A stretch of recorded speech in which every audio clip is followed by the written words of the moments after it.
Welcome, ladies and gentlemen, to Friday Fortnite 2019. We are live here in week number 3. We took a little bit of a break, but now we're back. We're better than ever, and we've got some of the biggest content creators in the world facing off for a majority of that $10,000 prize. Like I said, we are live here from the studio. Myself, Landon Lando Sanders, joined in part by Mr. Reflections and 9 Whole Grains. Guys, how are we feeling now that we're back here in Friday Fortnite for week 3? Hey, always good to have Friday Fortnite going on. I know the community was wanting it back. It is now here for week number 3. It's going to be an exciting one. A lot of familiar faces, streamers, professional players playing it out, of course, for $10,000. And I know we have some giveaways coming your way, too. So, of course, I'm always excited. Nine, how you feeling? I'm feeling really good about this. This is my first Fortnite tournament that I'm going to be casting. Thank you guys, as always, for having me on. But I want to see what these players can bring to the table. I know last week had some big highlights, and I'm hoping that this week keeps up that same level of play. Absolutely, man. And the one interesting thing about Friday Fortnite is that it's always like, it's not a typical competitive format, right? There's always so many little things that just make Friday Fortnite so much fun to watch, and we talk about all the different things that can happen. The one consistency is the format. So let's go and pull up for those who may be a little bit new, those who maybe aren't as familiar. Essentially, it is a double elimination tournament. We go 2v2 in normal squad lobbies. Teams will earn 1 point per elimination. The team with the most points after 2 games will win the series and advance in the bracket. If both teams happen to tie after 2 games, overtime will be played until a winner is decided. So pretty standard. You know what? If you happen to forget, if you happen to mess up one of those rules, no problem. You can feel free to use !rules in chat for the full list. Now let's go and take a look at our bracket. Like we said here in week number 3, it's a fun one filled with some fantastic players, some even better overall personalities. It should be a fantastic one to watch. And guys, as we look through our round 1, Taylor, I want to start off with you. Matches that are sticking off the page, teams, players that are sticking off the page here in this first round. Well, I mean, of course, if you have to, you only have to go as far as the first one, right? Ninja, TimTheTatMan playing together once again. That duo is solid. Playing against Matthew Espinoza and Face Sway, who got 28 eliminations last week. And I got to say, he is a solid player to be watching out for. Of course, I got to highlight Mr. and Benjyfishy going against LazarBeam, MrFreshAsian. Those two are the duo. Plus, you got to be thinking, MrSavage Benjyfishy, is it going to be their week number 1? Was it? Will they be able to recap and recover this week as well? But, you know, a match that I think I want to highlight even more so is going to be Dubs and Megga going against Nate Hill and FunkBomb. Okay. Right, you know, when we're looking at these two duos on paper, they're amazing. Skill-wise, I think they're relatively even. I'm curious to see who's going to end up ahead. Both of these teams have been knocking each other out left and right. So very interesting to say the least whenever it comes to this matchup. I don't know who's going to take it because, like I said, they've been kind of, you know, winning overall. But Highsky, Slappie, Nickmercs Nio as well. I mean, the list goes on and on. Nine, what are you thinking? Well, you laid out most of the things that I was going to talk about there, so thank you for that. The one that you did miss that I wanted to talk about was Kamo and Issa, members of the esports organization Ghost. They're getting second place, the runners-up back in week 1, and coming oh so close in week 2 as well. I think the third time's the charm. I think this is their chance to cement their legacy here amongst the winners of Friday Fortnite.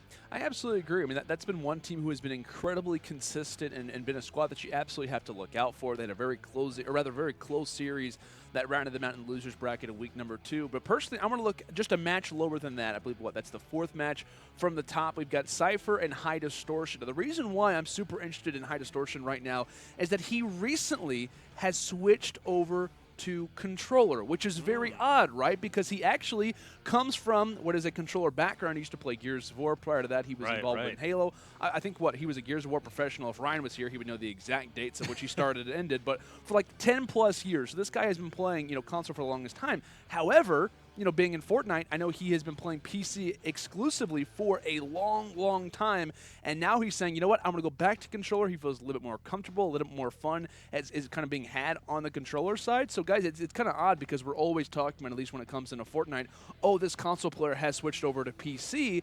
However, in this instance, it's in reverse. So I think this is definitely someone to look out for, someone who I'm really curious to see if can put up a better performance and maybe even be better at Fortnite, which I don't know how that's true for someone who's called Mr. Solo Squad. Yeah, I mean, he's an animal. Going to controllers, very interesting. But like you said, that's his home. That's what he's used to. And I believe he's playing on that here for today, so I'd imagine it's sticking that way. We get a little trial run of it then, I guess. We're going to have to see how it's going to work out for him. I'm curious myself, actually, because I didn't know that bit of information. Yeah, so I was looking that up, and I was like, oh my gosh, yeah, this is what he's been talking about all this stuff on controllers for One thing that I'm also excited about, one team in particular, has got to be our qualifier squad, right? Beat 250 other teams just to be here, and for, you know, what, myself and you, Taylor, we were able to cast over these guys in the Sunday Showdown previously. That is going to be Luminosity's own Destroy, Ghost's own Assault. These guys have been making some waves when it comes down to our other stream tournaments that we've had in the past here at the studio. Talk to me a little bit about these guys. Yeah, I mean, whenever you're talking about Assault, you're talking about, of course, Destroy. These are solid players that have competed in several of our tournaments in the past. They've made some considerable money, and they've also done considerably well whenever it comes to just the scene overall. Now, I want to say, well, at least what is really interesting to me is Innocents and Destroy was, you know, constantly competing together in elimination-based tournaments that we were running here. Innocents will be playing with Ghost Aydan today, and that is going to be a solid duo that you definitely have to watch out for. But I'm curious to see if Destroy maybe, you know, runs into him in the future, because you kind of got that little teamwork going on, but then you also have Innocents and Assault too, right? So they might run into each other as well. So you have a little bit of a team rivalry going on, a little bit of a brotherhood happening on the bracket itself. So I'm curious to see how that's going to develop over time. But I gotta say, man, you know, for Assault and Destroy to come through big and like qualify, it's not easy, and it's a top team already, scary on paper. If they were put into Friday Fortnite alone, I would be scared of them. But the fact that they qualified, they're going to be even hungrier to take first place. Oh, that's absolutely true. And we saw like what Graham and his teammate in week 2 make some very, you know, far moves when it came down to the qualifier squad. So a lot of expectations when it comes down to these guys.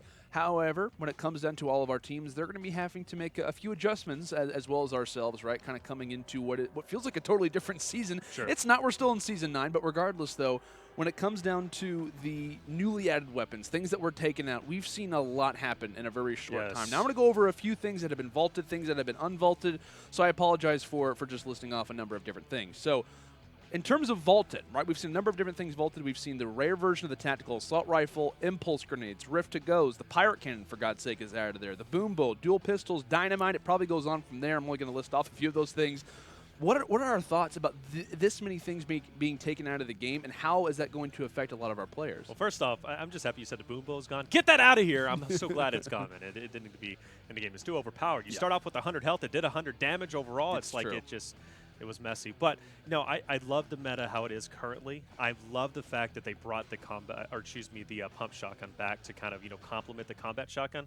Combat shotgun still reigns supreme. It's still going to be the better of the options if you had to choose from them, just because of the distance, the rate of fire. But the pump shotgun being there is a lot better option, other than just having the combat shotgun as well as the tac for you to choose from. And we know the combat shotgun is like finding a unicorn on Mars. You're just not going to find one. So the fact that you're now able to find a pump shotgun more readily gives you a little bit more of an option. Sure, you trade off, you know, that rate of fire, you trade off the distance, but you still have a solid up close and personal shot that you can be using. Right. And Nine, obviously, in your opinion as well, when it comes down to all these new things that have been added, because we talked about, you know, things that have been vaulted, even things that have come back. Obviously, Taylor's alluded to it. The pump shotgun, we've seen the shockwave grenade, the suppressed SMG.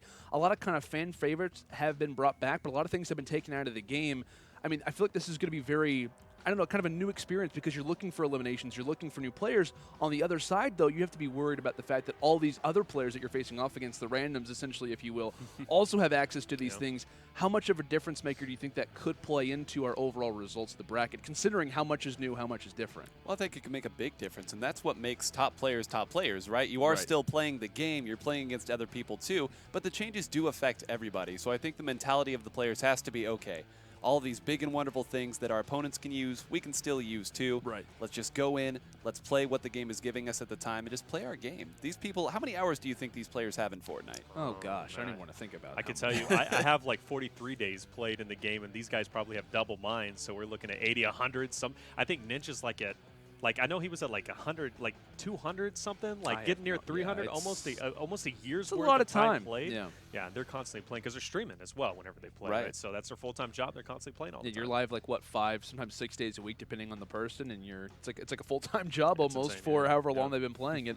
Also, we've been talking about things that have been kind of taken out of the game, vaulted or unvaulted, etc. Now we have to talk about some recently added items, because these things have kind of been making some waves, right, in the Fortnite community in terms of like, should they be in, should they be out, etc. We got to talk about a few of these. So we got the new revolver, which was recently added. We got the Chug Splash, which was also added not long ago, and also the proximity grenade launcher. And we could also bring up the Storm Flip. It was kind of in prior to week 2 of Friday Fortnite 2019. However, the last 3 things that I mentioned have been added to the game since our last Friday Fortnite. Yeah. So we have to talk about it a little bit because these are things that are very influential when it comes down to the game of Fortnite. They're constantly being utilized. We may see a lot of these things get involved when it comes down to our players' inventories. Taylor, your first idea, or rather your first thought, out of those three that I mentioned, the revolver, chug splash, proximity grenade launcher, which one do you think might be in the inventory more than the rest? Like, which one do you think is going to get the most usage? I'll go from good, bad, worst. Okay. All right. So in terms of good, chug splashes are phenomenal. Yeah. I love the idea that you can, heal up your teammates. Right. That's huge. Instead of just having, having to divvy up your minis, now you give your teammates 20 shield or 20 heal, depending on where you're at on the stat line. In terms of, middle of the line, the revolver's kind of there. It's a powerful weapon. Yeah. I mean, if you hit your shots, it's beautiful. I think Legendary does like 99 damage or like 90 damage. It's insane. I have to point out, I think it was King Richard who made a fantastic point, and obviously someone who plays Apex Legends. He's like, this is exactly like the wingman from Apex Legends. Oh, yeah. It's very similar in terms of like the damage output that it brings. Looks like it. It does. It does look very similar. But continue. But yeah, no, I think the revolver is phenomenal Yeah. for damaging builds, getting shots as well. I'm still trying to figure out where it fits in the meta. I'm trying to figure out, where these players are going to be putting it. But the proximity grenade, honestly, it's not as OP as I thought it would be, but let me tell you, Everyone at the start was like, this thing is broken, this thing cannot be used. It was definitely interesting from how the opinions have totally changed since. But it's still something that's interesting that I think probably doesn't belong in competitive, but like I said, it's not necessarily that OP because I've noticed a lot of my shots do miss. But our first game is finally underway. And Landon, who do we have playing it out? I believe we've got FaZe, Blaze, and Tensor facing off against Nick28T and Replays. Like we said, guys, this is round number 1, so I'm excited to see exactly how all the action will be lining out. For those who have been watching some of Friday Fortnite here in 2019, we have noticed a few things, right? We've been watching Nick28T and Replays. One thing they've been struggling in is their early game. They've been having some struggles trying to get their teamwork together, dying early in fights. We'll see exactly how that does change up. But one thing that we didn't get to, speaking of Friday Fortnite and a little bit of history, guys, I know you've been seeing a few of the tweets talking about giveaways, right? By the way, for those who haven't heard, those who aren't super aware, we have 30 Nintendo Switches to give away to you guys out there. And the way that you're going to be able to win a few of those things is by answering trivia questions throughout the Friday Fortnite broadcast. So at different times, kind of coming into matches, maybe even in the middle, post, whatever it may be, we're going to be asking a few questions to you guys related to Friday Fortnite history, teams that have won, etc. So get your thinking caps on, be ready, try to, reference back to, even a few moments here in 2019, but even last year as well. And we're going to be giving away 30 in total, 3 per question. There'll be 10 total. So make sure to be aware for that. You don't have to be the first person to throw it out there, but you just got to get it right. So stay tuned for that. We'll be giving away one most likely throughout this matchup. I'll be throwing a question out there to you guys, but excited to obviously do that. But guys, how crazy is it? We have 30 Nintendo Switches to be given away to our fans out there. And Nine, I know you're happy about giving away Switches. Oh yeah, Splatoon 2, very fun game, everybody. I do, got to shout out the homies back home. Growing the scene, one person at a time. Interesting kind of landing spots. Well, I guess not so much whenever we're looking at Nick28T and Replays. How many times have we seen them, right? Week number 1, week number 2, they love to go over towards Fatal Fields. That's kind of their area. For some reason, they choose to like it. I guess, it's a little bit of a softer drop, if you may, right, instead of going over towards Salty. But Pleasant Park, always an interesting one. We've seen a lot of tournament lives ended simply because of this location. It's difficult to get mats. We already see, of course, Tensor and Blaze going down themselves, and this is exactly what I'm talking about. Pleasant Park, a tough location to go to. You don't get the mats that you need. On top of that, you got a lot of different angles, open spaces that you have to traverse. The fights are awkward. It's one of the top 3 worst places to land, and unfortunately, they are going to go down. But this is very fortunate and great if you're Nick28T and Replays. Now you have free reign of the map, and you still have 52 total engagements to be had. Yeah, we've been talking about this too, Nine, right? I mean, this is a team who has been struggling so much in the early games. The fact that they kind of have, not a free pass, but almost like we always discuss, like whenever a team is falling, you have so much extra credit that you can accomplish, so much that you can kind of stack up heading into that game number 2. This is going to be great for these guys considering the struggles that they've recently had. It is, and it forces your opponents to play a little bit more risky, a little bit more desperate, a Hail Mary play in that second game to try to catch up, maybe splitting up a little or doing something along those lines. But they do have to take care of business right now. We've said 52 total engagements.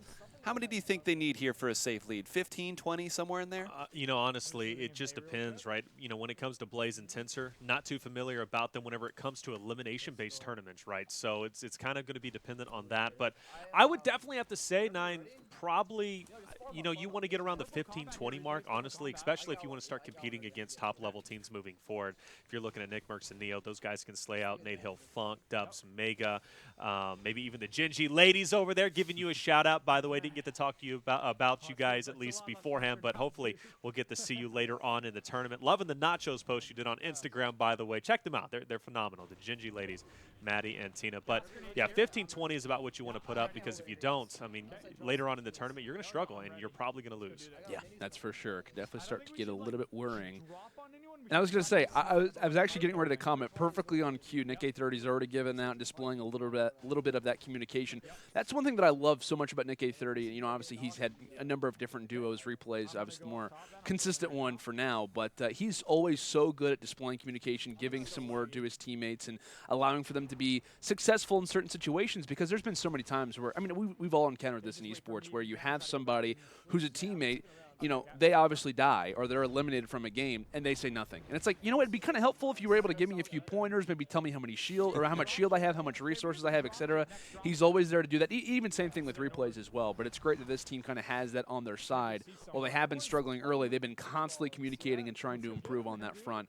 And based on the way that they're playing right now, by remaining somewhat unscathed, maybe could be alluding to that fact. Definitely. So the only thing that kind of concerns me, especially moving forward in the bracket with Nick28 and replays, they land Fatal, they come through, they clear it out. I know replays has at least 3 eliminations for him, but they spent a lot of time looting up. Oh no! No! He got He caught himself at the end. That's one of the unfortunate things. When you're up there on the dropshift, you got to be so incredibly patient as well as careful, because you could fall down, and if you don't angle yourself right, you'll miss that little slipstream, if you will, and you will fall to your death. But man, I gotta say, good stuff for catching himself. Nick28 lives to fight another day. I think it was just as surprised as we were if you saw the face cam right there. That was crazy. He's known for some amazing moments in Friday Fortnite history. That's just one of the many ones that may go down for a while. But yeah, that reaction was hilarious, because I think he thought himself, was like, okay, I'm probably done here.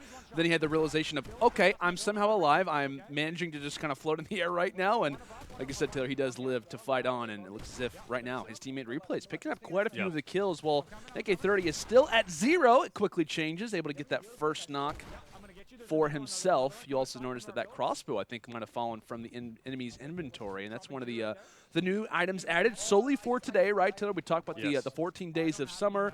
Fortnite, rather Epic, has been bringing back a number of different classic weapons, and that just happens to be the one here for today. Yeah, 14 days of summer, pretty interesting. Honestly, oh, this guy's falling again. No, Nick.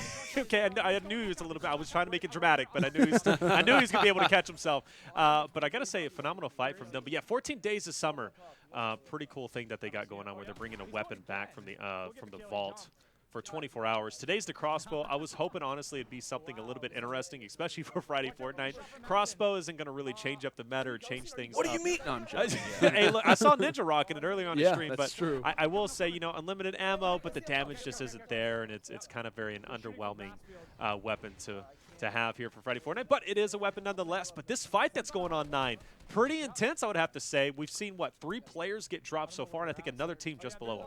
Right, it's been a game of cat and mouse right now. You see building going around everywhere. Everyone's going up and down. It looks like maybe getting away right there. Now another one up top. Just the ability that they're able to call these out, I think, is what's most stunning to me. It's like, okay, one jumped, another one popped up, jumping up and down like flies. But I think they're pretty well set in here. A banana suit going to try to get away, but I think they're already caught in the trap. Only in Fortnite land will you have a banana suit running around. That's true, and the only time will you be taken out by one as well. Replays on all fours, hoping for some support, but Nick28 continues to take fall damage. Somehow is still alive, a good amount of HP. Like I said, a good situation for him in terms of that in comparison to where he could be. Regardless, though, firing some few shots in the low ground. Nice get at shell free card that he has, is that those slipstreams just off to the side of that sky platform. Just trying to work out something, trying to get some information, and actually might be getting third-partied right now from a nearby mountain, which is rather unfortunate when you're in the middle of a very sporadic situation. Yeah, this is going to be interesting. Breaking the roller ball, knew there was somebody in there, but yeah, getting those third parties incredibly difficult. You see the player phasing through his floor there, but manages to get away. But I gotta say, Nick, you know, he's in a very difficult situation, but he has the ability to kind of get away. If he so decides to do, but he's really focused on that card, and rightly so. And I think there's going to be a player right on that card, so he needs to turn around and really focus his attention. But Drum Gun is going to break down some of his damage, but I got to say, I have not seen somebody use the slipstream here on this ship as much as he has. Oh, my gosh. He's definitely He might actually get it. Yeah, I think Replay's just called out, hey, I think they dipped. Nice. So if that's the case, it's going to be a great opportunity for Nick. And all he ever wanted to do was just get out of here, Nick, please. Be careful, Nick. Literally all of us are on the edge of our seat right now, hoping that he does not die from fall damage.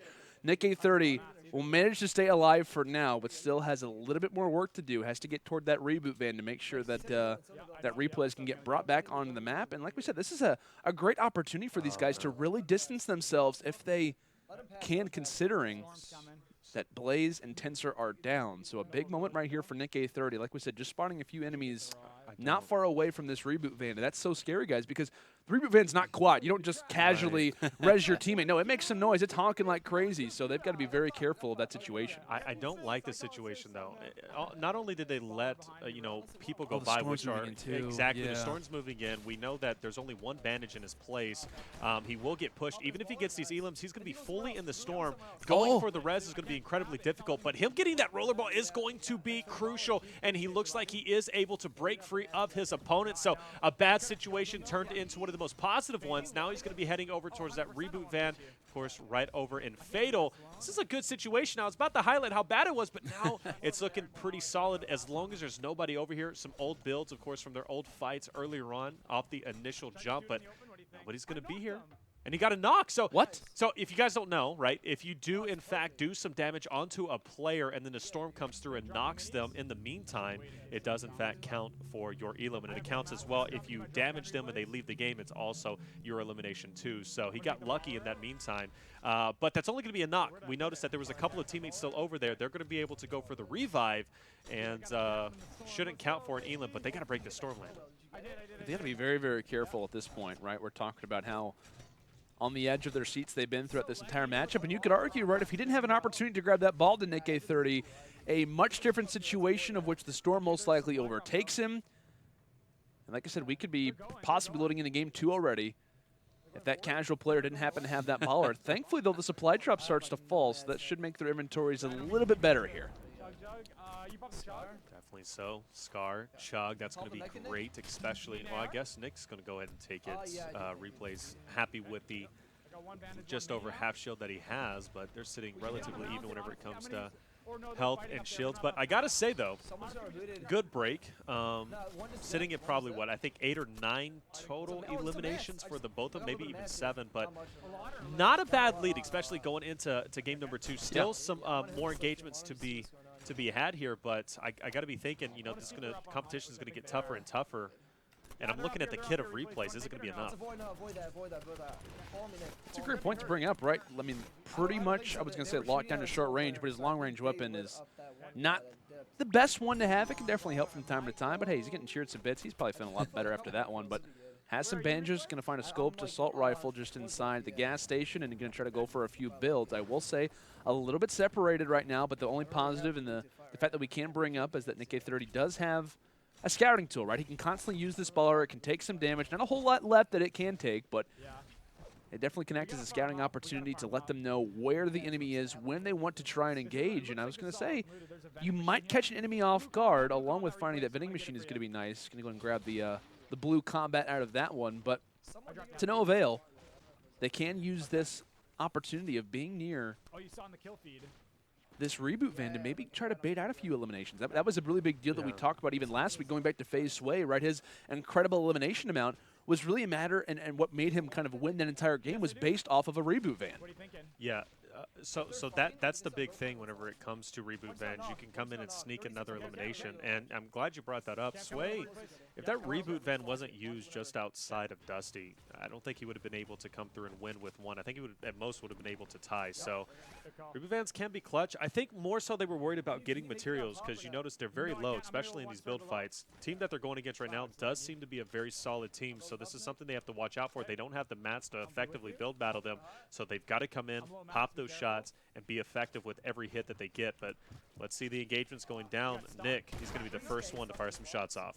This is the moment where you really have to have good micro communication. You talked earlier about how great both of these players are at their communication. I think it's all the more important when you can identify exactly where the opponent is. And of course you can see where the builds are coming from, but there's a lot, and 2 eyes just aren't enough for some of these. Gotta be super careful. Replays on the sides, the builds. The sides going to make that window, and unfortunately missing a few shots does get somewhere to that crit landing. Thankfully that combat shotgun does exist. It's not the pump. Still doing some work. You see pressuring from the top, pressuring from the side, and it will equal out to an elimination. Nick28T lost some shield during that fight, but it's not the worst situation by any means, considering the one that they could have been in prior. But not many eliminations remain. Only 3 more players are up, and as that starts to continue, right, as they start to keep finding these players, that's only going to make Blaziken and Tensor's life even more intense. Definitely so. How many players we're sitting at a current of 3 players? 7 elims, though, for replays. Not bad at all. So you got to be thinking that they have a nice sizable lead going into game number 2. But with that being said, their positioning's looking pretty solid. Inventory, not too bad. So these final engagements will probably be decent. I'm looking at the mat, 600 metal. That's okay, but I do believe some people are going to be going through. Tries to go in for the quick scope, focuses attention on the left, gets 1 knock plus a full elim. This player not even looking his way, comes and gets his knock, and the last player just below for the victory royale. 9 elims for Replays himself. Not bad at all. I think 3 for Nick, so what? That's about 11, 12 for them. Not bad at all. No, not bad at all. And I love the way that in the heat of the moment, they immediately, as you put it, focused on the one person who was coming from the left instead of dividing their attention to the through and 3 people that were there. Sure. I love that. And again, that's why that communication is so important, because as you said, they got better kitted out there, but they still didn't have the best gear in that situation. So to be able to pull a victory out of that, I think, shows you exactly how they were able to make the best out of a bad situation. And that's a great point that you bring up there, Nine. And that's like kind of the main frame of discussion that we've been having for these 2 particular players has been their communication. How they perform in intense situations is really important. Like we said, for their prior tournaments, their big issue has been if they can get out of the early game, they're in a good spot. But their early game rotations, where they don't have the best weapons, when maybe the enemy has shield and they don't, as Taylor, you mentioned, if they can find a combat shotgun, it'd be great. And thankfully in this situation, they do. And obviously we start to see the success from it. I know they're going to be leading after game 1. We're still working on trying to find out all the scores for Blaze and Co. on the other end. But still, to no avail, that's a pretty decent lead that you're going to have moving forward. I think it's important to Replays walking with 9 elims in his own regard. That's impressive. It's a good way to start off the tournament. And hey, you never know. Round 1, we see more upsets in round 1 than we do throughout the rest of the tournament because of how many teams just aren't ready, how many teams aren't hot, aren't prepared. I think it's fair to say Nick28T and Replays just proved that they're ready to go and they're confident moving forward. And I'm happy to see that because this is one of the original duos, one of the some of the original players as well from the original Friday Fortnite. And the fact that they're looking so well, at least in game number 1, is pretty solid because they haven't had the best runs, especially in week 1 and week 2. Right. Fatal's been getting the best of them, and how many times have we seen them get first blooded over there? You see the score 12-0. They're looking solid going into round number 2. So Tensor Blaze now, the question has to be brought up. Where are they going to be landing? What strategy are they going to be going for? And I know you brought that up a little bit earlier. Now, obviously, they had a ton of eliminations for Replays and Nick28T, at least on the map themselves. Now being 12-0, what do you think the strategy is? Well, that's a great question. I think that if I'm in that situation, I maybe look to go into some spots where you can use the slipstream, split up a little bit, but then come back together quickly. If it's for mats, if it's for getting the picks early, I think you have to get off hot. I think you need a few at the very beginning when everyone is still scrambling around. Because you know that on the other side, we're going to see the same from Replays and Nick A. Yeah, and I think it's a great point to bring up, right? In terms of utilizing that slipstream, trying to utilize a little bit of that mobility is going to be the key for these guys to see some success. Like we said, while we watch them fly in for their very second game, for their first particular engagement, we'll be getting information on where they like to go. But in the meantime, ladies and gentlemen, it's time to give away some switches. It's time to throw out the first trivia question. And for those who have been watching since the early days, you're going to find this one immediately. So the question remains, like I said, if you answer it, all you have to do is put it in the chat. Let us know what the answer is. You don't have to be first. As long as you answer it correctly, we're going to be choosing 3 people per question. We'll contact you, get your information, and be sending you a Nintendo Switch. So first question is, what duo won the first week of Friday Fortnite back in 2018? So not this year, but last year. So 2018 first week. Let us know. Type it in chat, both names, and we'll be getting in contact with you depending on if you get the answer right. But guys, already hopping back into the gameplay, it looks as if Pleasant Park already off the break. It's TenSR who gets taken out so early in this game. Yeah, and again for Pleasant Park, like I said, not a good area to go to, and one of the top 3 worst places to land. Now, we knew they needed to get a hot start, but if it didn't work out for you here, pace yourselves. Maybe work a different location. We know Dusty can equal. Oh my gosh, what is? Hey, better a pillow than his monitor and keyboard, right? That's true. So, hey, I got to respect that. But yeah, now he's got to watch helplessly as Blaze just has to go off and go big in this moment. But Blaze will get, it looks like, a explode off in the distance. A couple players right here as well, and they don't look too terribly good, but he is by himself. TenSR card could still be picked up, so there is potential this duo could come back together, but I will say it is going to be interesting. But some of the most methodical slow shots I've seen in Friday Fortnite. Blaze he's connecting. He's being careful. Hey. He's getting headshots. It worked out, at least in that situation. I will say that player was knocked. There's got to be enemies nearby, and there's the official elimination. However, that's not going to stop the shots from coming in. I think there was someone just toward, it looked like maybe his west. Regardless, though, he's going to be able to get that reboot card. Maybe a few of the builds are distracting those shots, silencing them for now, but still wants to go for a few chests, a little bit of that excess loot before he goes for the revive. But I will say, the one thing that's nice about Pleasant Park is that you do have the opportunity to go for that reboot van. Only issue is that it happens to be in the center, surrounding a ton of different buildings of which you know that players are located at, but silenced. The soccer player goes down. Lovely shot coming in from Blaze with that deagle. And those are the shots you need if you want your teammate to get brought back in this game. Blaze is like connecting every single shot. Another 75 to the body, but gets tagged up himself. He's not going to have any shields or heals, so he's got to be careful how he engages this. Tack in hand, and he makes it work for another Elim going his way. They're sitting at 7 now. I love TenSR's face right now. Look at this. He's just like, I didn't know the Blaze had this in him. I didn't know this was possible. Yeah, Blaze is doing phenomenal. He's I got to frying, say, as he the kids is. say. This is fantastic. But this reboot, right? You said it's right out in the middle. This is going to be touchy, but he doesn't have any. He doesn't have a whole lot of builds either to really sacrifice. I don't think anybody's here though, so that's going to be one good thing that he's going to have going for him. So, there's going to be a player up in front, and he knows, he hears that he's going to be coming. Shots are going to be fired. There's one to his right as well, Taylor. Oh, this is difficult, but TenSR will be back up. Wow. Trusty, great pistol in hand, and he's going to be putting in work. But Blaze is going to drop. This is tough. And I think that, yeah, it was Blaze who was taken out by a rifle. Thankfully, no. TenSR was there to provide some support. He did all he could with that regular pistol, but in the end, gets dropped.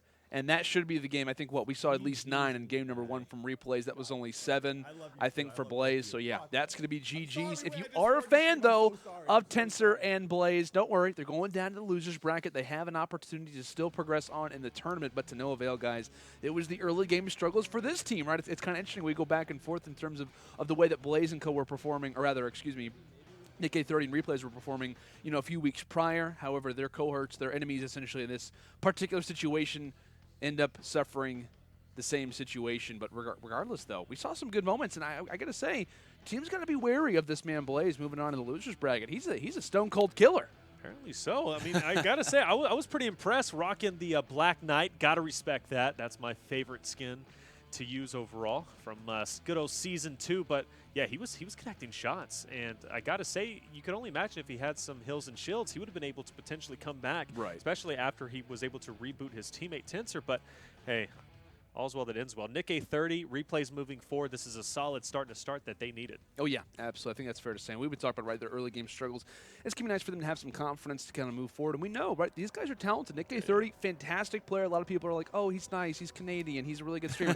No, he's actually very talented at the game. Like, there are people who are talking about, like, hey, is he ever going to join an organization? How is he going to do? I know he's kind of sticking to content creation, but he is a fantastic player. Even same thing for replays. I feel like that's kind of known since he dropped those 9 kills in game 1. But still, these guys can make some noise in the losers bracket. And I think that depending on who they face off against, which I might be able to give us an update for that here in just a moment, it's not going to be the easiest for them, I think it's fair to say. You think so? I think so. No, I'm not saying that they're going to, like, you know, be in grand finals necessarily, but they can definitely cause some upsets if teams aren't careful. Definitely so, which, by the way, we didn't get our – I mean, I did hear yours, Kamo and Issa.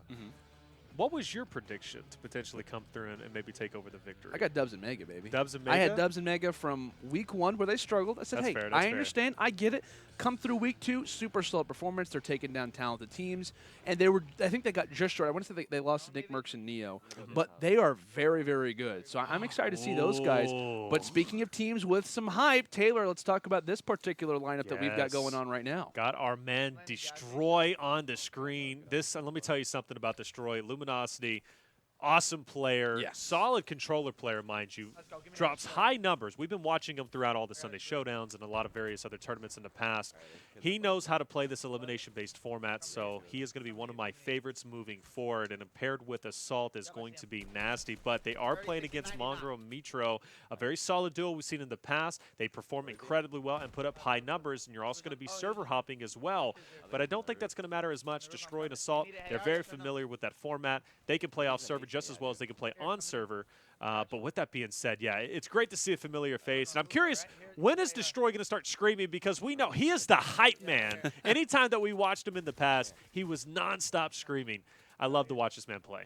Oh, yeah. These guys bring the hype, that's for sure. With a name like Destroy, you kind of have to. He lives up to the hype. That's for sure, man. Like I said, we've been able to watch these guys a few other tournaments. Hey, rocking the Chug Splash. I'd love to see it. I was waiting for our first opportunity to witness it, but looks as if we do see it in that particular situation. Both players up to 200 HP themselves, but I am curious what that scoreline was after game 1. Like we said, we'll be doing our best to try to figure out those scores for you guys at home, but to no avail. I'd like to imagine that it was either maybe a quick drop because how aggressive both of these teams like to play, because that's one thing that has kind of halted a little bit Mongraal and Mitro. A lot of people weren't really, you know, kind of ecstatic about their placement in week number 2. I think they placed top 24, which for me was a big shocker. I thought we would have saw them go a lot higher than that, considering they placed top 6 in week number 1. But if they're able to kind of find their eliminations, work out the strategies, they should be in a pretty good spot. But I believe that we are being given an update, which we'll have on screen here for you guys in just a moment, that Destroy and Assault are up 21-18 right now. So that kind of just goes to show both teams are very willing to get up high in those eliminations and will not stop whenever enemies start to enter in toward the reticles. So great stuff coming through from these boys and continuing to play aggressive off the start of this game number 2. 2 elims just came in the hands of Destroy and Assault. I did notice on the elimination feed, Mitro was able to pick up a couple himself, so they keep trading off back and forth. There's still a lot of eliminations to be had on this map. With that being said, you have to start playing your life appropriately. You go down, and especially if you're against either one of these players, it's going to be tough to come back and win. I expect this to go down to the victory route. It's going to be a long game. Definitely looks to be that way. Like we said, off the rotations, it looks as if right now on screen of Assault might be making their way maybe toward Fatal Field. It looks as if that might have been a rotation to be made, but now here toward the European side, you notice 90 ping, so going to definitely be playing a factor when it comes down to their gameplay. Making the rotation here in Loot Lake and seeing some success, so Mongraal ends up taking down 1. That's the 3rd elimination in total already for Mitro, so these guys are playing pretty well up the break and even utilizing a few of these shockwave grenades into the lovely play, coming with the glider redeploy. Good stuff from Mitro. Maybe even coming on a flank. Yeah, the enemy is not expecting this whatsoever. Another one found. That's going to be the 4th for Mr. Mitro. When the scores are this close, too, you can't really afford to slow down and try to play safe. 21-18, some quick math for you there.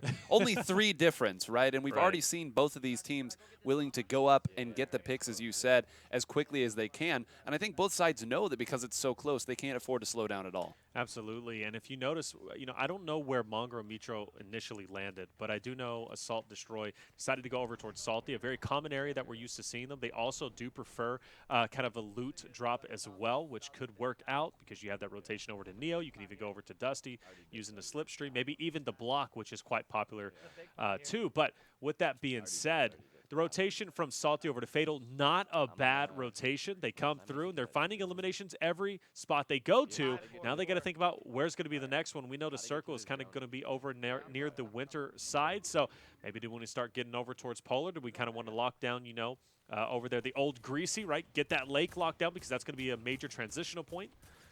But some things definitely to think about. 30 to 25, the gap is being closed, and Mongraal already shooting some shots at some players up in the air, and he's going to be hot on the pursuit.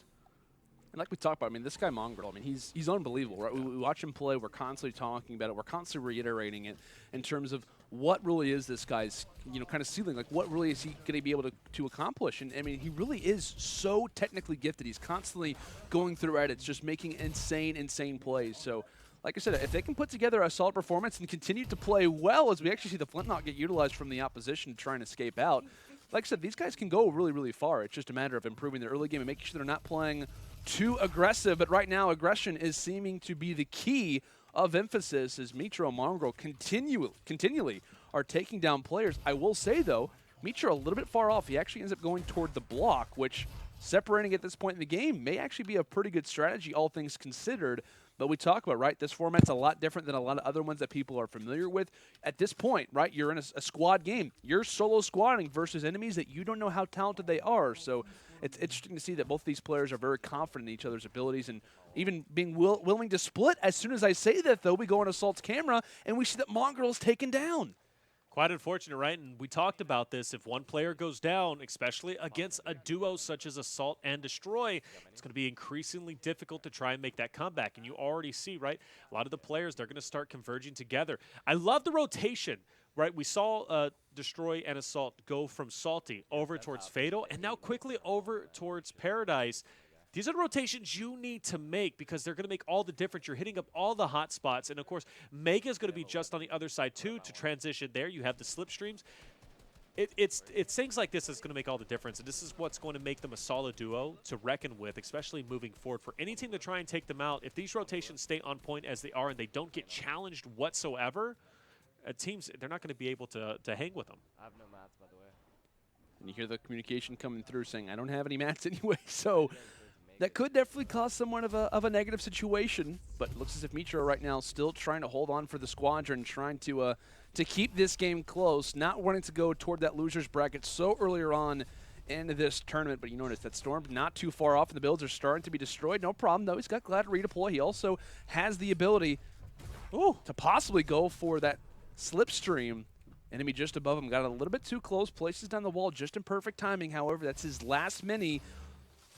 107 total HP. That glitter redeploy definitely getting a little bit scary since we saw Nick28T just a little bit previously, but comes in on the flank, takes an enemy down, and will grab all the resources from it. So good stuff for Mitro. However, the work does not end here, as there's enemies all around him trying to use the Shadow Bomb to escape, and it looks as if he will for now. Has another one. Oh, no, excuse me. I thought he had another one ready to go. Unfortunately, that will be his last, but he at least manages to survive for now, kind of playing this gatekeeping role.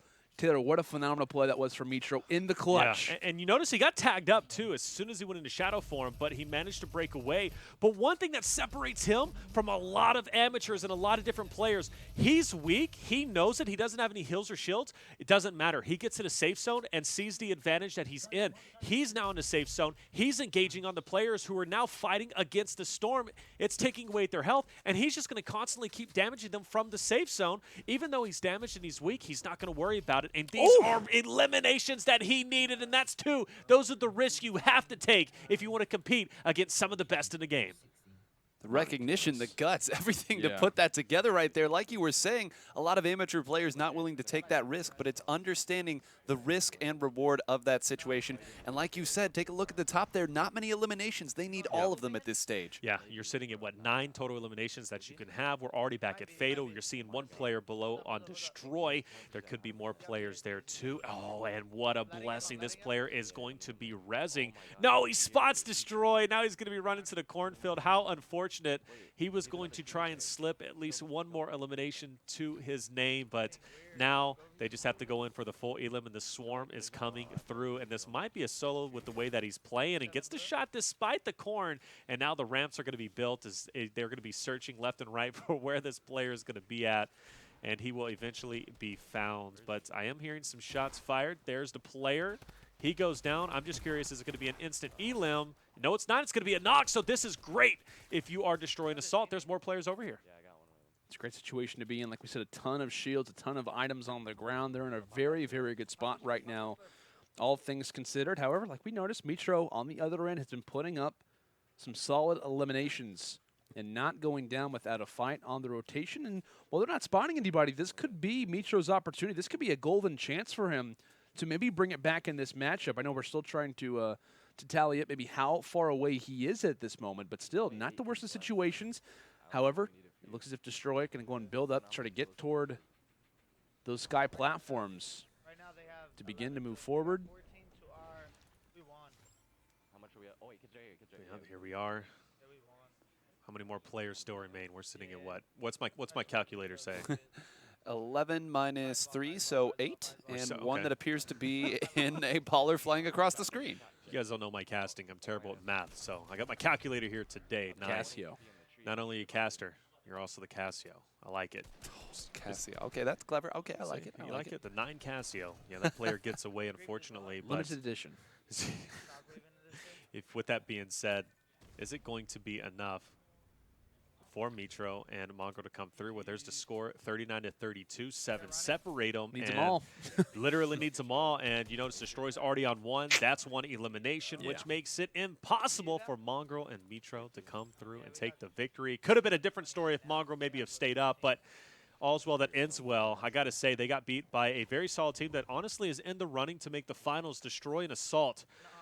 2 solid players. We've been watching them. You've all been seeing them throughout the course of Fortnite history, and I got to say, definitely a duo to watch out for, especially as we get deeper into the bracket. Oh, for sure. That's without question. Right? We've been talking about these guys, you know, kind of since they had their runs in Sunday Showdown, since they've been kind of having some fantastic moments, and it's great to see them coming through the qualifiers, taking down 250 other teams and watching a Cowboy on a surfboard. That's always fun. Like I said, a number of different terms that you're never going to say again, but only in Fortnite. But lovely to see these guys kind of go on through and make it into the next round. Unfortunate, though, if you are Mitro and Mongraal, we'll see if they can try to fix their early games kind of problems that they've been having in terms of the bracket overall. They finished top 24 last week. Definitely do not want to replicate that overall performance considering the talent that exists in that particular duo. But guys, you no longer have to spam in the chat right now. I know we all know who the victor is in terms of the or rather the right answer in terms of that first question. But I do have the Reflections underscore II is the winner. Unfortunately not, Taylor. You did not win. Rest Despite in you peace. constantly spamming in chat, you were I already have a switch. I'm okay. incorrect in that situation. But for anyone who did put Sypher and Nickmercs, you are correct. And I do have a few people to list off. And like we said, guys, you will be getting in contact with us. You can feel free to try to message us. We'll also be getting in contact with you. But the winners of the first 3 Switches, Nintendo Switches, are Jono Adam 44, Banhammer, which is spelled BANHMR, and Volt underscore Dan. Congratulations, guys, on winning your Nintendo Switches. Like I said, we'll be getting in contact with you. And like we said, guys, if you didn't win already, we got plenty more to give away. We got 27 more of these bad boys to be giving toward you guys. So like we said, congratulations to our first 3 winners, and props to them for knowing who the very first Friday Fortnite victor was. 27? 27 more. Yep, Switches. That's a lot of them. You still have a chance. You could start your You own. do have a chance, You Taylor. could start your own GameStop with Yeah. 27 Switches. You really could. Yeah. Like I said, that would be an interesting business plan, you know, model possibly. I don't know. By the way, we were going over some of the questions before we even started off the broadcast today, and you were like, I'm probably going to nail all of these. You only got a few of them, I'll be honest. Stop! Come on, I got. just being honest. I Some got of at them are least. Like, I difficult. think I got like 6 or 7. If Some I got of them are 7, that's a difficult. C. I mean, hey, Hey, C's get degrees. C's It's get true. degrees, baby. I'm hoping my Stay school. in school and do the best you can. Look at that. I like how serious you were about that. That's very. I'm 27. I care for the younger generation. That's good. I mean, there's a lot of people who are younger than you out there, so you gotta represent them well. Send it to a break. All right, I'll have to go ahead and do that. While Taylor, unfortunately, maybe licks his wounds a little bit, tries to get a little bit better. We might be throwing it to a break here in just a moment. But like we said, guys, in terms of the bracket, in terms of the way that things are looking right now, it's definitely interesting, right? We've been seeing maybe some top teams that I thought would probably be progressing already in the losers bracket. I know we'll have those updates after the commercial break to kind of go over a few things, but we might have a few surprises. I was looking at the bracket a little bit, and I was like, okay, so I'm excited to see what your guys' reactions are to those. I haven't seen it. And like I said, considering all the new things that are going on in Fortnite right now, in terms of all the things that are unvaulted, things that are now vaulted, new items that are now coming in and being a part of the permanent inventories, it's exciting, and it's not really all that surprising considering all the new things that are in the game and how much different it is now. Definitely. So, like I said, I'm a huge fan of what the meta is now. The drum gun getting nerfed as well was a huge thing, right? The clip size as well as the 9 to 8 spam that you can do. So I got to say, right now, I think the meta is very healthy compared to what it used to be. Yeah, absolutely. Like we said, guys, we're going to throw it to a quick commercial break. When we return, some more switches to give away, bracket updates, and even more fantastic matches. Like we said, Friday Fortnite, week number 3 will continue right after this.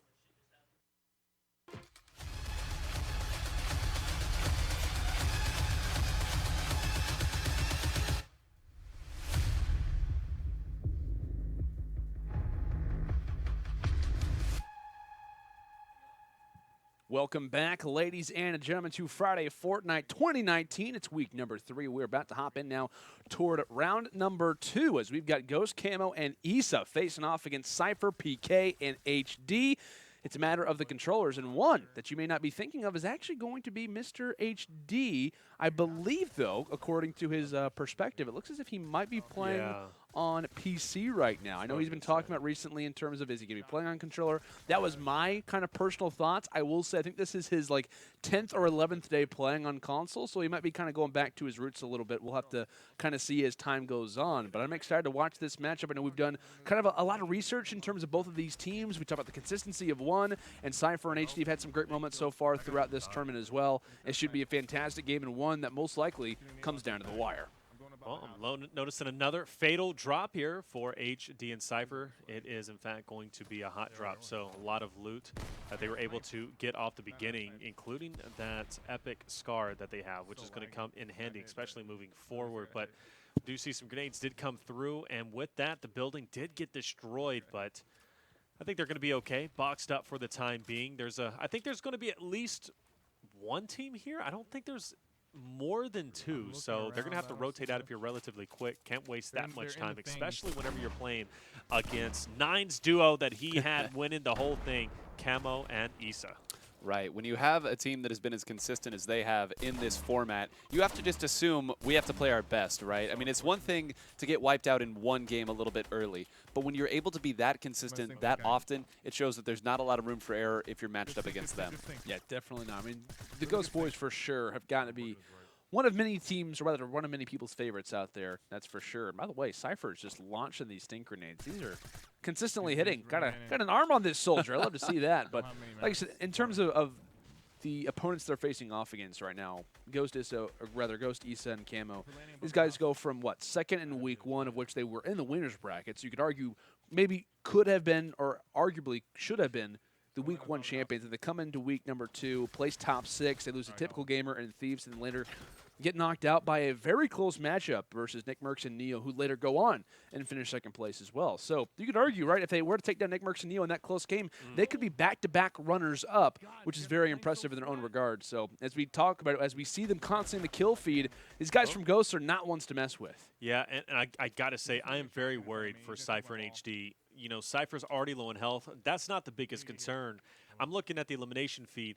Issa, Kamo, they're starting to light it up. They're already sitting at probably a couple of eliminations for themselves, and watch out for that trap. Luckily, dodges it. Like you always say, Landon, you could thank Scissors for that for the death run, but I got to say, they're not picking up as many eliminations as they should be. They need to go ahead, lock this down as quickly as possible, and get out of here and start rotating through to lock down the map as many times as they can, because there's still a ton of eliminations, and this player gets spotted out, and hopefully this is going to be the moment they rotate out. They're already kitted up. They're looking okay. Now get out of there and start working it, because Dusty is one of the natural rotations outside of Fatal despite Salty. So and we already know Kamo Issa, they've already cleared this area out, and they have those slipstreams. They can rotate through. As of right now, they are winning. I mean, and there's just so many. There's just a few teams that you face off against in Friday Fortnite, and you know, and Taylor, we've obviously discussed this in the past, but there's only so many teams that you face off against where you literally have to go full pedal to the metal constantly if you just want even a chance. And that's versus one of these teams right here, versus Kamo Issa. These guys are constantly finding frags. They're constantly finding players and not really having too many problems doing it. So in this situation, right, where we're talking about it, 8-3, and they're only going to keep on. They're only going to continue their aggression, continue on with their very fast-paced play. That's the reason why they've been so consistent, as Nine has been alluding to it. These guys are a fantastic team, and like we said, I think you brought up a really good point. If we want to see Sypher and HD stand a chance, they have to get aggressive. If that's not what their strong suit is, which you could argue for High Distortion, it absolutely is something that he feels comfortable with, considering he was Mr. Tell the Towers, he was Mr. Solo Squads. He's comfortable playing aggressive. We'll see if they can start to engage in that. We'll see if they can start to maybe play in that particular way. But the big problem is, have they already gone a little bit too far behind? Are the rotations already going to constantly allow them to be at the back foot? Those are the minor little problems that you have to encounter when you're facing off against a squad like this. Pushing forward on this attack. I know player up ahead was tagged up just a little bit, and it's going to be capitalized from Issa, and already focused on another team up ahead. That's what I was talking about, right? You land Dusty, you clear that out, both bottom and top, you rotate over towards the loot, you still have the slipstreams. Where do you want to rotate from there? In the meantime, though, we do see some fights are still being done over at Fatal as players start to rotate in, but the Storm is going to be on their back. They've got to start working their way through, but very weak is going to be HD, taking the place of Sypher, but melts the player from behind. Luckily, bandages in hand, but do they have a launch pad? Will the rifts be enough? Will they be able to heal up enough to break this storm? There's a lot of questions remaining. Thankfully, he does have those chug splashes, so that's going to help a little bit, but it's no avail. It's definitely get a little bit scary as they are building up. You'd like to think they've got something of interest to maybe continue forward, but to no avail. This is still slowing them down, right? I mean, they're still kind of hanging around the Fatal Fields area. I think we did see at least one bounce pad get grabbed from Sypher, so that's going to be a positive without question in their camp. But they're still in the storm. They're not going to see anybody over here, or if they are, it's only going to be more of a negative situation than a positive one. So going to utilize a few of these slipstreams and cater that on toward these sky platforms, but it's a matter of just losing time, I feel like, for them right now. They're having some good moments, but to no avail. They're losing so much time by making rotations, and we are obviously seeing right now on the bottom left of our screen, Issa, he's got 3 players in front of him right now. He's kind of playing somewhat of a gatekeeper role, if you will, and he's looking solid at it. Yeah, it's a matter of kind of treading water as opposed to actually swimming forward. And I'm glad that you brought up just this whole idea of rotations and being quick, because even though maybe nothing that was happening to HD in there was particularly disastrous, as you said, again, it's a battle against time, because you know that these players from Ghost are going to be able to rotate over and get the picks if you're not there first. Absolutely. And I did want to point out, you know, earlier on, we kind of talked about where is the Revolver going to fit into the meta currently, and I do like the creativity coming out from Kamo as he is rocking it as his secondary in conjunction with the combat shotgun. So he's kind of using it as maybe like a filler type weapon, maybe, you know, shoot some shots out into the distance, get, you know, the chip damage so he can go in for the push, apply the pressure. But he's also could be using it kind of like as the maybe the pump and the deagle back in the day, right, where you would get a shot off with the pump, quickly switch over to your deagle, or maybe even the combat or the pump with the flint knock. That's kind of the thing that I think he's going for, and it's not a bad idea. You come in with the combat, and then you follow it up, of course, with the Revolver. You're doing, you know, at least 60, 70 damage, or maybe even more with the combat. Plus, you're following up with a 90 hit with the Revolver. It's not a bad strategy. You can damage players, get them weak, and then go in for the full elim relatively quickly. And that's kind of like what we talked about the Apex Legends. Like that was kind of like what the Wingman was used for from time to time as well. I know the Wingman was fantastic, you know, during its early times in Apex, where it was pretty much the primaries for a lot of talented players, and we got the opportunity to watch a number of different fantastic squads here at the studio, but to no avail. Like you said, I think it's a great strategy that they're implementing. I think that's a great point that we were kind of asking ourselves, Taylor, coming into this tournament, was how is it going to slip into the inventory? How is it really going to work? And I think you brought up a great point. Kind of use it to do some excess damage, then try to come in and finalize things. It has a great range to it and can definitely start to enter in more inventories as time goes on. But it's a matter of rotations, ballers on one end, and matter of slipstreams for the other, as this may be the time where Sypher and HD can start to kind of bring back what is a decent deficit for the time. heading in toward the Dusty Divot, but for the most part for Kamo and Issa, it looks as if Kamo, he's actually spotted someone, ends up using the air vent, and there happens to be a day one player just off in front of him. Is he still standing there? He tried. He tried his best, but to no avail. Kamo is just far too powerful at the top of the mountain, editing through, and it's going to grab all those resources from the fallen enemy who just entered in toward his first game. And look at that. He enters versus one of the most talented controller players in the entire world.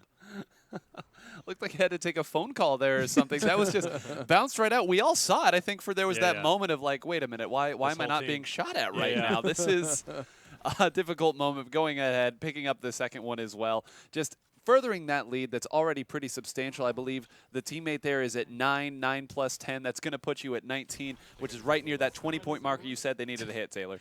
You know, and this just comes to show you this entire team, right? You never know who you're going to run into whenever it's a public lobby. You could run into some of the best players in the game. You could run into... What are you trying to say, Taylor? Hey, listen, I'm just trying to say maybe, you know, their skills, you know, could be improved a little bit, but it is a blessing, though, if you are Issa and Kamo, right? Because you run into a team like that. It's easy elims, easy loot, plus you finish them off quickly, which allows you to rotate through the map even faster. Therefore, giving you more of a potential to cut off eliminations that could go to Sypher and HD. I want to point out, too, and I know we were talking about pings previously. This was a, 129 right now for Sypher, obviously, in terms of the Issa and Kamo. They're going to have that ping advantage.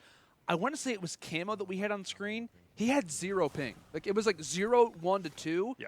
That's pretty good whenever you live next to the servers. That is very, very nice, and could be one of the defining factors as to why they're having such a fantastic game right now. It's most likely, even if he was on like 100 plus ping, he'd probably still be putting up numbers. Regardless, though, I want to see. Can I notice? I think it's Kamo. Yeah, he has like 0, by the way. Also, Sypher, not in the greatest situations, could be taken down, brought down to 2 HP.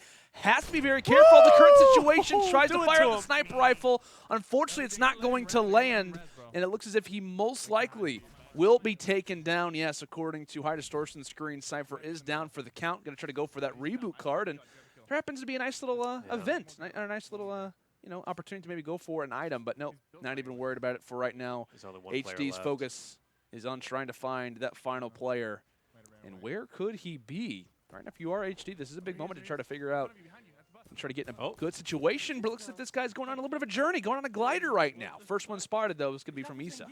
Issa, player in hand, and this dude is cruising and soaring through the air. Looks like an eagle. Literally looks like an eagle. Very patriotic. America represent. I love to see it. Hopefully he'll be able to go through. Where'd he go? Maybe not even a player. I don't know. Maybe it was an eagle. Maybe a new feature. Honestly, you never know. I don't land typically over here at Pressure or Sunny, so I mean I don't know if that's something new that they kind of introduced, but this area I kind of only rotate towards maybe if I need to, if the final circle is going to be over here. I'm not a huge fan of it, right? We know Lazy Lagoon is Ninja spot, but for me I'm kind of more of a Dusty guy, Salty, maybe in a Valhalla area, but definitely.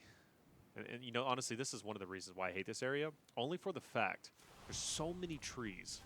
There's so many areas that your opponent could be hiding, and now it turns into this massive hide-and-seek battle that just drags on for the longest time as you try and find this last remaining player that is with a baller in the air or in a tree, just chilling out, going for the World Cup points. How many you have? We have 12 together. I was trying to listen to communication just to gain a better understanding of the scores. We see Sypher HD. Bro, I feel like I was slaying others. Combined for 12 and your HD calling out. I thought I was slaying, man. I thought I was playing pretty well. You look over at the other side, and they have more than double your score. So that's rather unfortunate. Kamo and Issa, 26, and that might have been the 27th. Who knows? Kamo 13 hit by himself. Phenomenal stuff. My goodness. Like we said, these guys are straight slayers. And that's the thing. And we were talking about it at the beginning of the game. Right. Sypher and HD playing a little bit slow. That might have done it for them right there. You got to come out early. You got to come out aggressive. And that is the way that it will come to bite you. We're talking about, oh yeah, Sypher and HD, or they're playing pretty well on one side. They stick together for a long, period. It may work for a lot of other teams, but versus a squad like Kamo and Issa, one of the most consistent teams in Friday Fortnite 2019, that can't continue to fly. Yeah, absolutely. And let's go all the way back to whenever we first started, right? That rotation out of Fatal took way too long, and it's not really necessarily kind of what Nine said. It's not like Sypher and HD were playing bad at all, because Oh, they yeah. weren't, right? They were making plenty of clutch moments, but it's all about rotations whenever it comes to these elimination tournaments. Friday Fortnite is known for that, right? So with that being said, you get into your location, if you drop pot, whatever, but you get out of that location as quickly as you can and get those eliminations, because you look at it 26, and it's kind of high, like 27-12. That's only because Dusty was cleared out. Then they rotated to loot. Kamo and Issa, who I'm talking about. Then they rotated to loot. Then they went over towards, the vegetation side over there next to, Pressure, as well as Sunny Steps. And because of that, they were hitting up all these hot spots and able to get eliminations in each different location. And that paid off dividends. And that's why you see the score so lopsided. Yeah, it's like they visit so many places. It's like they were on a tour almost and just kind of vacating the map, looking everywhere, where they may. And it looks as if, so it's going to be 27-12, just adding that extra one on top. But, I mean, we can already start to kind of get somewhat of an idea for game number 2. I just think that maybe a split has to come through at this point. I will say I'm not the biggest fan of splitting just because normally it doesn't work out too much in your favor. But you're versing Kamo and Issa. Like, these guys are going to play super aggressive continually. They're not going to change up their strategies pretty much. I think you have to split and just rely on something. I mean, hey, at least in your past, HD has been known as Mr. Solo Squad, the guy who can go off and do what he needs to at this moment. He's famous for it. So I think in this situation, I'd call for it. I understand if, at least for them, they don't. But they got to be crafty. This is a team who has played the letting spots very interesting. They're a squad who in previous has landed kind of outside Mega Mall, outside Salty Springs to make sure that they can kind of choose whichever one they want. So they're familiar with splitting in the past. However, now we'll see how it comes through. But I think, at least in my opinion, we need to see this happen. What about you guys, though? Well, Nine, I don't know what you're thinking. I'm thinking maybe a split could be beneficial. Maybe even cut off some. Maybe, if HD wants to split on his own, go ahead and do that. Sypher, why not switch it up? Why doesn't he stick with Kamo and Issa and maybe, kind of monitor a couple of those eliminations, right? That could be something pretty smart to do, but the drop is going down, and I am seeing a Dusty drop, maybe even a Salty for Sypher and HD. We're all going to Salty. It's going to be a party. Right, and, maybe that's the way to go about it. Play a little bit preventative instead of just letting them go off by themselves. If they are so good at finding players, let's let them lead us to the players. Let's beat them at their own game, Mr. Solo Squad. That's fair. Yeah. Oh, it looks like off the start, HD. He's shooting bodies just up in the air already. Takes down one. The official elimination is already granted, but my goodness, fantastic stuff from Mr. HD. Skeet shooting already off the top of what is called, what is this mountain called? I call it Weird Mountain. You call it Weird Mountain? There's that a lot is of the questionable call-outs for it. There is. I've heard quite a few people call this Odd Mountain, Weird Mountain, Strange Mountain. There's a lot of names. There's a lot of different call-outs for this one, Landon. Yeah, it is. But we're going to call it HD's Mountain for now because he's beaming already off the start, and that's what you want to see. I will say, though, they've got to be careful. I think they have to. I think already you might have to try to separate yourselves from Ghost because they've got you locked in exactly how they want to. They want to try to keep you in the same area, make sure that you're not seeing as much action as they are. So it is nice, right? They're already starting to see opponents off the break, but I do believe we hear that pistol starting to charge just above Sypher. He's known as the Trap Master. Unfortunately, nothing in those inventory spots for now. Looks as if the Stink Bomb is tossed out. Someone around the corner, though, brought down to 20 HP. Manages to make it land. 2 shots, and now no more shots left in the combat shotty. Oh. And now, here come the Stink Bomb. Thankfully, HD is going to be just behind him, so that teammate support is going to be key for them. But still, off the break, very similar to that game number 1. It's Sypher low, very low in HP, and having to call in for HD for reinforcements.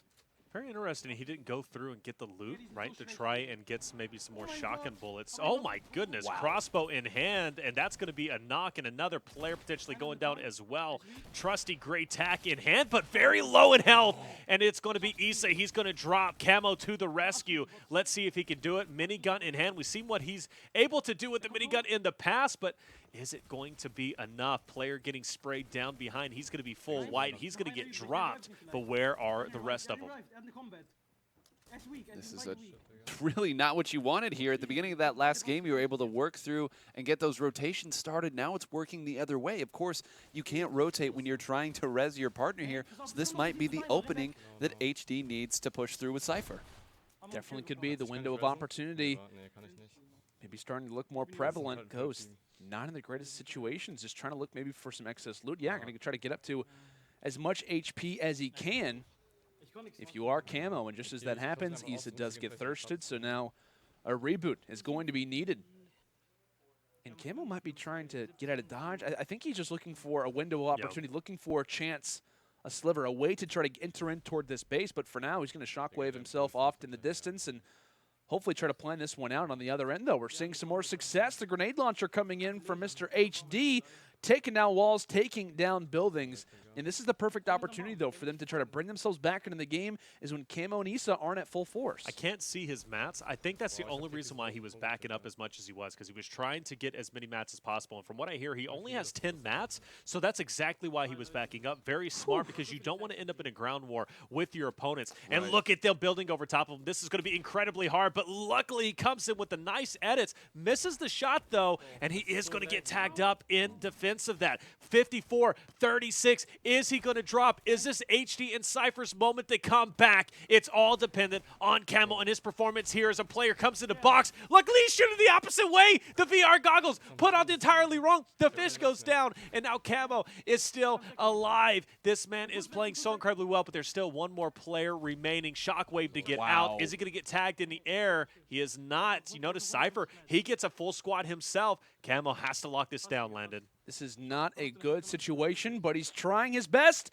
He's doing a great job right now. Can Kamo stay alive? Like we said, these are all knocks. There is still enemies around the area.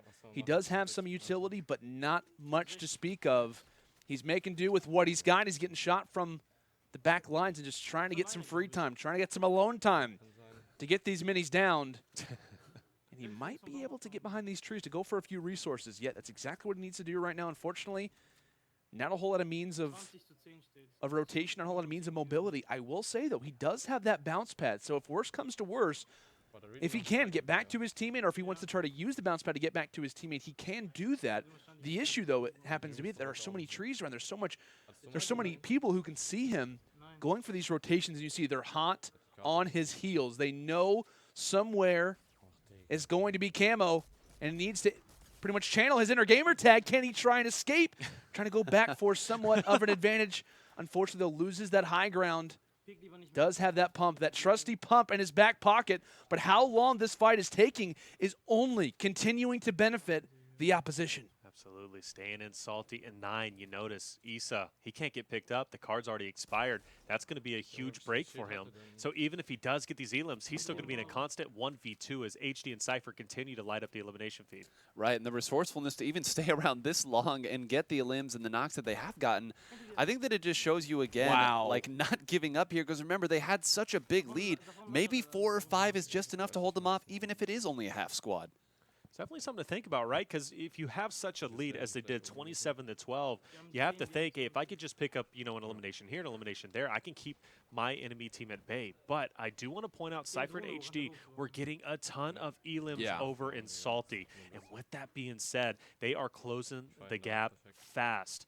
There you see the score, 32-22, and there's still plenty of eliminations. We're sitting at a total of 30 eliminations on the map so far for anybody to take. With that being said, Kamo, if he doesn't stay alive, HD and Sypher could easily win this. They absolutely could. Like you said, it is only continued success, and we're down to what I like to call the final 30, right? As that number starts to decrease, your opportunity of seeing those players starts to rise, because as the storm starts to get, or rather the circle starts to get smaller and smaller, your opportunity of seeing all of those enemies only raises. So 30, there's still plenty of opponents to make this comeback happen. The question is, can Kamo stay alive? Can he continue to be a thorn in the side, find 3, 4, 5 eliminations just to make the other team's lives so much more difficult? Spots a baller, but tries to use good trigger discipline. He does have that minigun. He's got plenty of rounds to fire through to at least drop that baller. And you hear some communication coming from his team. It didn't sound too pleasant. Maybe he's watching Sypher start to destroy the opponents. And same thing from HD. Takes one down. As like we said, guys, they are only rising. They're not seeing too much opposition. They're only continuing to succeed. He's launch padding, bro. Absolutely. Sypher trying to melt this guy out of the air. Can't get an angle. There he is. Finally, the player comes back as a gift. And he should be dropped relatively soon, supported by one structure. He's going to drop, and the combat's going to could actually fall damage is going to connect before anything. And that's going to be another elimination as they continue to get it. Destroying the launch pad. Can't get it in time, but still lasers them in the air. That opponent will get away, and they should be on his heals, and I think there's 2 players on that quad, as they are going to continue to Wow. spot everyone. But I think some shots are coming in from a distance. That could be Kamo, depending on his location. I know he's relatively close to Salty. If I'm him, I'm trying to join HG and Sypher. I think it's a great call. I think it's one that you maybe need to make. Like we said on the other end, we're starting to see some success from Kamo. However, he does get built over. At the same time, Sypher and HD, it's only success. It's only positivity. It looks as if on the other end, I think it's going to be Kamo who ends up dropping. We'll get that refresh. We'll kind of get that update on Sypher's screen, and it will come in. Kamo out of the game. Ghost now no longer has an answer in this series, and I don't believe he picked up anyone else right before he fell, so no excess knocks I think are going to be added toward that score line. This is Sypher and HD's game to win. They are the only players left alive, and they are already having more opponents start to shoot at them. You've got to imagine that they have a ton of momentum flowing right now. A ton of momentum, a ton of confidence, a ton of mats, a ton of everything for them right now. Like you said, this is their game to win. And I think it just goes to show you how much things can change from one game to the other if the rotations aren't there, if you get hopped on in that early game and don't get to build. And again, what do you think? They're missing maybe 5 or 6 points right now. They were only down 10, like that, and they've picked up a few there. There is so many opportunities for them right now. Yeah, we'll get an update relatively soon, but you're right. It's got to be relatively close at this meantime, especially if they're able to wipe out yet another squad here on the outside of Fatal. Oh, out of mats? Out of mats. It's going to be tough. It's going to be a ground war. Now you got to be dodging shots. Plus, he's trying to reload the combat. Luckily, gets it. Another player up above, and that player's going to have the revolver. It does hit for a lot, but it's not going to matter. Now he's going to be topped up on mats. He also has shield. He didn't even get damaged in that situation, and that's another squad wiped. HD, Sypher, against all odds, are looking as if they are going to come through victorious and move forward in the winner's bracket. I mean, 26-12 at the half. We were talking, hey, should a split come through? How are they ever going to try to, pretty much overachieve and win this game? Well, hey, due to some issues with Issa and Kamo, oh my gosh. Yeah. I'd say due to some issues from Kamo and Issa, it wasn't looking the most prominent, but who thought we would be here? Who thought we would be just 1 point away from tying this one up? Guys, like I said, this is their game to win. They've got plenty of players still left alive, 16 to be exact. They just need 2 of them. And up to this point, we were given a lot of props to, even in our very first series, replays and Nick A30. One thing they were succeeding at a ton is constantly singling out the opponents. When you're in a 2v4 squad game, it's never the easiest, but you have to try to use the numbers to your advantage, try to use somewhat of that communication to make sure that you have the fight advantage, to make sure that you're using at least the opportunity to get into a 2v2, if not a 2v1 fight. Use your communication, use the bodies to your advantage, and so far they have been doing that, swarming every player that they have come across. And I'll be honest, they have gotten a little bit low at certain moments. Like there's been times where they've been low on HP, especially at the start of that Salty Springs drop from Sypher. But after that, they've been kind of just trampling over everybody in sight. They've been playing fantastic so far. And we'll see if that trend will continue as Sypher casually snipes someone trying to go for the cozy campfire. So I believe that we're tied now. Yeah, all tied up 32-32. Now, Landon, you're the historian when it comes to Friday Fortnite. Oh gosh, here we go. Kamo and Issa, would this be the earliest that they've ever been moved down to the loser bracket, at least from week 1 and week 2? I want to say yes, yeah, because I believe in week number 1 they faced off, or rather week number 2, excuse me, they faced off against a very difficult opponent in Benjyfishy and MrSavage. They took them down in that very difficult winners round 1, and then obviously they made it all the way to grand finals from the winner's side in terms of week 1. Right. So I believe, yeah, this would be their earliest knockout. I could be wrong on that. I can try to confirm and make sure, at least from week number 2. But I believe as Sypher did, I think he might have took someone down just now. Yeah, And that might do it just there. And if that knock comes through, I think that was an official elimination. So that should be HD and Sypher, like you said, Taylor, against all odds. Yeah. Absolutely coming through and taking down one of the most consistent teams in Friday Fortnite 2019, Kamo and Issa. They're headed down toward the losers bracket, and I'll be honest, normally, oh, my gosh, like, how are they ever going to make it through? I'm worried for everybody else. I'm worried for everyone else who has to face off against this team because they've got to be frustrated. They've got to be angry after a team that is so good. I think it was just a matter of maybe being a little bit too aggressive with the advantage that they possessed. Regardless, though, they're looking fantastic coming into that losers bracket, and like I said, I'm worried for anybody who they have to face off against, especially right after this series. And I got a lot to say, but Nine, I'm going to let you say it for me. Your team that you had in the finals, granted, they're in the losers. Yep. but out in round number 2 in winners. Something very unorthodox. Nine, how you feeling? Well, of course, not feeling too happy about it. I mean, I'm not the one playing. I really don't have any hugely vested emotions in You're that. not playing this? What? No, I'm actually was not in this last game, if you can believe that. But I mean, again, this just goes to show, and this is like the nature of BRs. You can have such a great game. Sure. 27. I don't even know if this round, if Sypher and HD are going to hit 27 themselves there. Yeah. So that just shows, or goes to show you how important consistency is, and how ugly things can turn even for the best of the best. Oh, yeah, absolutely. Let's go and take a look at a few more of our bracket updates. I know along with this one, which you could argue from a lot of people has got to be somewhat surprising. I know there's a lot more shocks that are kind of going down. I know we're going to be entering in here toward winners round 3 here very shortly, but a lot of teams that we probably wouldn't have expected maybe in losers bracket. I'll be honest, though, totally didn't expect that. I'm with 9. I was thinking Kamo Issa at least like maybe winners semis. Yeah. Considering the way that they've been playing, because it hasn't just been like, oh, they had one tournament where they played well. No, it has been consistent. Week 1 and week 2, top 2, top 6. You don't see that happen very often. And we talk about BRs, everybody knows about it. The RNG that happens to be involved from time to time isn't always the kindest. But guys, as we're looking out, or rather looking here through the bracket, I saw, Taylor, your reaction. You're shaking your head a little bit. What series is making you do that right now? You know, the Highsky Slappie versus Nickmercs Neo. You know, Highsky and Slappie, they had not been performing well in week 1 and 2, but against all odds, they do knock second place second placers from last week, Nickmercs and Neo. Wow, that's actually out in round number crazy. 1. That's massive, right? Because Nickmercs Neo, the duo, especially, competing in the World Cup, trying to qualify out there. But those two, man, they're solid whenever they comes to elimination. But Highsky Slappie coming through big and able to move forward and kind of looking through as well. Now, the Gotaga and Airwaks. Now, that one is definitely a solid duo that I'm incredibly excited to see how they're going to perform moving forward. But I don't know. Anything. MrSavage Benjyfishy at the top. Just noticed them going against Sypher and HD. Oh, my gosh. That's my duo to win the whole thing. MrSavage Benjyfishy. I've been supporting you since week 1. Well, now you start to call it out. Was that your Victor coming into this one? Were you thinking Savage? Yeah, man. Clip it. It's in the yeah. You go back and watch Nevada. I said MrSavage Benjyfishy at the beginning of the day. At the very beginning of the day. Did he say that night? I don't remember him saying that. Do you remember that? Listen, it's all on video. Revisionist history, I think, right here. I think we might be having a fibber, possibly. I don't know. I didn't hear you, but hey, who knows? Maybe you did. Regardless, though, one team that I'm also somewhat shocked is making it as far as they are. TypicalGamer and Thieves, they just took down LG Destroy and Ghost Assault, a team that obviously is our qualifier squad, one that we were very hyped up about. But hey, TypicalGamer and Thieves, they're making some strides. I know they had a very shaky first week in Friday Fortnite 2019. They came in last week and definitely kind of proved a lot of people wrong, saying, hey, we're still a talented team. We may have won back in week 2 back in 2018, but we still got the stuff. And I'm excited to see what they can do when it comes into winners round 3. But winners now down to losers. Let's see exactly how our bracket is looking for right now. Boys, I hate to call it out. First matchup at the very top, Ninja, Tim, they are out in top 32. That hurts. Yeah, that hurts. Honestly, because the fact that, Ninja TimTheTatMan, they're a solid duo. Oh, they are. Ninja obviously plays incredibly well. Tim's been getting increasingly better.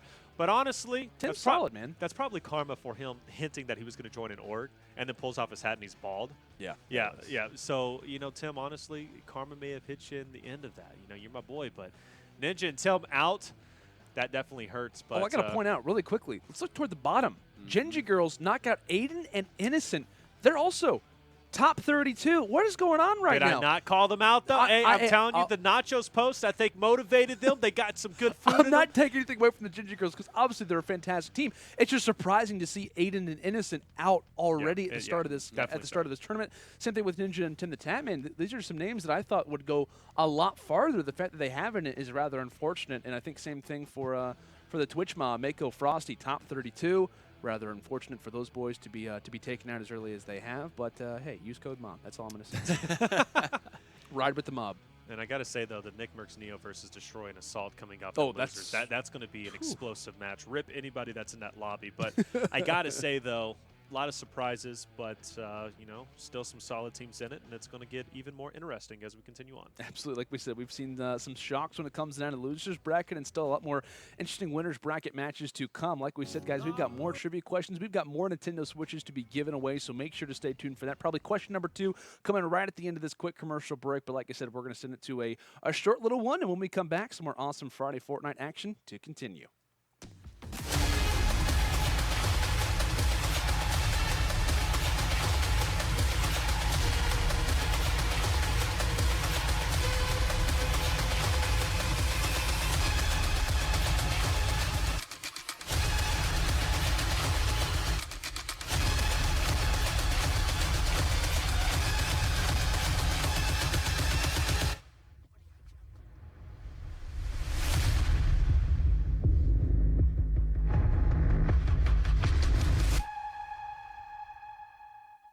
Welcome back, ladies and gentlemen, to Friday Fortnite 2019. We are in week number 3. We're about to be hopping in toward round 3 here in just a moment in terms of the bracket. But hey, it's time for another question, guys. It's time for another question. Of course, like we said, we're live from the studio. Ready. Myself, Lando Sanders, Reflections, 9-Hole Grains. Like we said, we are ready for the next question. Like I said, guys, feel free to type the answers in chat. You don't have to be the first. You just got to be answering the question correctly. We'll be getting in contact with you. So the next question that I have is, what legendary duo played in week 2 of Friday Fortnite 2019 versus C-Day and Noah's Noah? Not going to be saying anything. Okay, Taylor apparently knows. Hopefully you guys know as well. It was kind of a legendary moment, you know, in terms of week 2. But no answers, no spoilers here. All I'm saying is I want a chance to win a Switch, too. That's it. Yeah, I'm sure you probably Equality. do. You don't have a Switch, right? I do have a Switch. Okay. So you don't need another one? Like I said, I think all of us have Switches here. I have one. So I can open up my own GameStop. That's my only purpose. One for home, one for the road. That's okay. I'll be honest, not the worst idea. One for my wallet. Let's do it. And one for your wallet? How big's your wallet? Oh, I see what you're saying. I get you. Oh. I mean, he's trying to be clever, Nine. It took me a second as well. It just happens. So, Yep.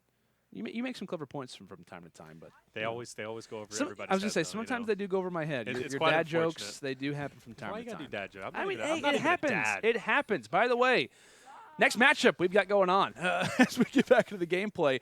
Megga and Dubs facing off against Adapt and FaZe Bini. This should be a fun one. Of course, all 4 members are from FaZe Clan, so FaZe up. Next of all, they're probably, you know what, happy to play against each other, but at the same time, if you are a FaZe fan, you're a little bit sad. My personal thing that I have to be keeping in mind is that this was one of my favorites. Megga and Dubs are one of my favorites to win the entire tournament. They had a little bit of a slow start when it came down to week 1, totally turned it around in week number 2. I think they might have had like a top 4 placement, something along those lines. So if I can kind of hold on to something, it's the fact that I have these guys going pretty far. However, never going to be an easy matchup when you're facing off against guys like Adapt and Bini. I know Bini's obviously a professional player for them. Adapt, still a very talented player in his own regard. I know he's obviously one of the OG members of FaZe Clan, a very talented content creator, one of my favorites back in the days of Call of Duty especially. But I'm excited to see what these guys can do and maybe any damage that they can do to this very talented young group. Phenomenal job from Megga coming through big in the end. You notice how he's editing out the stairs. He brought his opponent's build down. His opponent picked himself up. What platform is he going to land on? Well, of course, the platform with the trap. So that was exactly what Megga needed to do. And plays like that is what set him as the best in the game so far. Plus, he's at 12 elims, and we are getting down to the wire. There's only a total of 11 elims still to be had. And you can hear the laughter. You can hear how relaxed this duo is, which can only make you think that they are sitting pretty in terms of the score. Yeah, you definitely like to assume some laughter would most likely allude to the fact that they're in a pretty good spot, or maybe they just like laughing. Who knows? Maybe they're just critically holding on. Who knows? Maybe even going to offer. Oh, that's so nice. They're going to offer a few more resources, some help for Adapt, who's going to go ahead and dance back and forth. This is great. I love this. Well, I liked it for a moment. Then he decided to put traps down and just totally scare Adapt, most likely. But it's no avail. Like I said, these guys are probably feeling really good. And right now, Bini, controller player. I like this. I love to see the controller players coming out. I'm curious. I know Adapt comes from controller. I'm not sure if he's on controller, if he's playing on PC. I know he and some of the FaZe guys kind of go back and forth, pins. Like Teeqo, I know, for example, uses PC, but I think, you know, a few others may not. But to no avail, the controller players are showing out. I mean, literally HD. High Distortion is thinking about switching to controller full time. You love to see it, man. Coming from a controller background, Taylor, you and I, console brethren. Yeah. Love to see it. You know, it's pretty good to use, especially if you're, you know, playing Fortnite. Obviously, you sacrifice, you know, your building, but the L2 spam is pretty incredible, I'll be honest with you. It's not OP as people think it is, but it's definitely something that's incredibly useful. But getting tagged up a lot, Bini, 24 health. Luckily, he does have some people who's going to be contacting him, but you do see some players all around him. One player's going to phase through, and yeah, he's going to go down in the meantime. Now it's a question of Adapt, Megga. Oh. Okay. There goes Megga. Now it's a question of Adapt. Will he be able to potentially close this out? Now, like I said, I don't necessarily there goes Adapt. know the score. And Adapt is going to drop 2 from a great fall. Okay. Well, So don't really understand how. Like, literally, you were like, okay, we got this guy. Oh, now we have. Nope. Okay, now we have. Yeah. It was like they just all died at one time. It's rather unfortunate, but hey, it happens. You never know when you're in a Fortnite game. You just never know when that talented squad is going to take you down, or when you're going to face off against some random Jonesies who literally have no idea what they're doing, which would be what I would look like. you think so? Yeah, I would. I've seen you come out with some clutch plays. Well, whenever I face off against talented players, that's what I would look like in comparison. By the way, we know the official winner, Dubs Megga. My pick, by the way. Moving on, I got to give myself some credit. To round 3. Doesn't happen very often. Every time that I choose someone to win, they lose so early. They lose like in round 1. So the fact that they are moving on to round 3 makes me very happy. However, they are going to be facing off against TypicalGamer and Thieves. Very talented team in their own regard, but like I said, they're going to have to put on one heck of a show versus these new guns, or rather these young guns. So kind of an old school versus new school type battle. Those are some of my favorites to watch in Friday Fortnite for sure. I'm pretty excited. You know, you kind of pointed out earlier, TypicalGamer, Thieves, moving so far as they had. They did, in fact, win an original Friday Fortnite. Yep. So I will say they know what to do when it comes to elimination-based tournaments. They were kind of the king of slow playing back in the day. They love to go to the outside of Shifty and then kind of rotate into Tilted. And from there, they would get a lot of eliminations. Obviously, the meta's, developed quite a bit, especially since Greasy isn't there, because Shifty, then a rotation into Greasy and then over to Tilted was one of the OG rotations that worked out so incredibly well. I am waiting for the ice to melt. I want Greasy to come back because I love that rotation from Shifty to Greasy. You always run into the easiest of opponents, and it sets you up so incredibly well, especially in these elimination-based tournaments. But Maybe it could happen. Who knows? You never Season 10, people are starting to speculate. the castle's already gone. It's floating away. You got a monster out there that's just like chilling in the water. What kind of monster is it? Kraken? Kraken, yeah, the Kraken. I'm always a big fan of the Kraken. Just back to the pirate movies. Pirate-like. We're in a pirate theme. Hey, it can happen. Possibly. Am I holding on to straws here? I don't know. I don't know. It's Fortnite, man. Is anything a straw? Is anything a straw? I don't know. Oh my gosh. And here we are jumping into Oh, boy. another match. My two boys, MrSavage and Benjyfishy, two of the most solid players, I believe, in this tournament. The winners of Week 1. Savage got tagged up quite a bit. Luckily, he's got the chug splashes and a player looking directly at him, and that's going to be an easy elim. And he's going to be kitted up quite well. He's already at 5 elims himself, but going against Sypher and HD. It's going to be a tough matchup. 9, what are you thinking? Well, I'm thinking that Sypher and HD are coming in with a lot of momentum, and they're going to need all of it. You have talked up this team right here. I have. Since we started talking in pregame, stop. you came into the office saying that this was your pick. So Stop it. You literally walked through the door and just yelled, NRG! That's what you did. This is my team. It is. And hey, it's a good choice. I mean, it's fair to say, like, they are Week 1 winners. They're a very talented squadron, and then much like Kamo Issa, they're one of the teams where if you start off a little bit slow, you could be taken down. However, we already have seen Sypher and HD do that to one of the duos. Can they do that again?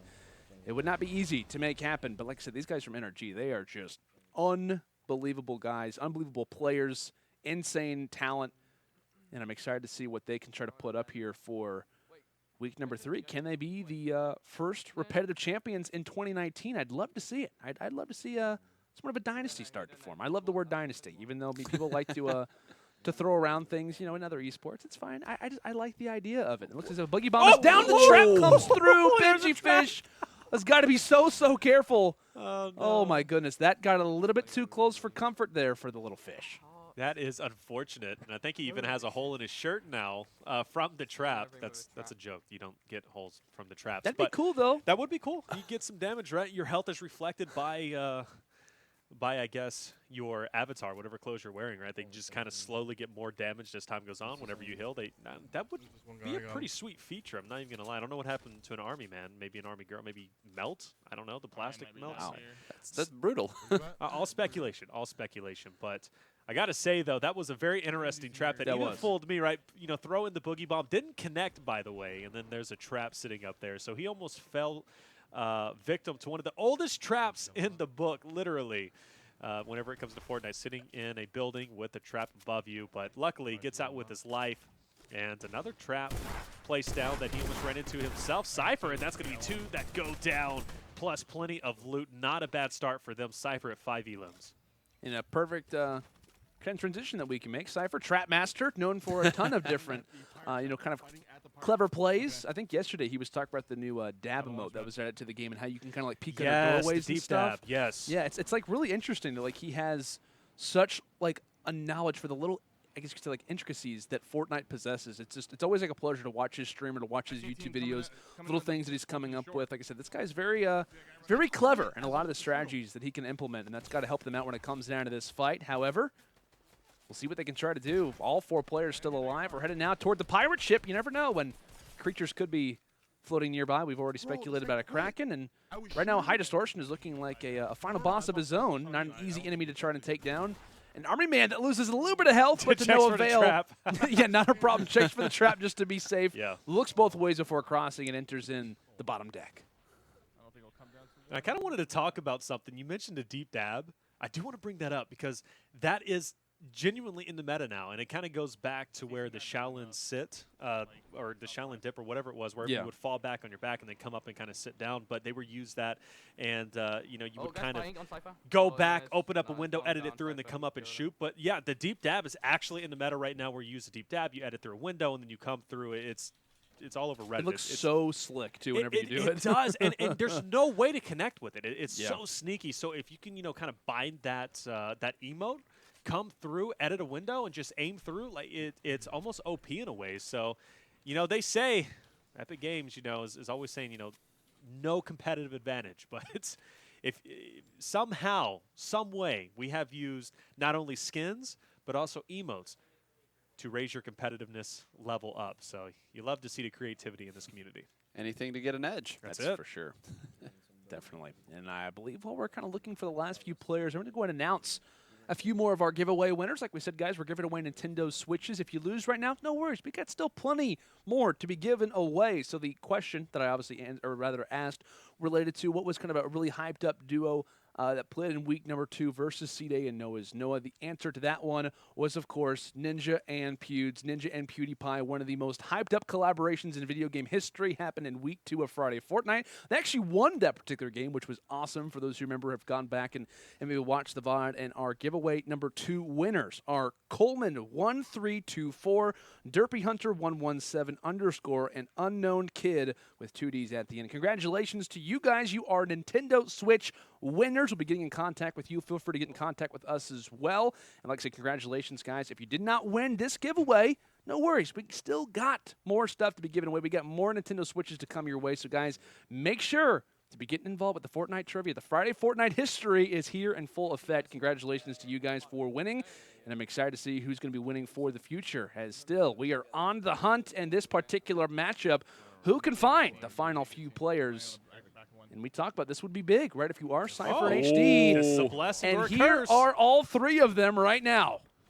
Like I said, blessing or curse, depending if he's able to come through big with these elims. 9, it's going to be testy, but if he gets this, it's going to be a huge advantage going into game 2. It is. They're already up only 1 right now. To get these 3 would extend that to an even further level. That's 1 knock there. They need to be able to rotate around. You see that Benjyfish is there. That's 2 knocks.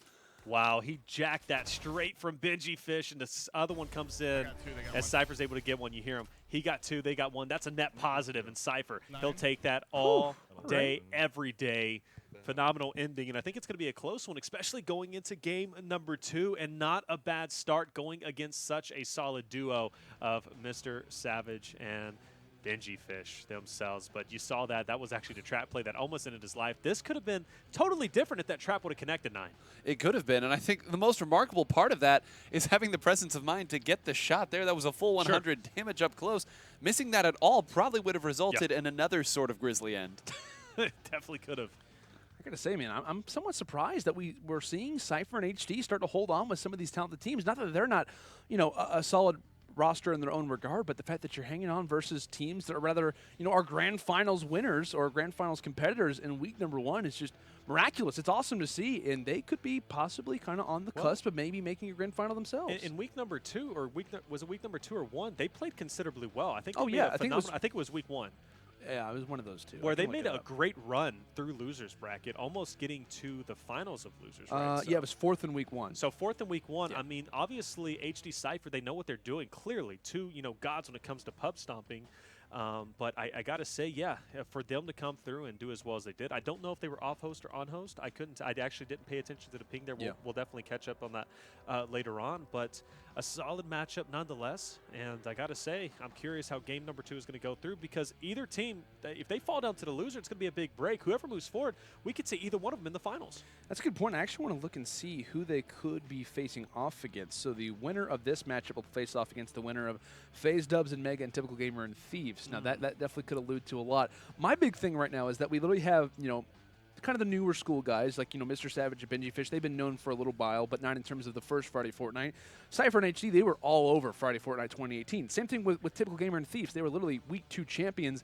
And on the other side, you have Dubs and Megga, who are younger players who are kind of starting to get involved in the mix as of recently, especially with the World Cup. So you, without question, have 2 different games going on that are just above each other between new school and old school. Love to see it, and it looks as if for right now, the Vets are holding on 20-18 after match number 1. We'll see how they fare off when it comes down to game number 2. Continuing their interesting landing strategies, not landing right with each other, separating off the break. And it looks as if right now HD might have given the call to Sypher that someone might have been on that Sky platform. You saw the immediate kind of reaction from Sypher, trying to aim that regular revolver at the skies, and not seeing anything for now. But guys, like I said, a decent lead. Like I said, it's only 2, but to no avail. Having a lead at all versus this NRG team that Taylor has deemed as, without question, one of the best teams in the world, and fair to say, is very impressive. Ooh, misses the shot, misses again, and this player is... He went for the little... That guy was literally on ice. Like, he was just sliding back and forth, and luckily he connects enough. But that could have been unfortunate depending if he would have had a weapon. But a very good blessing off the start. I do want to point out, though, remember, let's go back to week number 1 with HD and Sypher and their landing spots. They're choosing to go Fatal. Yeah. Whereas the week number 1, they did something that was incredibly smart and worked out very well, right? HD to the outskirts of Mega Mall, and then we would see Sypher on the outskirts of Salty and Poverty. And that strategy worked out incredibly well, and it was difficult to counter. But this week, they're deciding to go Fatal almost every single time, which is quite interesting in a major switch-up. And I'm just curious as to why they decided to do that. I mean, hey, if it works out, got to give them some props for it.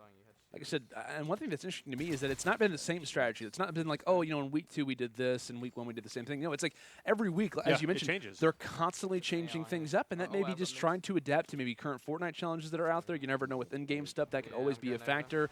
Even same thing with just kind of realizing where the average player base is. It's the key to winning Friday Fortnite is knowledge of rotations, knowledge of what the average player likes to do, and at least so far. And the reason why we've been seeing these guys have a lot of success in 2019 is maybe the realization of that, maybe the constant awareness of what the average player likes to do.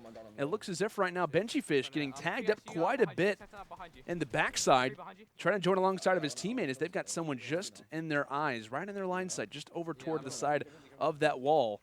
Trying to go for as much resources as they can because they are trapped inside. It looks as if they do manage to find one. So that's going to be a big frag found for MrSavage. They finalize it. They're going to try to reap all the benefits from it, but still in a very close situation. And you see, Benji, he's ready for the shot. He's ready for his opportunity to try to make that pump land through the window. Great job here. And you heard the countdown right there, 3, 2, 1. You talk about that communication that we talked about, but actually going against them right there, I was just ready to compliment them on that, but I think the 3, 2, 1 maybe should have been a slightly different countdown there. They are still going to protect this position as well as they can, but we've talked so much over the course of this tournament. Even if it's not completely disastrous, the clock is ticking, and they're actually down right now, both from the first game and in this current one. Yeah, I do want to point out, whenever it comes to Benjyfishy, MrSavage, they love to land Mega Mall, and this is something they consistently do, going even from week 1 to week 2. This is where they love to go, and trying to save the life of MrSavage is going to be Benjyfishy, and this player is determined to get the full elim, and he does just that. He knows, hey, I don't think I'm going to survive this. I'm playing random squads. I've got to at least get my 1 elim, and unfortunately he does so, but the card will easily get picked up. But you notice the health quite low, and spams are coming through. He's going to be at 60, and this player has to go down. A solid headshot for 133 shield off of this player. He's going to be about 60, 70 white. He's going in for the second attack. He's got to connect, and another player comes into the fray as well, and he's going to dip out. Hopefully he doesn't get tagged up. Even in shadow form, you can take some damage, and he gets out for the meantime. No more shotgun bullets. That's why he decided to dip. Very smart heads-up play on his part. MrSavage, he's known for his shadow bomb plays. Now here for Benjyfishy, he's shown, hey, I know how to do some stuff with it too. Lovely play to try and escape get out of dodge. Like I said, they are down 7. This is not a situation that they can exist in for much longer. And I think Benjyfishy is starting to come to that realization yet to even pick up the card. And now is going to try to go in full stealth mode, full send, as now may be the time. Like I said, he has one knocked opponent. Going to finalize that. Can he grab a bounce pad, med kit? Good overall. He has to get the card, though, Landon. He does. He has to focus on that. That has to be his primary objective. Comes through, tries to go for the edit. The enemy places the wall down. Unfortunately, though, it's actually going to be Benjyfishy just quickly trying to grab that high ground and realizes the card is starting to dissipate. Can he grab it? Oh! Just through the door. Manages to find it. However, the enemy has the open advantage. Benjyfishy goes for the quick little edit on the window and waves goodbye. Lovely stuff coming through from NRG's finest. Benjyfishy manages to stay alive for the time, gets his teammate's card just at the buzzer beater, and thankfully we'll have a reboot card just off in the distance, but hopefully it's not only a mirage. Hopefully there's not any enemies just around the nearby area. My goodness, I'm slurring my words right now. I don't even know how to comprehend what Benjyfishy just pulled off. And wow, what a bold play coming in and going straight for the revive versus using the med kit that was placed just behind him. So he is risking his life in this current state and time. But a fight with some green armament is going down, and Sypher is going to be on the attack. Player just below going for the sick edits and gets it, tags him up, and he's going to be just about one shot. That player is going to maintain his life for the time being, but finally he's going to go down. HD joining him, gets tagged up. No worries, he'll be okay. HD's going to be there for the cleanup, and a phenomenal job on their part as the lead is going to continue to grow, 9.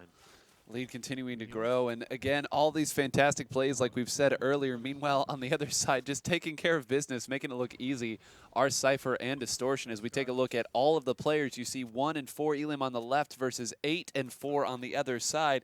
Quick math there, that's 7 separating the two now, on top of the 2 points that they already had to go.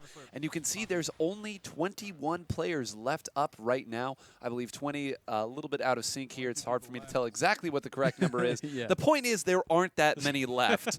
And to make up now 7 different, and that's going to make it even more difficult. Can Benjyfishy pull it again? This is the same location they were just fighting to. Yeah, dips out of there. I totally agree with that. Medkit in hand. Now he's got to use it. There is no way he's going to be able to res his teammate obviously going down. I don't even think he can get the card, to be honest with you, at this point. This is going to be a tough situation. He's going to drop down. He's got to heal up, but this team that is on him is hungry. You hear him saying this team is tryhards. This is going to be a make-it-or-break-it moment for Benjyfishy, and he goes down. And unfortunately, my duo to take it is moving down to the loser's bracket, but what a run for Sypher and HD. Yeah, absolutely. I mean, they are going on an absolute tear. This is a very impressive performance, one that, hey, maybe a lot of people out there would say, you know, they're kind of surprised to see them in this current state. And I got to say, these guys are pulling out all the stops, and a nice little highlight off the break for Sypher, and that was just only kind of I guess kind of a catalyst for what was to come. But really, it's kind of been a matter of, and these victories that we've seen come through from Sypher and HD. Ghost, Kamo Issa, you know, granted they had a lead after game number 1. One of their main issues was starting to see a lot of action early, kind of getting their hands full, not having a whole lot of HP, pretty much getting delayed. That's exactly what we saw come through here for NRG as well. Granted, the lead was kind of toward the other side, but it was a matter of them struggling, not being able to get reboot cards, having a problem in terms of just the early game struggles and losing a lot of that momentum.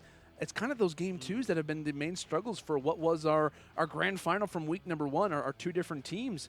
It's kind of just been a matter of success. Sypher and HD, they've been looking consistent. They haven't really had too many scary issues where a player's gone down and aren't able to go for a reboot card. They've been looking calm, cool, and collected, and I think that's the reason why they've gone through these very, very talented young squads. And not to mention their landing spot, choosing Fatal over Megga, right? Megga is not necessarily the hottest strip drops now, but it's still a very bad place to go. But I will say, Benjyfishy, MrSavage, they love to go there consistently throughout Friday Fortnites, both week 1 and week 2. They decided to go to that location. Typically it works, but in this situation we noticed they landed at Mega Mall, they stayed at Mega Mall, and they ended up losing at least in Mega Mall, right, during game number 2. So I will say Mega Mall was their start and ending point. But with that being said, Fatal seems to be working so far. HD and Sypher, they may have something special here. And whenever we say high risk, high reward, there is the high risk portion of that. We so often say that with regards to the reward, but like you said, start there, end there. And I think, again, the consistency, like you were saying there, the ability to switch between all of these different dropping points from week 1 to week 2 to week 3, sometimes you just have to find the right piece to plug into that formula. This might be the equation they need to finish it off. Oh, it absolutely could be, right? Where we would talk about it consistently, like in terms of what are they going to be able to do to take down these talented teams. And honestly, it's just kind of been a matter of playing their own game. The enemies are making the mistakes, and they've been seeing a lot of benefits from it. Not normally would you choose a field over a mall, but in this situation, it may be working out very well for these guys. And like I said, nature lovers out there. I mean, there's got to be a few from time to time, you know, city versus, you know, the outskirts. You never really know, right? But for, hey, these guys, it's looking fantastic, guys. I know we have the bracket to pull up for you here in just a moment, but like we said, we've been seeing a ton of interesting matches, a ton of interesting kind of moments for a lot of our kind of, you know, squads that we were looking at saying, hey, these guys have got to be favorites. They're starting to fall out a little bit, and I'm curious if it has to do with a little bit of the week break that we took for, you know, week 2 coming into week 3, or if that has to do with all the new items in the game. Maybe players aren't adjusted, or maybe, yeah, like things like the pump being taken, or maybe even the adjustments that we've seen with the combat shotgun, the range that it's lost, or little fights like that. It only takes one fight to lose, one player to take you down. So those situations may be coming in and maybe biting them a little bit. And not to mention, too, the World Cup qualifiers are now over. So maybe a lot of these players have been taking time off from Fortnite, maybe playing something else, because they've been grinding this game for quite some time now. In preparation for it. In preparation, exactly, as well as, you know, of course, playing in them themselves. Maybe they took a little break. That could have something to affect as well. But 9, what are we seeing? Sypher HD in semifinals? Not bad. No, not bad at all. And, you know, I think that since the team you picked and the team that I picked both lost to the same one, does this mean we're tied currently? That's fair. I would say that. The only team now is Dubs and Megga, and that's going to be Landon's pick. So he's still very much in it. And before we just get like a quick little bracket update that they've lost, you know, I'm not going to try to speak to that too much. But like I said, some very kind of surprising, you know, matchups that we're looking at here kind of toward the end. We see actually FaZe Rain and Teeqo making it forward, facing off against FaZe Highsky and Slappie. Toward the bottom side, we've got Gotaga and his teammate Friday Airwaks still hanging on versus Myth and Poach. So, like I said, some interesting matches still to come. Some names that maybe we weren't 100% expecting to be at this point are here, and you got to give them the props for it. But let's take a look at the teams that unfortunately have seen somewhat of an earlier exit. Now here down toward the losers bracket, the farthest progressed team, of course, is going to be MrSavage and Benjyfishy waiting around in losers round 4. But what teams are already knocked down? One matchup that I'm looking at that has already concluded has to do with Nickmercs and Neo. They are down in losers round 2, a team that finished second. That's second in week number 2 is already dropped down for the count. I got to say, that without question for me is somewhat surprising. And I wish we would have been able to see that, because we've already seen Destroy and Assault. Despite them being in losers, we've seen the numbers they can put up. Oh, yeah. And it's you know, they're crazy numbers. So for them to be in losers is still very scary, especially if you lose out of winners. You go down there, and that's going to be your next competition. You have to be worried for your tournament life. Gen G ladies, hey, we didn't get to highlight you once again this week, but I got to say thank you for coming out. But Kamo Issa coming through big, moving forward. Now, I do want to point out, though, Espinoza, you know, kind of a late add-in coming in, playing with Sway. They have managed to at least continually win, and now they are going to be in losers round number 3. So you love to see that. A lot of surprises still to be made. Oh, for sure. And for me, one game that I'm really looking out for in terms of, or kind of the progression of the bracket, has got to be Mongraal and Mitro, right? They're getting ready to face off against Replays and Nick28T.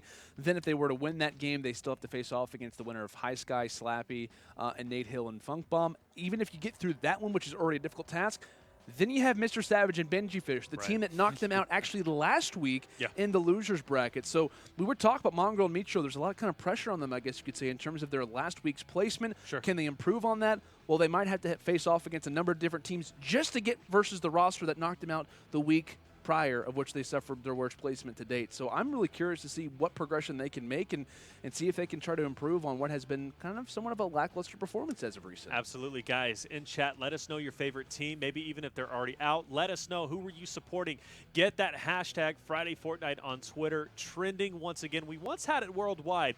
Maybe we can do the same, or at least attempt it. But regardless, let us know your opinion with hashtag Friday Fortnite. Absolutely. Guys, we're going to throw it to a quick little commercial break. When we return, there's still more awesome action to come. Friday Fortnite will only live on. And like Taylor said, make sure to be using the hashtag. Let's get us trending on social media. And still, guys, we have a lot more giveaways to come. Those Nintendo Switches aren't stopping anytime soon. So make sure to be active in the chat, get involved on social media, and we'll see you right after this.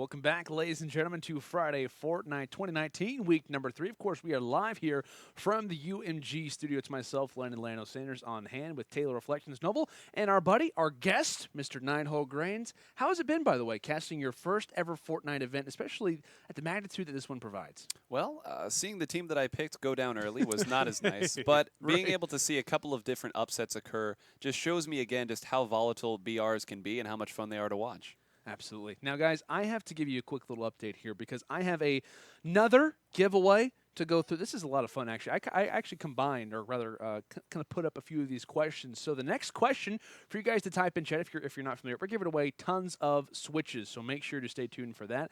But like I said, the next question that you guys have to answer, you don't have to be first. Just make sure you get it right. The next question is, what duo won the final week of Friday Fortnite 2018? So it was week 11. 2018, who won the last week of Friday Fortnite back then? I want to see your guys' questions. I'm curious if anyone actually knows the answer to this question, because I don't think that you did, Taylor. I was about to point that out. I think I got that wrong. You did. You did. I don't It was remember one who of you said. Don't say who you thought it was. I'm actually going to be looking at the chat and see if anyone can kind of get it right. Yeah, But, I kind of. this was a talented team. This was a roster of which at least one player happens to be in this I remember tournament. now. You didn't remember even after I told you the answer earlier? I didn't. So you forgot twice. I did. Okay. Well, at least we know that. It's not the easiest of questions. It's been a year. so- What do you Okay, everybody already knows the answer, so there we have Because it. one person puts it, everybody's like, oh, yeah. No. That was pretty sudden. Like, it was like all Was at it? one time, yeah. Honestly, though, that pumps me up. It does. Because, we were talking about it, right? There's got to be some, Friday Fortnite historians Right, out there. right. You guys actually watch and pay attention, which is a beautiful thing. And I got to say, it makes me feel really good as a caster, Oh, especially absolutely. for UMG, to know, like, you guys genuinely do care about Friday Fortnite and you love at least the entertainment and the kind of quality that we bring to you. So that pumps me up even more. I'm pumped up. Oh, yeah, absolutely. You got to be pumped up, especially like considering, like we said, there are thousands of people who just immediately know the answer. It comes awesome. to their head, and they're like, beautiful. "Yeah, I remember that moment when all this stuff happened, and the moments and the questions are only going to continue to warm our hearts as time goes on." But like I said, even the fact that Friday Fortnite has returned, we have to give a massive thank you, right, to Keemstar, to G Fuel for making all this event possible. Even same thing with HyperX. Massive thank you to our sponsors. Massive thank you for Keemstar for organizing each and every week. If it wasn't for Keemstar, guys, if it wasn't for FaZe Clan, this event would not be happening. If it wasn't for our sponsors either, this event would not come true. It wouldn't even be here right now if it wasn't Even for for them. you So guys. massive thank you to those guys and for obviously our partners as well. And if you guys are interested, you can feel free to visit G Fuel. Obviously, you can visit their website as well. They are the official energy drink of esports. And while you're there, when you're at your cart, when you've added a few things, to your cart, you can feel free to use code UMG for 30% off in honor of Friday Fortnite. Like I said, that is code UMG for 30% off in honor of Friday Fortnite. So massive thanks to our friends at G Fuel. But guys, I believe we're hopping into our next matchup, and to my surprise, to my sadness, I see that Megga and Dubs are down. I'm honestly happy.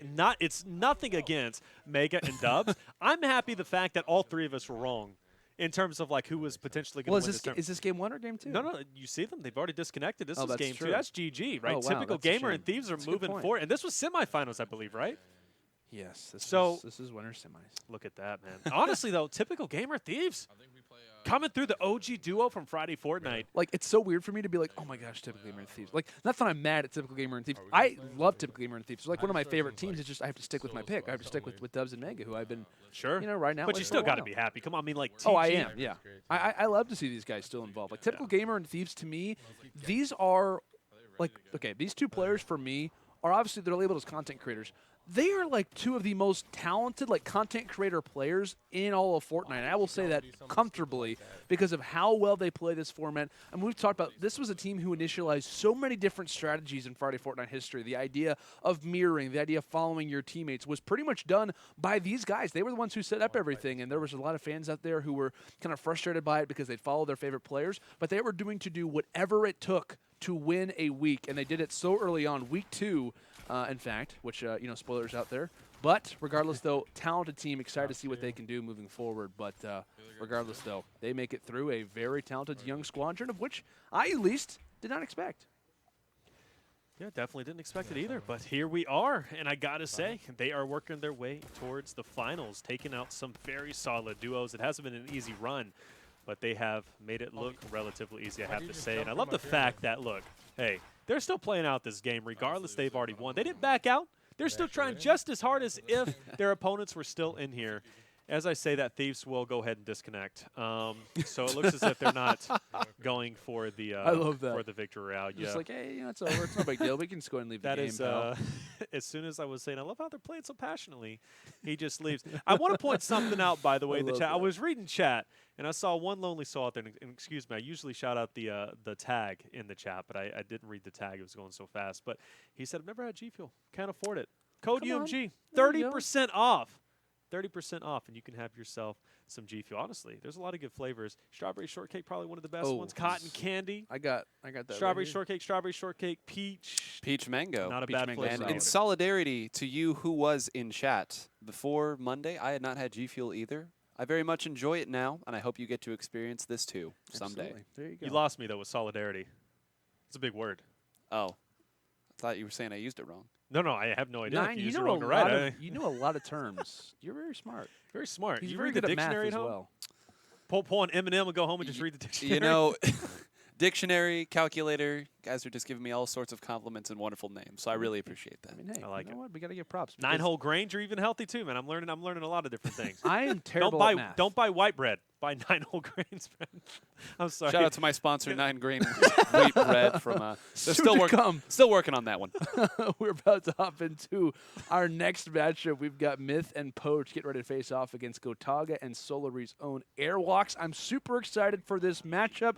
When we look at the left side, of our screen, last year we would be talking about saying, we got professional players. I know recently announced Myth, Poach especially have talked about, hey, they're going to be content creators now.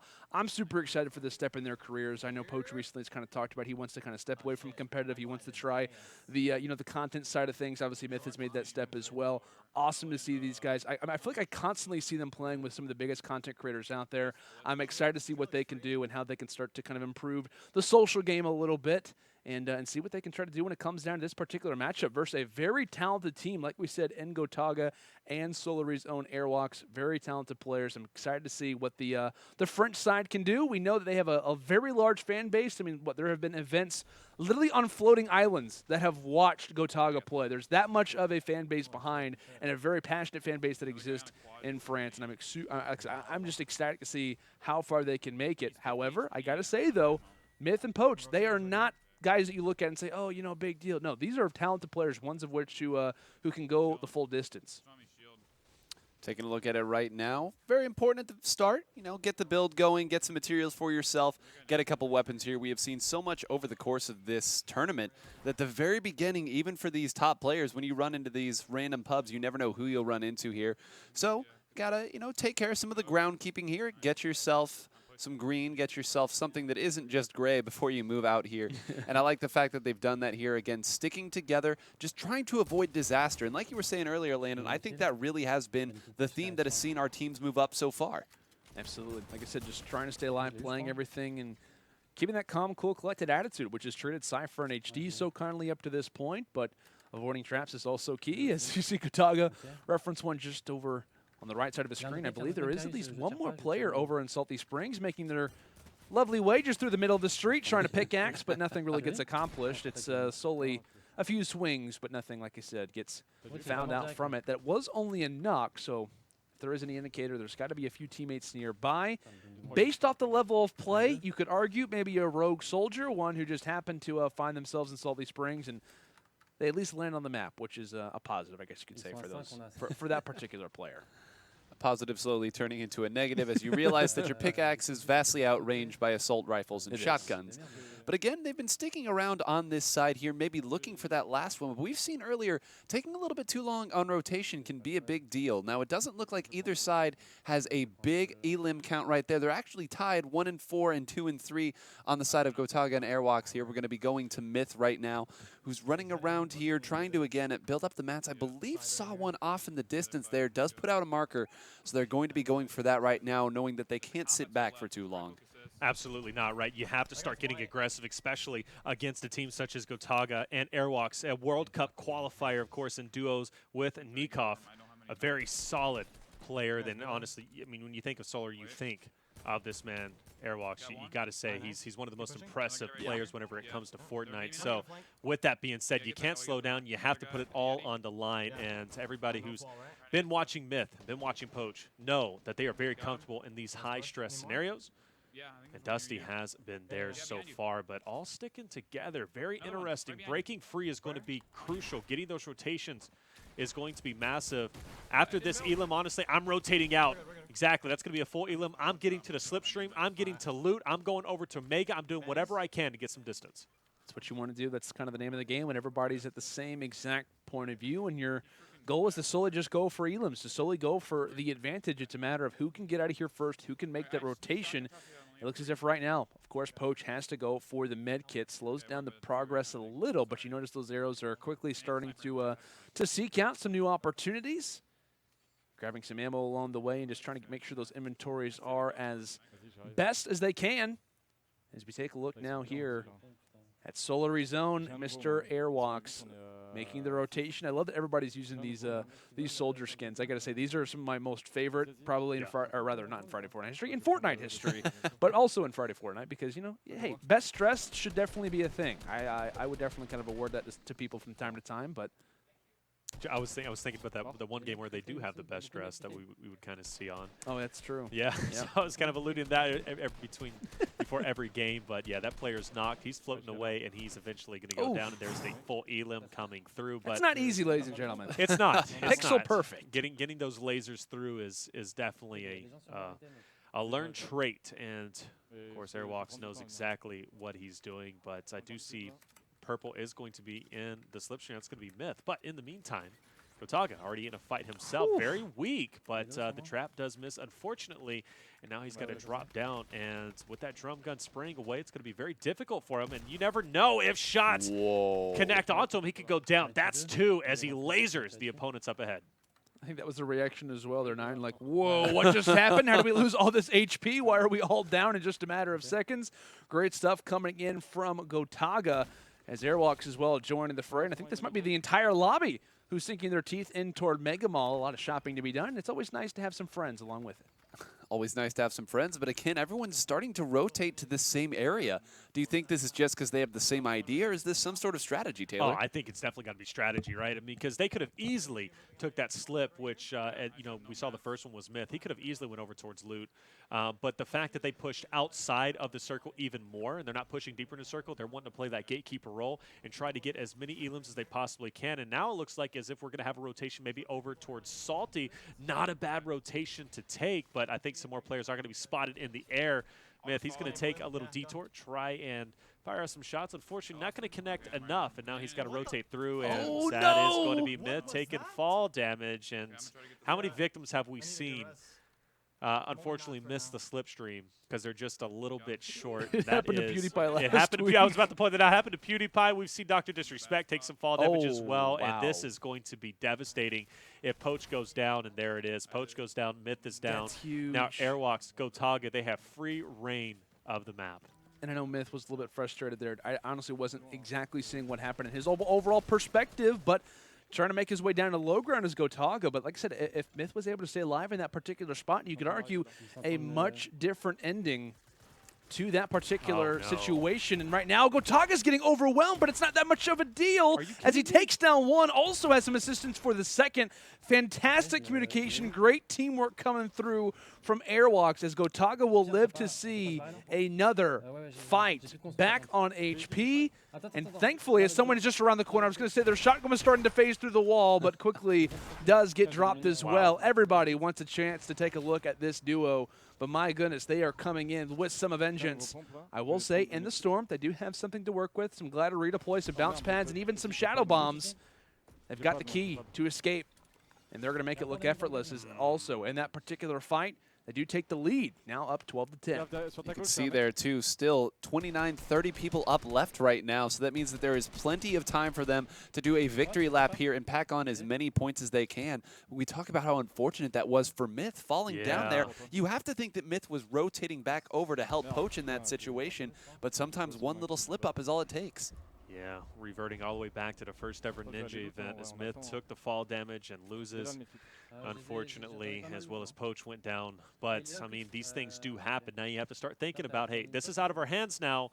What are we going to be doing for game number 2? But I will say, go all the way back to that original fight that we saw where Gotaga almost was fully knocked. Yeah. Airwaks in that situation, very comfortable, right? He's used to the Turtle Wars, getting up close and personal with the opponents, coming through and protecting Gotaga in that situation was clutch. One of the most clutch moments I have seen, at least tonight. For him to do that to save his life is phenomenal, and that's the reason why they're both up, and they have free reign for 26 total elims still to be had. Wonderful stuff, and you can only imagine the lead that they're going to have going into game number 2. Oh, absolutely. Yeah, for sure. They should be in a really good spot, and that's kind of just off of and more of a cadence and more of a credit to the fact that they played that one so well, like in terms of communication, awareness, right, of your teammate in his situation. Whenever you ask him, hey, how's everything doing? You don't hear anything back. It's most likely because he's in the middle of a fight, in the middle of the fray. So great stuff coming through from Airwaks, as you mentioned, Taylor, to kind of come through there with the support, and often that can be the main difference, right? Making sure that you have your teammate available, making sure that you can engage in certain fights is so, so important. And that's the reason why we see them alive with 24 more enemies just ahead, going for the rotation. Like I said, Storm's going to be at their backside, but hey, no problem. Slipstream's just ahead. We'll see if they can land the jump, and yeah, they're going to have no problems with that one. Like I said, we've seen a few souls struggle with it from time to time, but in this instance, they're all guns ablaze. They're all moving forward.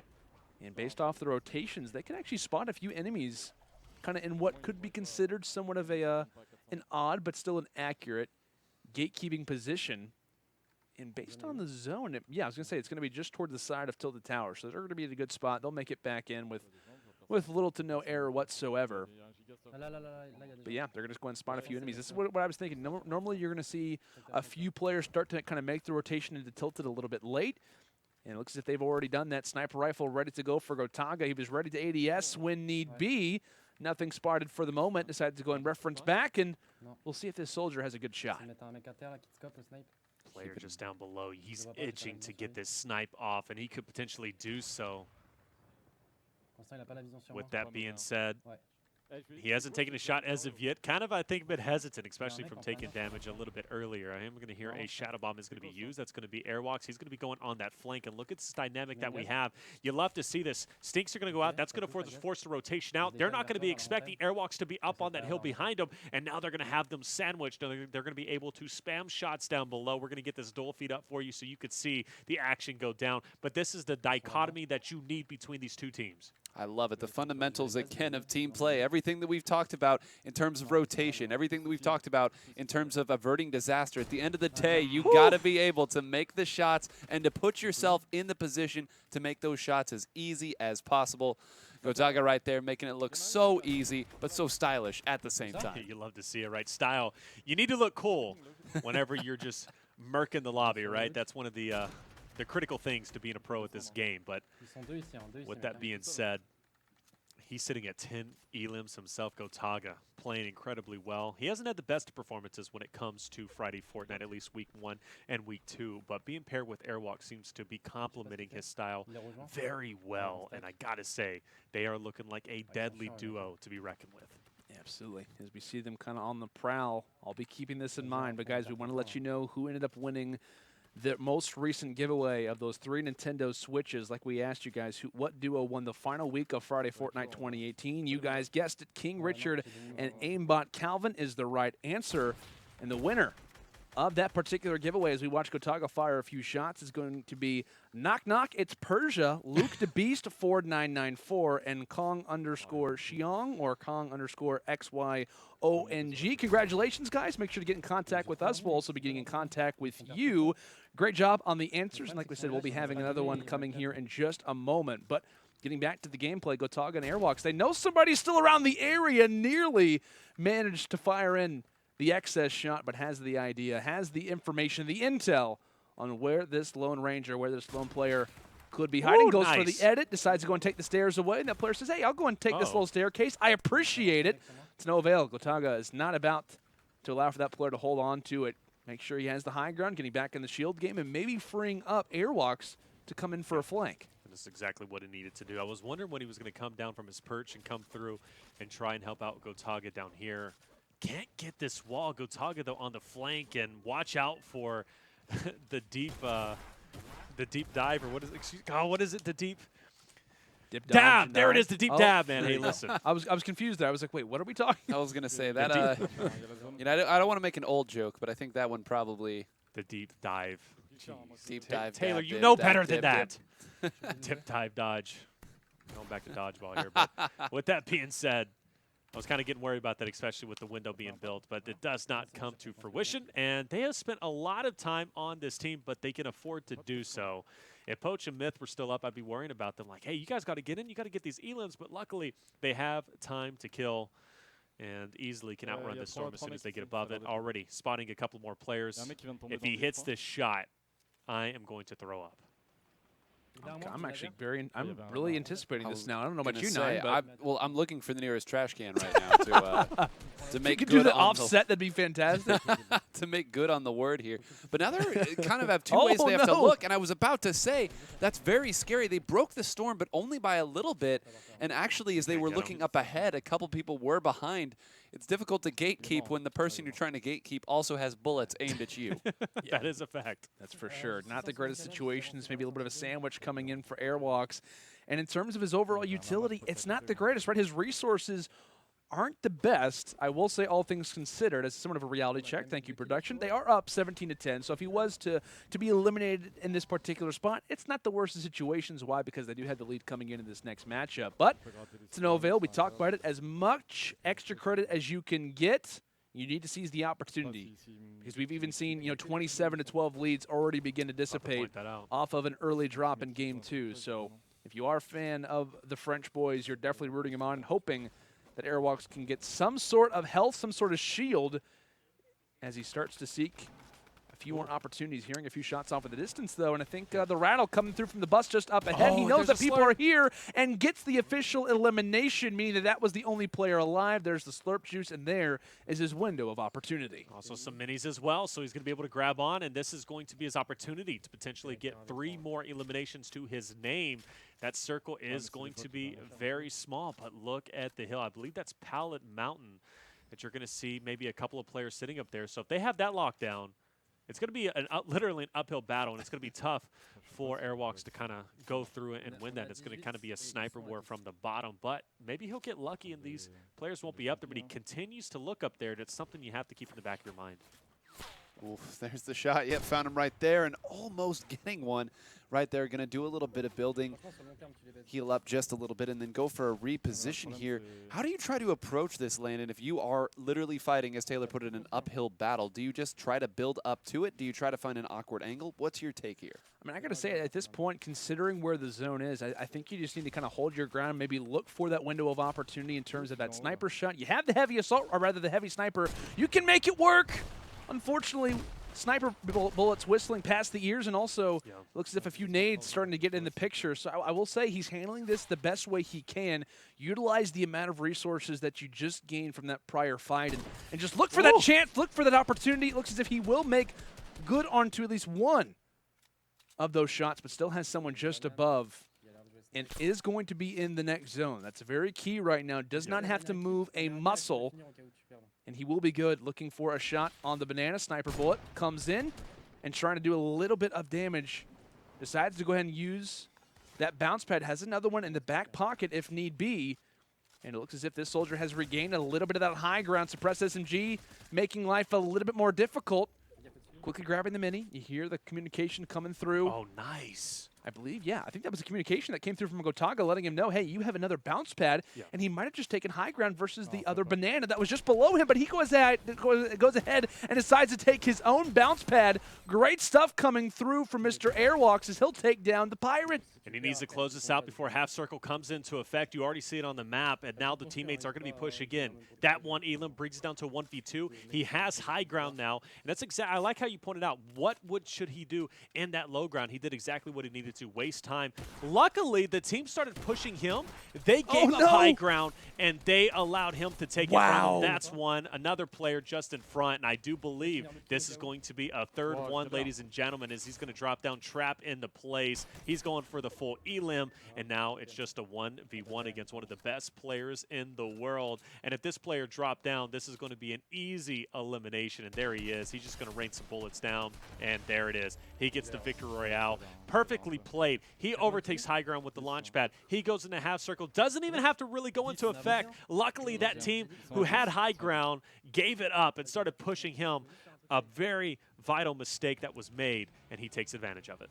That was just incredible stuff, right? I mean, you were kind of laying it out in 9, and you were even asking me, like, what does he do in this situation? It was like, hopefully he gets an opportunity, hopefully he gets a chance. What does he do? Like you mentioned, Taylor, gets the snipe, then starts to use the bounce pads. He waited for that chance where the enemy wouldn't be able to engage. He sees the opportunity, and he is only going to give the French side a much more better situation when it comes down to that game number 2.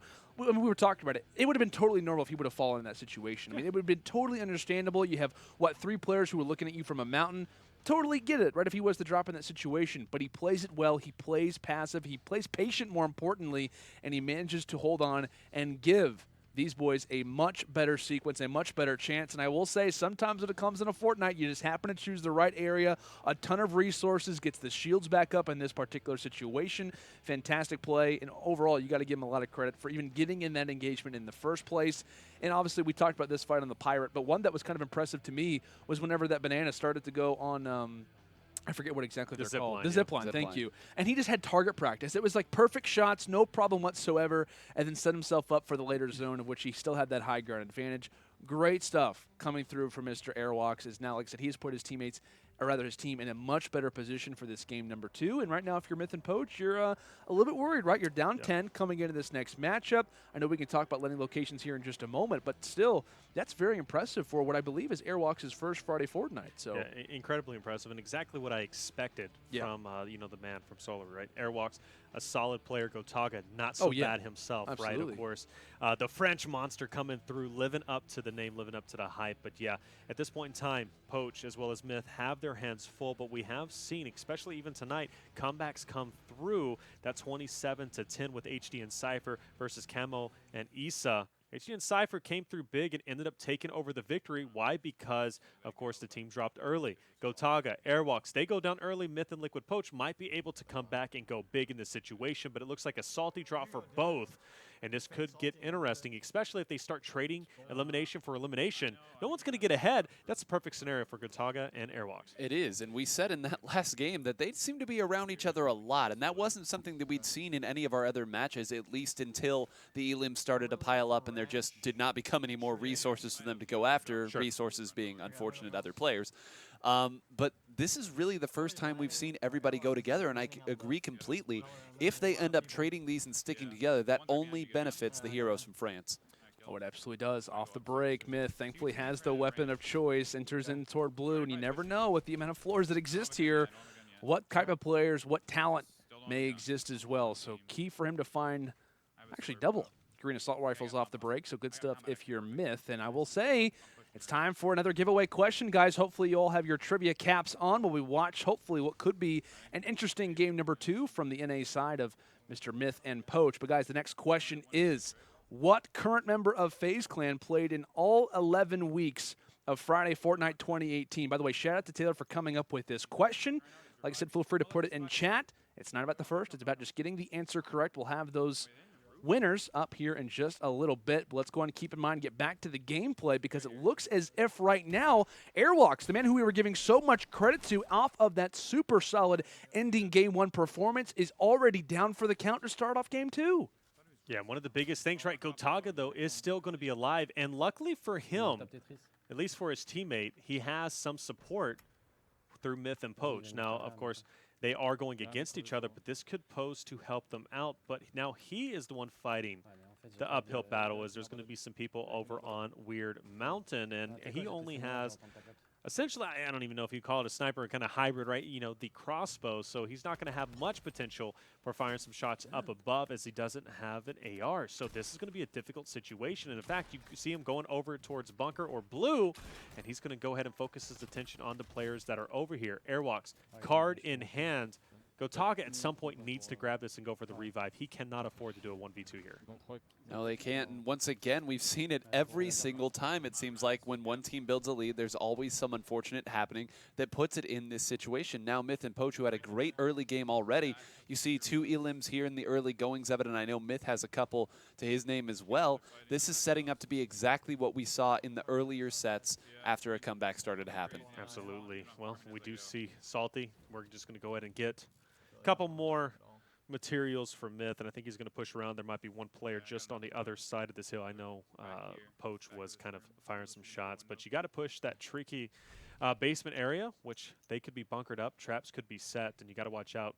One pumps do still happen, but luckily, through the window, player will be spotted. He's going to get a knock, and the rest of the remaining players are going to be located down below. You can't afford him to get up, so they need to somehow break through, but someone from Grandma's is going to be pushing, and watch out, that storm flip will be pushed, and luckily they're going to be just on the outside of it. They will have to back up a little bit, but that could have been devastating, especially when you're trying to get that player out of bunker. Yeah, I think it actually hit a tree right there. I think that's the only reason it didn't go far enough, but that is still a pretty significant AoE. We didn't talk too much about the storm flip. Does, as the name implies that it would, but like you said, very fortunate that it missed. And if you look at the top, I believe the card was collected just in time. And this puts now Poach and Myth in an awkward situation, right? Because let's say maybe Poach goes down or Myth goes down and they want to get a revive. Well, they can't get a revive for just one teammate. Now they're going to have to revive Airwaks by default, one of the strongest players, at least on the duo of Airwaks and Gotaga. So now it's like, hey, if things get tricky, do I go for a revive or do I keep it in a 1v1 and like my odds? So getting that card this early on, especially with your duo, both players still up, is a beneficial thing. So now you really have to start playing your life appropriately, and Poach and Myth have to make some decision, especially if one of them go down. It's going to make things very interesting to say the least, 9. And it looks like Airwaks did get revived there, so we will have now both squads back at full strength. And as we see right here, another kind of turtle situation. These have been some difficult picks to get. And actually got what? Got One both of them. health? Oh, you can't script this stuff. No, you cannot. And we do not script Friday Fortnite, ladies and gentlemen, despite all popular belief. This was a real moment, and Poach goes down to 1. But, you know, hey, all you need is 1 HP to stay alive and keep your life to push forward. Plus, you're going to have that campfire on the outside of Grandma's, so that'll give them potential to get full health. But this is going to allow Gotaga and Airwaks to potentially rotate through. Looks like they're going to be, well, actually, all Airwaks needs is a gray AR along with his trusty gray pistol, and he'll be feeling just fine. But in the meantime, we will see more players rotating through, probably from Fatal, maybe even just on the outskirts of Shifty as he rotated through. But you hear the frustration coming through Poach. He's going to be tagged up to just 12 health as he has to play this very carefully. He doesn't have any heals. He doesn't have any shields. So he's going to be banking on Myth to potentially help protect him in the meantime, as he's going to be low in health. Try to get as many mats as possible. This team is going to be pressing relatively soon. They're going to be trying to overtake this house. Let's see if they can come through with the win. They really haven't been able to take advantage of the lead that they've gotten so far. Of course, we've talked about it.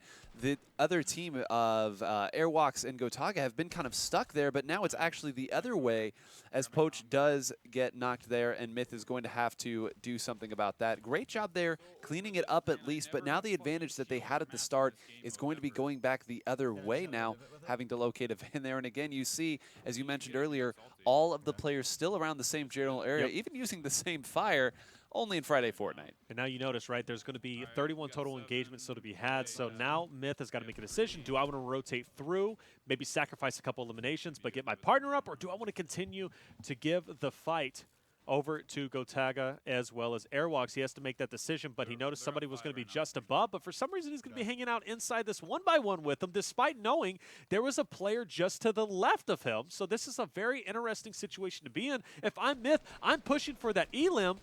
Meanwhile, he's letting elims come to him. He's got 2 of his opponents inside the same box with him, which means, hey, Myth, he could do 99 damage, but if one of his opponents does 1 damage, that's all they're going to need to get that 1 elim, and with them already having the deficit, this is something that didn't need to happen. Myth, you got to push for those elims. You got to go for the revive. You got to start making decisions. Saying right there, some disputes over the rules here. I actually think that this is totally brilliant if you are Airwaks and Gotaga here. Like you said, you can let Myth do all of the work in that case and then get the elims yourself. Sure. But this is a pretty frustrating situation to say the least if you are Myth. As you see up in the top right corner, still just under 30 elims left available. They're going to continue to try to milk this as long as they can. They know they have the lead. We'll see how long they can sit on it. I'm still so confused as to why Myth is wasting so much time hanging out with them. I'm not sure that he's doing it willingly. is I think what he was getting at there a second ago. But like I said, you got to risk it for the biscuit, ladies and gentlemen. You got to push out and start getting those elims. Plus, he's got to go for the revive. Player drops below him. He comes down. This is a crucial elim that he needs to get. Gets tagged up in the meantime. And luckily, he is, in fact, going to knock down a Benjyfish fan. Another player just below. Trap is going to be placed, and he's going to go down. Myth, what are you doing? Myth and Poach. They are both eliminated. They had the disadvantage, and I do believe with that being said, Gotaga Airwaks should walk away with this. And yes, that is in fact going to be GG. But again, I don't understand, and maybe for good reason. I know there was a lot of pressure being put on the outside, but if I'm Myth, I'm breaking out. I'm trying to make something happen. He had a very slight moment to get over towards the respawn van and get his teammate up and then maybe take the fight over to the enemies. But staying in that box with your enemies isn't the way to go about it. And unfortunately, he goes down. Tough situation, I get it, but he had plenty of health. He had plenty of shields. He was kitted up, right? He had the combat. He has an RPG. He has an AR with plenty of bullets. I'm pushing out. That's so unfortunate. I feel like it is too. I mean, they had like a really good chance to kind of make something happen. It's just continually for me. It's a matter of like when it comes into those game twos, you have to be prepared. Like we've been seeing some really good performances in game one, but we talk about like Sypher and HD's run. The big reason why they've kind of progressing is because teams have made it easy for them, right? You've been facing off pretty much against like 2v1, 2vx situations. So at least, kind of in my opinion, from watching that particular kind of ending, it was a matter of, hey, you just don't really have your teammate available. It makes your life so much more difficult. I know we saw a little bit of frustration coming through from Myth, and I think it was more of a frustration, along with, the way that he was kind of in that box just trying to escape, maybe a little bit frustrated. But I think also is because, hey, Poach is no longer here. My life is so much more difficult considering we're already down after game number one. I think it's just a matter of kind of looking forward to the future. There's a lot of teams who just think it's all about eliminations. It's also about staying alive. Like, you need to have all of your forces up, all of your forces available to even have a chance when it comes down to these games. And I feel like there's been a lot of teams who don't really think about that too much. They don't really value their life as much as they should. Obviously, from time to time, it just happens. But to no avail, it's become so much of a consistency that you think that maybe players should start to kind of be more aware of their lives from now on. And my only thing is if Myth didn't want to engage on that team that was inside of Salty, then he shouldn't have shot down the player who was building, a sky ramp above a brick house. If that was the case, since he shot it down, he went for a full engage. He got the attention of the enemies. He should have went on the attack at that point in time, but instead he turtled up. He did get a couple of elims from that, but was it worth it? If you're going to engage, then engage. If you don't want to engage and disengage and try to save your life, then kind of sneak around because he had an opportunity to get around and go for that reboot van to get Poach up in that time. I just don't think that was well played. You think that was kind of like the breaking moment throughout that game? I do, that kind of decides there's no reason. He should have made a decision. If he's going to engage, like I said, engage. If he wants to play it safe like he was doing, then play it safe. Ignore that team that's pushing for because they're already rotating out of Salty. Work your way to the reboot van, get Poach up, and then work your 2v2 that way. Well, like I said, hey, that's going to be regardless, though. If you are a fan either of Poach or Myth, they're now down in the losers bracket. Granted, I would normally say, hey, they're still alive. It's not going to be easy. It's not going to be easy to escape from that losers bracket, but if you are a fan of the French side, they will now be facing off against FaZe Rain and FaZe Teeqo. So that's a team that I wasn't 100% sure how they were going to kind of do. I know they were, for the most part, kind of added in last second. So you talk about like practice. A lot of teams are practicing coming into Friday Fortnite. This duo in particular, most likely, is just kind of casually playing Fortnite, not really thinking about it too much. And hey, they're in the winner semifinals, so you got to give them some credit for that. On the other side, though, one match that we have going on is actually going to be between Sypher and HD versus TypicalGamer and ThievZ. Kind of a throwback a little bit. Reminds me of 2018, just last year when these teams were constantly doing battle against each other. I'm very excited to see how this match goes and who can kind of grab that advantage because TypicalGamer and ThievZ have looked hot as of recently. So far in this tournament, HD and Sypher, they've been kind of taking down a number of different talented squads. You could argue, somewhat the Cinderella story to a point. Obviously, they're a very talented team in their own regard, but there probably aren't a crazy amount of people who thought they'd get through the most consistent team in Friday Fortnite 2019, which has kind of been Kamo Issa. And then also through Dubs and Megga, who looked fantastic last week. So I'm excited to see which one is more hot from the two and who can kind of grab the advantage after game one. And who can stay alive. I think if both teams stay alive, we should have a good game. Absolutely. Who do you think is going to come through? You think Sypher HD or TypicalGamer and ThievZ? I got to go Sypher HD. Fair enough. When they beat the person that you're rooting for, you say, okay, well, if we can't win it, you have to win it. That's how it goes. That's fair. We only lose to the champion, so I will be going with Sypher HD. I like it. Honestly, I'm going to go with TypicalGamer as well as his teammate because why? Hey, that's an old school duo. Plus, I like to go against the grain. You go with one, I'm going to go with the other always, unless it's MrSavage and against the grain. Against the grain. The 9-0. Oh my gosh. He got you there. 9-hole green. He he did gets catch you green. in that situation. Wow, that's how many times have you made that joke? Never, actually. What? Nope. I'm blessed. That's actually awesome. Here we go. The drops going down. Who you guys supporting in the chat? You got Sypher HD or you have TypicalGamer and Thieves. It's going to be an OG matchup to say the least, but we have a Dusty drop and then a Grandma drop just on the outside of Salty. Where are Sypher and HD? Well, they're keeping it. Looks as if with that drop, right? One going up to Ice Cream Mountain, the other one heading up to the ship, and then they are going to drop down into Fatal. Seems to be working out for them quite well. Let's see what strategy works first. Looks as if we're already off the break. HD trying to pepper from afar. Another player continuing to use the lovely Army Man skins. Great stuff coming in. But like I said, the continuing strategy, going to go for a few bandages off the start. Even a Slurp Juice will be very nice for the opening kit. And like I said, these guys have been continually playing great early game. It's been a matter of their consistency, their matter of just constantly using fantastic communication. But that was one thing that kind of separated them in their very first week. The reason why they saw such a high placement was because of that exact fact. And already off the break, on the other end is Mr. FaZe Thieves, who's doing some damage, taking down a few just on the outskirts of Salty Springs, while Typical is on the high ground. A near sniping opportunity, but it's the AR who gets most of the work done. That's not going to stop Thieves, though, from taking some high-quality damage. Rocking out that new revolver and definitely doing some damage. Unfortunately for his side, he as well is going to be losing some. I think a shockwave grenade, shots in the air. This enemy is not messing around, but thankfully TypicalGamer is here for the assistance. That's what makes this duo oh so good. It was great there to be able to save in that situation. That was looking like it was going to be the same start that we have seen in the last couple of games. We're in a very close and tightly contested game, too. We see one team go down really early. Meanwhile, on the other side, still up top here onside this ship, they have managed to find a couple people. Someone is calling out something very aggressively. Sypher. I do believe that Sypher is going to be able to rotate over in time, taking a swing through the barn here on the way over. But Taylor, we know that this is another close match, and once again, we've seen it in these situations. It's whoever gets jumped on, and actually looked like there was a flank coming there. Great composure by Sypher to hold on to that one, continuing to build the mats, planning for the next stage of the game and that rotation. Sypher putting on a clinic. He does this in his streams all the time. He's doing it now for Friday Fortnite. You love to see it. Sypher's such a good guy. And I got to say, HD, though, was picking up quite a few elims, but look at TypicalGamer doing exactly what he knows how to do. Melting the opponents as a foot knock comes through. Guy trying to make a Reddit clip, but doesn't connect enough, and now he is going to be on the back pedal. One's going to get knocked, second one coming through. They nerfed the drum gun, but TypicalGamer is making it look as if it was never nerfed at all. He is looking solid. Loving the double drum gun setup, but man, you're using a lot of AR in that situation, but hey, he's rocking with what he had in the beginning.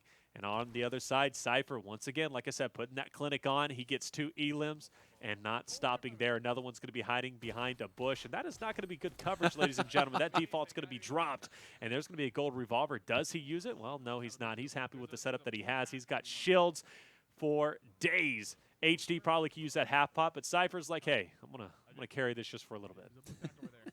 You need it, but how bad do you really need it here? We're doing okay. Hey, listen, no, hey, there's no problem with being greedy every once in a while, okay? You got to keep it for yourself. Well, playing hot right now, too. Sometimes the resources have to go to the hot hand. So that's true. I think right now we're starting to see the rotation over here. They know that they've cleaned out pretty well.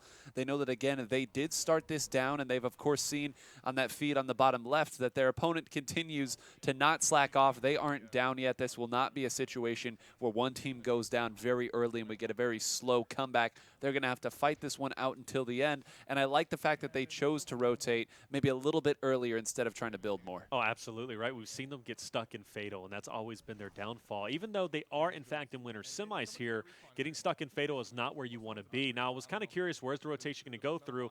We knew that natural rotation for Sypher and HD, for FaZe Thieves and TypicalGamer was from Salty over to Dusty. Well, Mega Mall is still going to have quite a few people over here as well. But this is where we saw MrSavage and Benjyfishy lose their lives, so they need to be careful. We have seen how devastating this area can be if you're not careful, but some gifts are coming from the reboot van, and TypicalGamer is saying thank you for the gifts, ladies and gentlemen. He is a full kitted inventory going against nothing but great pistols and 100 mats, and that's going to be an additional 2 eliminations from that squad he's able to get.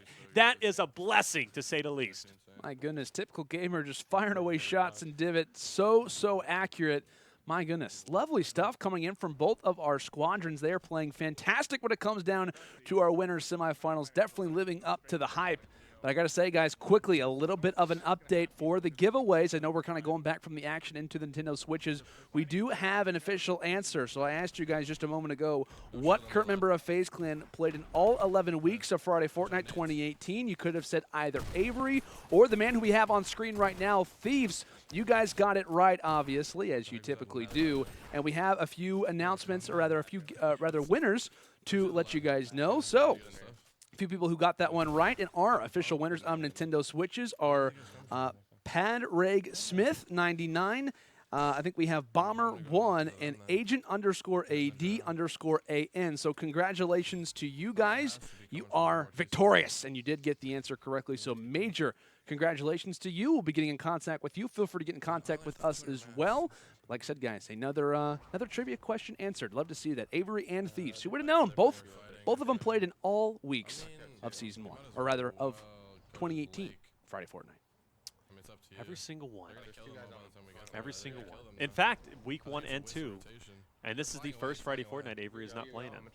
So that is, I gotta say. But with that being said, here we are, going down. Players gonna be dropped. HD starting off nicely. Thieves answering back as well. But with that being said, the score is probably favoring what? Who would you say? I would say, honestly, typical gamer and it's close Thieves for at this sure. point. Yeah, Especially off that reboot van elimination. That was massive. Right. That was the turning point for them right there. It was pretty even before that, maybe even going in favor of HD Sypher. And you saw that HD Sypher rotated earlier to get up to that airship again to get people who were coming around. So I think that they did a good job doing that, but just getting so many people running into their arms of a typical gamer there, I think, is what would swing that back the other way. Now they're going to have to rotate back inside, play a little bit of that gatekeeping role that you two have talked about so much. But I like the look of it here. They have not stopped fighting yet. And with still, I believe, 16 people left on the map to go for elims, I think that this at least gives them a chance to equalize this before it all ends.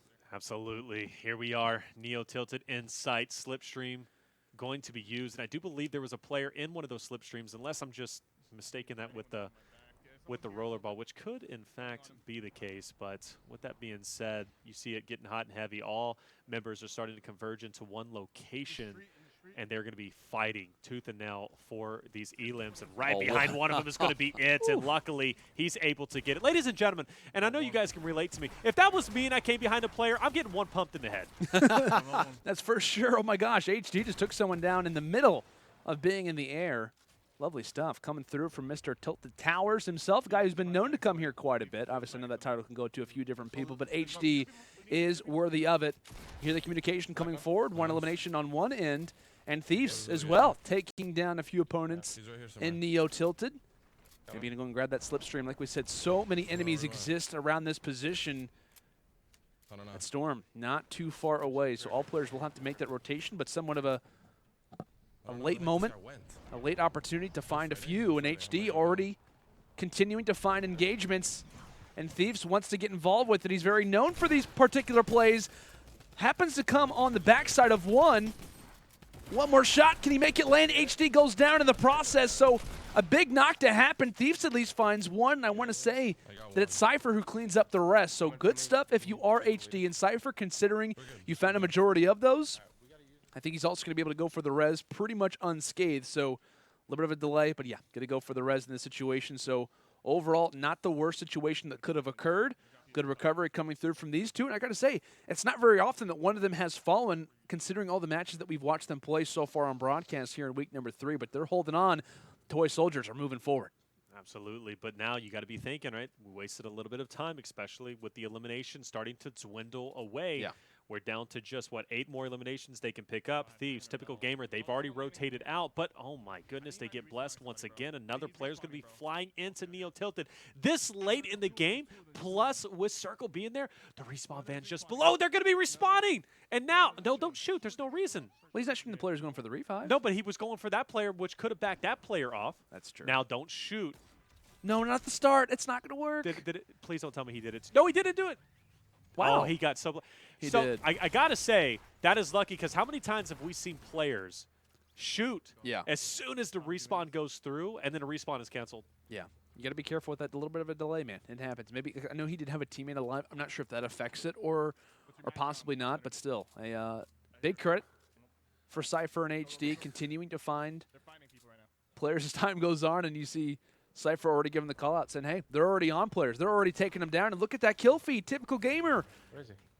Oh, Easy stuff. where is he? Oh, Oh, okay.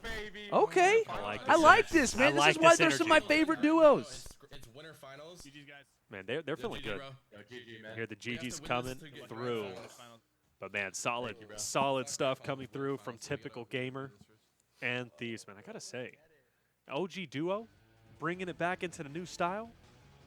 Love to see it. Sypher and HD, they had their hands full. I gotta say, Sypher and HD, though, they've had a fantastic winners bracket run. Yes. We can't forget that, obviously, just because of the progression that they've made, the talented teams that they've taken down previously. Like I said, Typical Gamer and Thieves, all credit to them, but you also have to give a major GG's, as they did, to the other side without question. But hey, Typical Gamer and Thieves, man, these guys continue to just be a talented roster. And I'll be honest, we come back from 2018 now here into 2019 for Friday Fortnite, and there's some teams who kind of slacked off a little bit, just kind of aren't the same talent that they used to be in terms of how Fortnite has kind of adapted. Maybe they don't play as much as they used to, and obviously the average player has gotten better, and that's kind of affected their overall scores. For both of these teams, and obviously more, in particular speaking on Typical Gamer and Thieves, a previous champion as early as they were, week 2 in 2018, to now come out and to do what they're doing right here, to be in a winners finals is so impressive from them.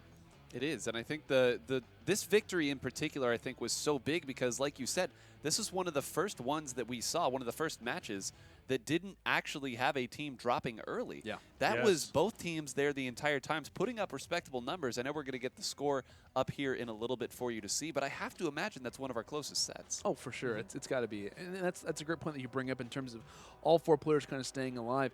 That's been a big issue. While there are a lot of very talented young rosters, the one big issue that I've seen in their gameplay, at least in terms of the public format, is they drop early. There's constant revives coming through. In a lot of those situations, they have to be taken down, and then maybe that kind of ruins their overall score in the end. That was an issue that we saw with Dubs and Megga. That was obviously an issue that we saw with Kamo Issa as well, dropping early and not really having a whole lot of a response. For these old school guys, they know exactly how the old Fortnite used to work. The old Friday Fortnite was play slow, stay alive, find your eliminations when you need to, but don't get too aggressive. And clearly in that case, they won that game by 5 eliminations. They're looking great moving forward, and I'm excited to see what they can do next. But these old school guys, they're hanging on, and I love to see it. Yeah, Typical Gamer Thieves, they win by just 5 eliminations, and I bet you a large majority of those came from, of course, being that respawn van over in Dusty, where they got 3 of them. Right, exactly. Well, guys, we're going to throw it to a quick little commercial break. Like I said, the giveaways are going to continue. More Nintendo Switches to be awarded, and even more awesome action to come here from Friday Fortnite. But like I said, we're going to throw it to a quick commercial break. When we return,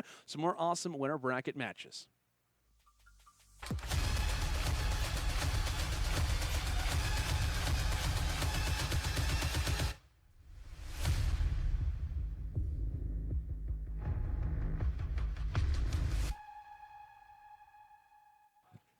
Welcome back, ladies and gentlemen, to Friday Fortnite. It is week number 3 here in 2019, in case you weren't aware, but we're about to hop in toward winners semifinals. I say we're about to. We're already in the midst of it, gentlemen. We already have 2 members down from the opposite side. Airwaks, Gotaga, dropping off the break.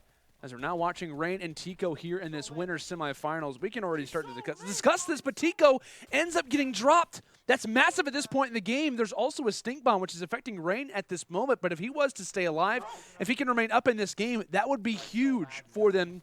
It'd be a lot of extra credit that they can gain. You hear the pistols starting to fire, the shots from above, and no more mats right here for Rain. He has to go big. A huge moment. Can he stay up? Goes to the door and unfortunately gets taken down, and that is why we say don't go to Pleasant Park. Absolutely. Don't go to Pleasant. I don't know And why. It's cursed. I And, don't know. and on top of that, There's got to be a little B curse there or something. I don't know. I don't like Pleasant. The top 3 worst places to land. And on top of that, too, I do want to point out they were playing off-host. You heard them talking about lag. This is something that you have to get familiar with, especially if you want to play at the top level. Playing off-host is a common thing. It's frustrating, yes, but you have to learn to adapt to it. True. And unfortunately, they did not. So they're going to go down early, but also Gotaga as well as Airwaks went down early, too. So the score is going to be pretty close. Game 2 now is going to come into a mad dash to try and get as many eliminations as you possibly can, and that's never the position you want to be in. And that's a good point, right? And at least if you are the NA side, which is going to be facing this situation, you at least have the fact that you're going to be on your host. So it kind of makes somewhat of a more even fight if you kind of look at the history, at least, of Gotaga and Co. up to this point. They're both kind of professional players. They're playing this game constantly at a very high level, especially if you're talking about, Airwaks in this situation. So that may kind of even out a little bit, maybe make this one a lot closer than a lot of people might think coming into this. But hey, you got to give a lot of props to Teeqo and Rain for coming to this point, for reaching, this particular case. I think they took down Highsky and Slappie before this matchup, so that's a very talented team, one of which you can't sleep on by any means. So the fact that they're here, it's impressive, and I'm really interested to see exactly how they try to capitalize after somewhat of a shaky into game 1. Like I said, host obviously could play a factor. Ping is going to play somewhat of a significant difference from time to time, but I'm excited to see exactly how this one plays out. It's only a 2-1 difference in terms of score. Gotaga, like I said, 1 frag lead, 1 elim lead, big deal. Yeah, definitely. It's not going to make that much of a difference, but what do you think in 9? Where would you land in the situation? Keep things the same? Maybe you want to split it up? Just don't say Pleasant Park. It's not So not Pleasant Park. anywhere but Pleasant. That is a good answer. Not Pleasant Park.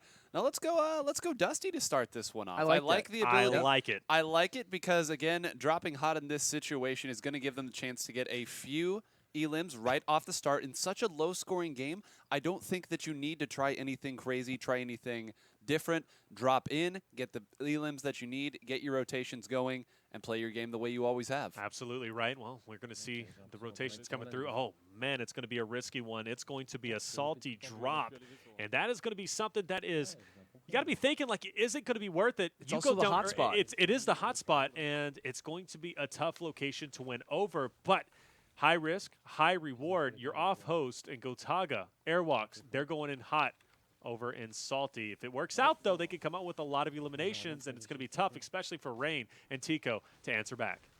See what they can try to do. Like I said, it's all about grabbing mats, grabbing those resources off the break. You never know when an enemy starts to engage. They can easily start to creep up on you. And you got to imagine in the back of both of these teams' minds, they're worried about the early game. They're worried about dropping early. They want to try to stay composed. An all-gray inventory as the minigun decides to go and enter in. I think it's a fair trade-off in terms of the crossbow, which is only going to add you, maybe a prayer every once in a while. I think we actually saw someone make it land earlier. And there's another crossbow. Okay, there you go. You know what, Gotaga, not the greatest of luck, but puts on the bush, and now he's even more green than he was previously. Look at that. I think he could get it's not more easy green. being green, Taylor. No. It's not. never But easy. shout out to all my Army guys out there. Being green is what we live for, baby. We bleed green. Here we go. Pushing forward, though, is going to be Airwaks. Luckily, he's going to be on the outside. He hasn't had a chance to kind of get into the mix of things. I think he did get 1 elim whenever he was on top of Weird Mountain, but players are going to be on the outside of Bunker, and he's going to start getting to work. And this is honestly good, especially whenever you land at a hot zone such as Salty, even with it being the hot drop. If you don't go down early on, that is a big momentum boost. Teeqo is going to get dropped. Rain, where you at? Will Rain be able to capitalize and protect his teammate? In the meantime, though, business as usual in Salty. If you are, of course, Airwaks and Gotaga, they are looking solid. Drum gun spraying in, but I don't think it's going to have any effect. Trying to hold on to these builds, and somehow the perfect reaction. Another enemy. There's actually going to be at least 2 in here already. Wonderful play, great composure, and what we call in esports a pinch. Fantastic play coming in from the French side, and that was just overall heads up kind of from both of these players to know when that play was starting to be made. On the other end, though, you have to give some credit to FaZe as well, right? Rain manages to get that revive off on Teeqo, so he's back in this game. And like I said, toward Paradise Palms, it's a spot where we don't see a whole lot of teams go. It's kind of like a base strategy where a team who likes to go there is always going to go there, but a lot of teams just don't really preference it that much, considering the long rotation you have to make. If you're facing off against a team who likes to be in Salty or in Dusty, they can easily cut off your rotation, but we'll see if they can make it work. Like, it's a little bit shaky start, but they're holding on. They're hanging in there. Hanging in there right now, and now spying out one to try to go for an elim here. You saw that they both were at 0 elims. That is going to change right here. And remember that they are only down a little bit. So going out here and then working the long rotation, they can afford to try to play the long game, because as long as they don't get elims, they know they don't have as big of a gap to make up. We get a knock right there, another knock and an elim, and a nice little pop-off too. You think they're excited about this one? Oh, absolutely. You got to be feeling good, right? Especially after the first game, it didn't go too well. And then, of course, as you know, Teeqo did drop off earlier, didn't come through and get an elim to capitalize off of getting picked up. You got to be pumped up for your team. But now you talked about those long rotations. They've got to start rotating out. You notice the scoreline 8-4, down 4 eliminations. It's not too crazy as of yet, but Airwaks Gotaga, they're not going to be slowing down. I'm heading to a Rift as fast as possible, and I'm heading to Megga or even Dusty. Communication coming in, you hear the guys talking, hey, what are the rotations going to be? That's our main conversation point right now. Where do you go to next? Like I said, maybe taking a little bit too much time in Paradise Palms could come to bite them a little. We talked about the long game. It's important for them to kind of be aware, but at the same time, it's important to be aware of when you're starting to kind of fall out a little bit of this match. They've found 3, the enemy, they found 6, and they're only going to continue to have first pickings as they have a majority of the map still in front of them. That suppressed sniper rifle could definitely work out. These Airwaks spawning players from afar, just narrowly missing these sniper shots. Never want to give this guy more than one opportunity, and that's exactly why the snipe from long range, 97 meters to be exact. The stink bombs are tossed out, but it's not going to affect him in any way. Phenomenal player, and phenomenal play coming in from the French sniper. And I love, despite the lag, he shoots the shot. It connects, but basically a second after he shot it. So, I mean, you're obviously not compensating for that lag, but it almost was as if he was. Well, you said you have to be ready to play with that at this level. You got to adapt. Maybe he was planning. Maybe it was all part of the plan. Hey, maybe so. Airwaks, right? A top-level player in the world, not only in this format, but also in the World Cup format. So he knows his way around the game. Very much so, whether it be laser focused or not. He is, and he has to be. This is the focus you need, especially to make your way towards the finals, because you know you have TypicalGamer and Thieves coming up. If you lock this down, you're waiting for all of loser bracket to play. Your grind is over, and you're waiting for your opponent at the end of the night. And on the other end, right, they're finally starting to make their way, and this is good. If you are a fan of FaZe, you got a lot of people to root for, maybe a few close to the heart in terms of these very long-standing FaZe clan members. And Teeqo is waiting for his chance. Decides to go ahead and reference back, knows that there are actually quite a few players here. So if you're FaZe clan, as long as you hold this one on, as long as you're careful in your terms of your HP, you could be in a fantastic spot to quickly find, what, maybe 3-4 players, if not more. One deciding to be the scout. Sniper shot starting to whistle past Teeqo's ears. He's got to be very aware of that. Player just on the outside of the tree. Norden just behind him. Rain comes through and takes him down. That's going to be nice. You can take quite a bit of his inventory space, take a few of his things that he's dropped. And there's going to be another one starting to engage, and another one falls. This could be a third coming through from Teeqo. Rain, I think, in the meantime, is starting to be just behind the builds, and he's not able to engage. So kind of a 1v1 fight going down. It looks as if Rain will stay alive. What a huge moment for this team. Nearly on the brink of elimination, as Rain wins the key 1v1. They're so low on HP, they've got to be very careful. Someone could be here to engage, but I believe you notice just on the other end, Gotaga and Airwaks are here to steal that Chug Jug, here to steal a little bit of those better inventory items. And that's the sneaky stuff coming through from the French squad. I mean, hey, it's allowed. You get to do that whenever you want. And just trying to make someone of that major moment, that positive moment, just a little bit more of a negative, I guess you could say. So mean, but so good. It so is. Smart at the same time.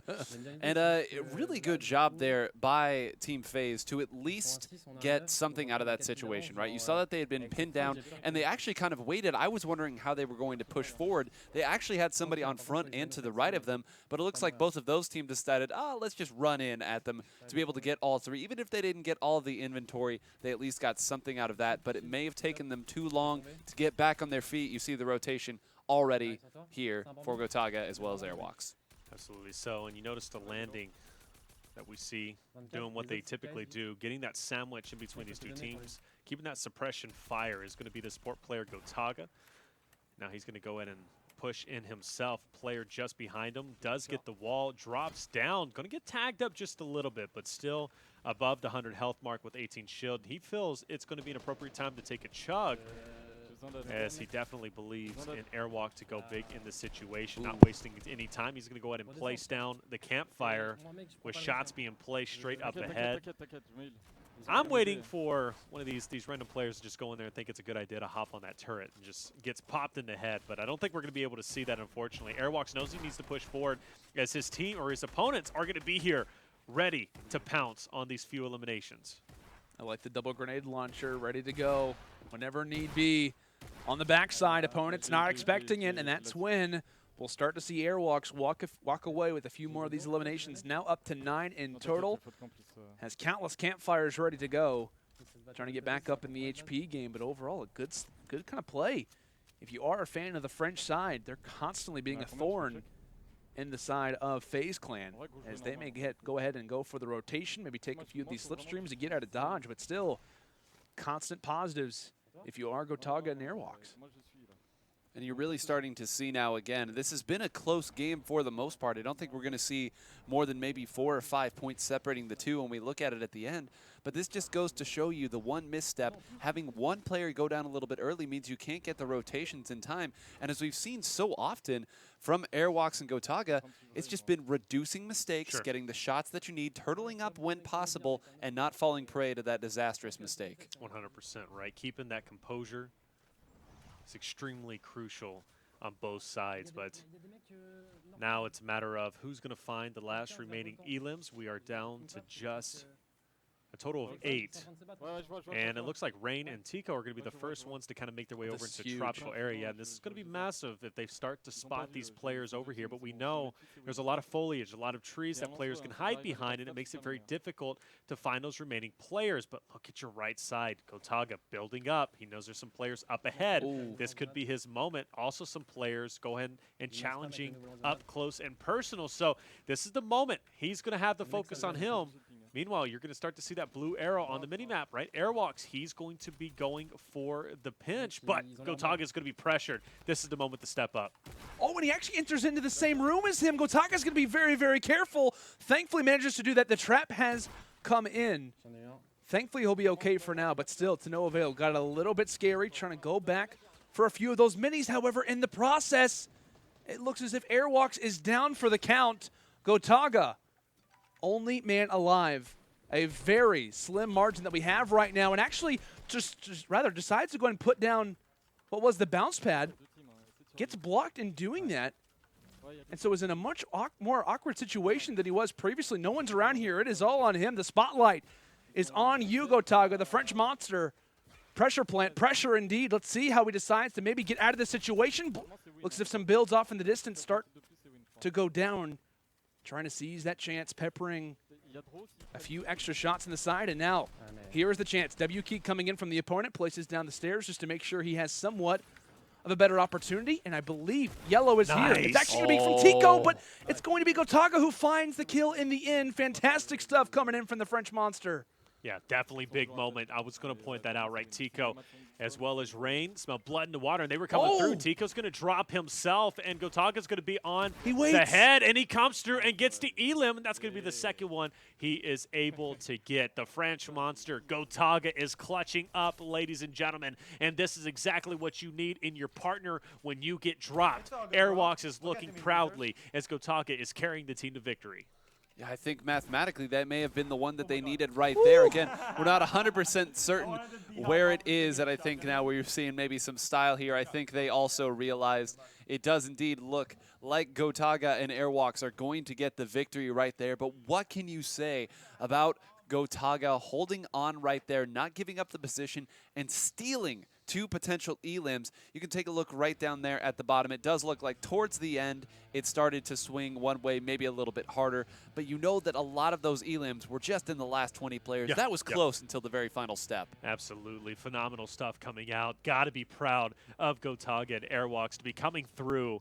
These two guys, right, solid duo. Airwalks kind of being a last-minute addition addition to the team of Gotaga, but man, is he performing incredibly well, as we expect him to do. And now the finals, ladies and gentlemen, the finals are set. TypicalGamer and Thieves, old style, the old duo going against Gotaga and Airwaks. And mind you, Gotaga not new to our Friday Fortnite tournaments by any stretch of the imagination. So to see him in finals now is phenomenal because, correct me if I'm wrong, I don't think he's ever been in a winner's finals at least in any of our tournaments. I don't believe so either. Yeah, I think this would be argued, as his highest placement to date. Like we said, the French monster combined with the French sniper, as I'm deeming him after that last one. I like with the suppressed, man. These guys were just on a tear, and I love this kind of ending play. Granted, Airwaks goes down. The spotlight was on Gotaga, and a few moments that kind of highlight, right? There was one moment where Teeqo goes down. What does he do? He waits. Just the knowledge, the passive play that he makes in that moment, just to kind of use that patience, especially in a clutch situation, which your mentality, your mind would have been racing and telling you, hey, go for the fight. No, he just waits a few extra seconds, finds it, and in those clutch situations, he was able to kind of make those decisions, which equals out and rather kind of equates to another round. Fantastic stuff coming through from Gotaga and Airwaks. However, now they face off against TypicalGamer and Thieves in the winners finals, and it's been a while for these guys since they've been in a winners finals in their own regard. I'm super excited to see how this one lines out and which one unfortunately has to go to that losers bracket. Gotaga or Airwaks, TypicalGamer and Thieves. Who do you think is going to take the finals? Let us know. Tweet it out. Hashtag Friday Fortnite, because I'm very curious to know what your opinion is. Absolutely. Taylor made it known, right? Get involved in the conversation. Get involved in the Twitterverse. Like I said, using hashtag Friday Fortnite. Who will walk away with the winners finals? Who will be guaranteed a ticket into the grand finals? We will find all of that out and more when we come back.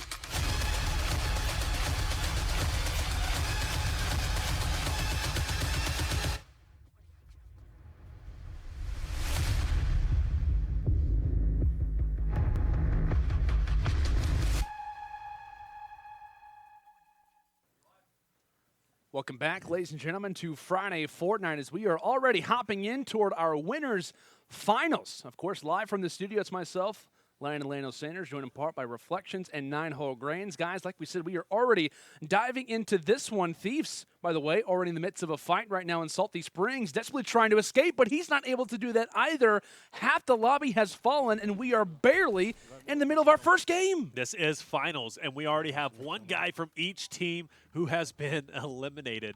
So now you got to be thinking, if the cards get picked up, they're probably all going to get revived unless another one gets dropped off. He might go at it alone, but with that elimination that Gotaga just got, I do believe it's all going to slow down from here. But it might be maybe a couple players upstairs in bunker, but I couldn't imagine there's more than, maybe a couple over here. But with that being said, look at the respawn event. It's already been used, and that is going to be disappointing. But look at this player. Has no idea. Gotaga sneaking up. Gets to Elam, and it's not recharged yet, but it will be soon, and he will be using it then. I believe that both of these teams, as you mentioned earlier, falling around the same general area, so there can't be that many players that are left up right now, which, again, like you said, a bit fortunate for both of the players here, as we see, like you said, half the lobby already down. But what a way to start off our winners finals here, with half the lobby just saying, I'm going to sit out. Yep, absolutely, right? You want to start off hot and salty is the area that Gotaga, as well as Airwaks, has kind of been favoring, to say the least. They love to take over this location, which works quite well, especially for them, right? Because they come out, they at least have, maybe 5 eliminations, maybe a little bit more, to say the least. But Gotaga and Typical, they're both waiting for this respawn van to come up so both of their players can be revived, and we're going to be back to square one. It's going to be a 2v2, but all tied up 4-4.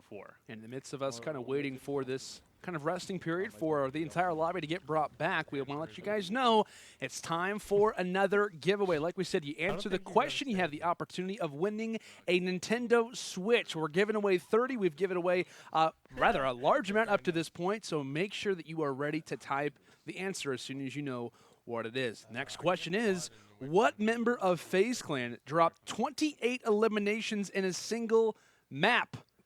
What FaZe member dropped 28 eliminations in a single map? I'll be honest with you guys, it only happened last week. So I'll leave that open to you guys. Feel free to guess. If you already know the answer, like I said, just type it in chat. And we'll be getting in contact with you if you do end up becoming victorious. So as we hop back into the matchup now here inside of Salty Springs, all 4 players are back up. So kind of if you are in the situation for either side, it's kind of a, you know, rather a positive for both. The fact that the other enemy is brought back is rather unfortunate, but at least you get your teammate back, which is always going to be a worthy transaction, one that you're not going to be, you know, that negative about. Back to square one. We are soaring through the air, and TypicalGamer. Actually, oh yeah, there's a little bit of delay on his screen. I forgot. I was like, wait. FaZe, who's he with right now?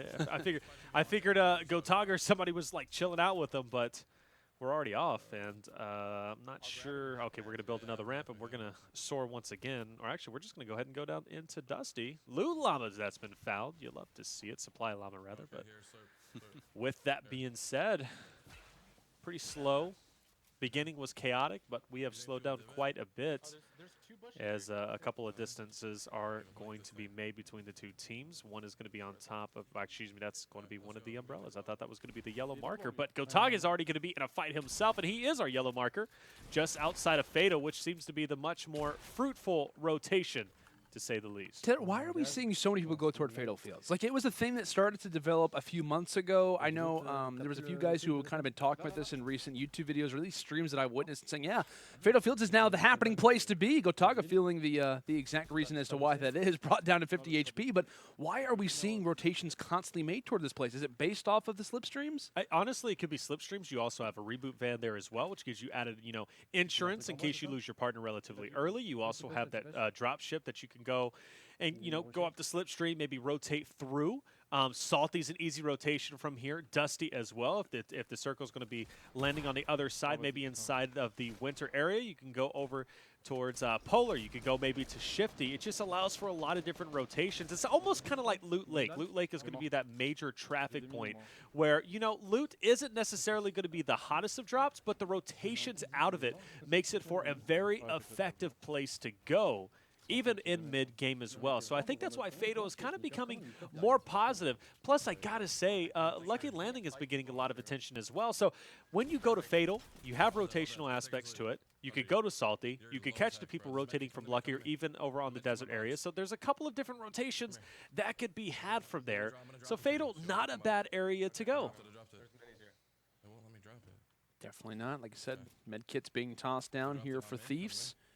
I'm going to grab the chest and try to get back up in the overall HP game. Like I said, I'm going to grab the slurp juice to get back up to 200 in total. Typical definitely could have utilized that, but hey, at least he has a med kit to look back toward as you maybe hear some of the communication going back and forth. Like I said, these guys have a level head. These guys are very talented. They're good at being able to stay alive, which has kind of been one of their biggest attributes. And honestly, it sounds really basic, right? Oh, they have the ability to stay alive. But it actually is true, right? Like their consistency of valuing their lives are the reason why you could argue they are here right now and in our winners finals. A lot on the line, guys. We continue to talk about it, right? I mean, the ability to kind of rest assured that you are in the grand finals is a lot. Yeah.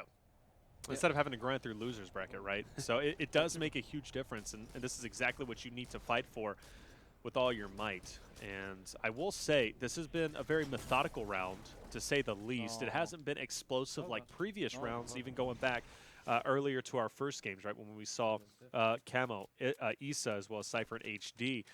But with this being more methodical, it's kind of fun and interesting to watch, because I'm almost watching both of these two teams counter each other in terms of rotations. And that's always a beautiful thing, to add that kind of strategy, aside from just going through and trying to slay as much as you possibly can through the map, thinking like it's a chess match versus just a full-on sprint. Right, and we've seen, again, like, neither one of these teams have posted a huge number. We saw earlier 27 elims for one team. These teams, like you said, have been the ones that have been able to mitigate the mistakes, and I think a chess match is a perfect way to describe it here, understanding where they are. You saw right there they were all in the same general area. That means it's time for them to look a different way, try to identify where the opponent's going to go a different way there, and whichever team puts the chess pieces in the right spot, I think we'll have this, as we see a nice little firefight going on here. The Gotaga is not going to enjoy nearly as much. Definitely not. Sniper to the backside, and we'll see potentially, no, I was going to to say we could see maybe the French sniper come through and save his teammate, but rest assured, he does have a few enemies just next to him, and that's why he's been given that title.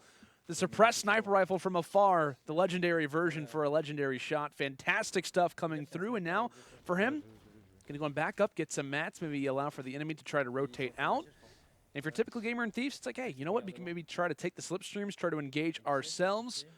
Well, we have the advantage of Airwaks being in the back line. So this could be a great chance for them. They might even just try to get out of dodge because they know this is a talented team. They have a lot to work with. And if you're Airwaks, you got to be careful, right? There are still very many people alive. You obviously have the pressure of wanting to try to res your teammate because you're in a much better situation if you can't accomplish that. But at the same time, you're the Lone Ranger. You're the only guy here. Your builds are destroyed, and we'll see if he can try to manage all of the tasks he needs to do. Well, task 1 has been completed. Take one enemy down, and just like that, here comes TypicalGamer and Thieves. They wait for him to engage. They wait for him to take the first fight, and that's when they want to try and get their hand involved. That's when they want to try and take a few down as well, as I believe we at least see one come through from Typical, if not the second one, and that's massive for these boys to try to take all of these kills away from what seemed to be like a great moment from the French side. Absolutely, and it's kind of beneficial now that Airwaks does, in fact, have TypicalGamer and Thieves joining him, because now he'll be able to easily stick with them versus rotating all the way through to kind of find where they are on the map. But we do see the card has been picked up. That doesn't necessarily mean he's going to be going for the reboot, but it does give him options, especially wherever the circle does lead him, as well as the safe zone. So that will be beneficial, potentially, a strategy coming through in the end. But we are going to see everybody just kind of healing up a little bit. They know exactly where their partner is going to be, and we're already rotating out. Not bad at all. Thieves going to be the one leading the way, hopping inside the slipstream, and he's going to be going outside of the circle, trying to play that gatekeeper role. And he does think there's going to be a team over here at Dusty, and hopefully for him, there will be, so he can continue these elims.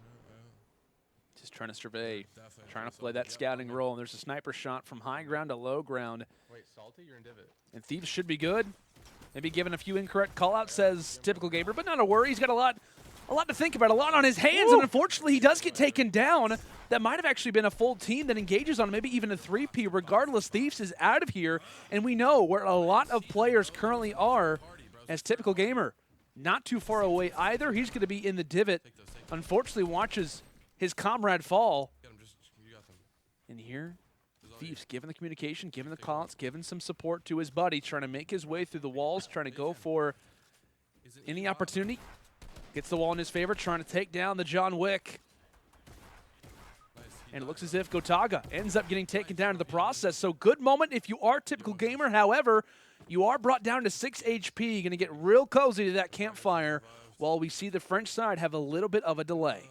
You know, I just want to kind of hint at what just happened there, right? Thieves with the combat kind of got locked into just spamming some shots out versus using a secondary. And this is something that Christian from Fortnite BR Live, you guys can check him out on Twitter at Fortnite BR Live. Phenomenal guy, always keeping up with the World Cup, as well as just really anything Fortnite in general. But I do want to point out that he kind of brought up a little poll. Which one do you prefer, the combat or the pump? And, well, both of them have different styles as a shot comes through and a French sniper, as you deemed him, landed, getting a nice shot. But when it does come to the combat, yes, we talked about the rate of fire as well as the distance. And for me, I still strongly feel that the combat is superior, as all of a sudden we're going to see, of course, Airwaks go down himself, and Gotaga's still alive, might be able to get the revive. But when you have that combat, you get locked into just spamming shots versus using your inventory. When you have the pump, it naturally, you go through, you get a pump hit, you switch over to your secondary, and then you spam some shots. So different play styles come in for different effects, but using secondaries still very crucial, and that's something that we're getting away from with the combats being out there. So many people get strongly just too dependent on just having a shotgun fight versus using your entire arsenal. It's a great point you bring up. Can definitely have a little bit of tunnel vision. And right now for the opponents, they have a full-on focus. But here comes TypicalGamer from the back lines. Just great awareness coming through from TG. Just knowing how the engagement's going down. I think he might have been even taking a med kit at that time or going for a few of those minis. But regardless, though, has the delay, knows exactly when to make the play happen. And we'll watch this one from his perspective just a little bit later. But regardless, though, great moment from TG. Decides to engage at the right time. And those are the kills. Those are the frags, the eliminations that you're looking toward to really try and benefit you. And, yeah, just kind of slides from the back lines, knows that Gotaga's in a fight, and steals that one out from underneath him. That is the reason why this team is a prior champion. Why they are defending champion, if you want to argue that, back from week 2 in 2018. You notice the storm starts to make its way through. Rocket coming out from Gotaga, and he'll make it land. Wonderful stuff coming through from the French Monster as he's able to find that one. Now loading in toward the Mega Mall. I gotta get going, man. I love to see Gotaga going off like this, representing the French scene. There's some passionate fans, and just got a little bit too ahead of myself. What can I say? Well, you talk about a chess match here. The fact that both of these players have opted to leave themselves up here, not try to go for any res or head to a reboot bus, saying, okay, we're going to stick around each other right now, whichever one of us can get these final shots. Precious few. You see just a handful of players left on the map currently, but you saw how close the score was earlier when we looked at it. It was 10-9 a while back, and now 15-14, about as close as it can get. They know every one of these matters.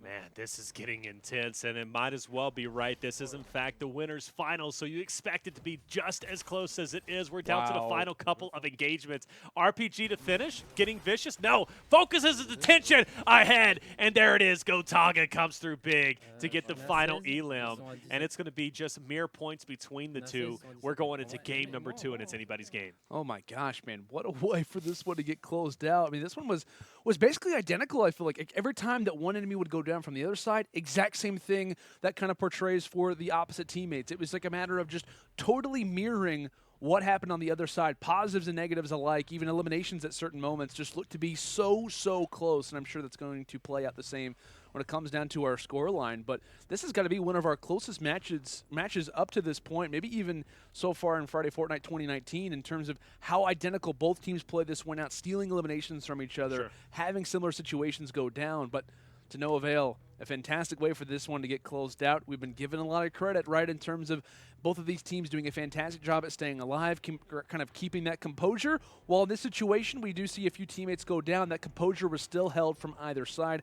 Good moments from TG up close. We've been seeing the same thing from Gotaga, coming in from winner semis into winners finals as well. Calm, cool, collected. You love to see it coming in from both of our teams here. And that was one of the most competitive matches I've seen today. Yeah. You know, maybe not the most high-scoring game, right? But still the most competitive. We talked about that chess match. I definitely saw that here being the case. This started off with both teams losing one member. They both had a goal for themselves, right, to win over Salty so they can use that reboot van. They did exactly that. Rotations, very competitive. Each team was trying to get ahead of the other, but each team was also piggybacking off of where they were going, joining them in the end. As soon as one player would go down, the other duo was there to capitalize, get those eliminations, and try and take as many as they could. But then at the end, it came down to just a 1v1, and you notice both teams fought it out. Extremely competitive. This is one of my favorite matches of today. Oh, absolutely. I think this one has a lot of dynamics kind of coming into it in terms of both of these teams. It's either never happened or it's not happened for a very long time for them to be in this situation. I'm sure there's like kind of an added pressure to it to a certain extent, but I think one thing that, like I said, and I know we keep alluding to it, we keep going back to it, a lot of these veteran teams, they just know how to stay alive. They know how to value their life, and I think that's the reason why we're seeing teams are where they are right now.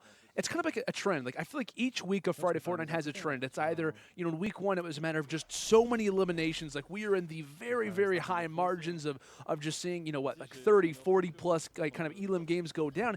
And this one it's been, hey, as long as you can stay alive, as long as you can kind of play your life and be up, that's kind of been the key to success for a lot of our teams. So maybe a different trend coming through from week 3 to the ones prior leading up. And I'll tell you what this looks like to me. This looks like it has become a battle instead of us versus the pub and the elims. It is us versus the other team. They are doing almost everything based on what their opponent is doing. And like you said, I think that's the reason they found themselves so far. They don't always have to put up the big elim numbers in order to get the win.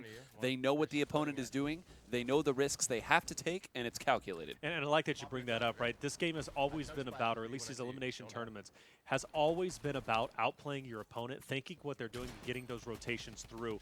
It is to be expected at the high levels that you can basically fight any squad on this map and take them out with ease. And because of that, you always have to be thinking about what your opponent is doing versus the fight that you are currently in, because it is expected you're going to win it. So definitely good to be thinking about. And that's something that a lot of teams maybe don't put into account, especially the lower AM teams or maybe even the lower, less skilled teams. He did. Taking a look right now, very narrowly holding on to life here is Thieves. Good job there. 22, going to get a chance to build here and do a little bit of healing. Build up some mats here. On the other side, we see Airwaks, the French sniper, already with 2 elims to his name. And we see, I do believe, all 4 members currently up for all teams. So no half of the lobby taking a break like we saw at the beginning of the last game. But again, both of these teams know this is potentially it. Just you can almost eliminate that last game, right? Yeah. One single elimination separating these 2 teams. Every moment is crucial here.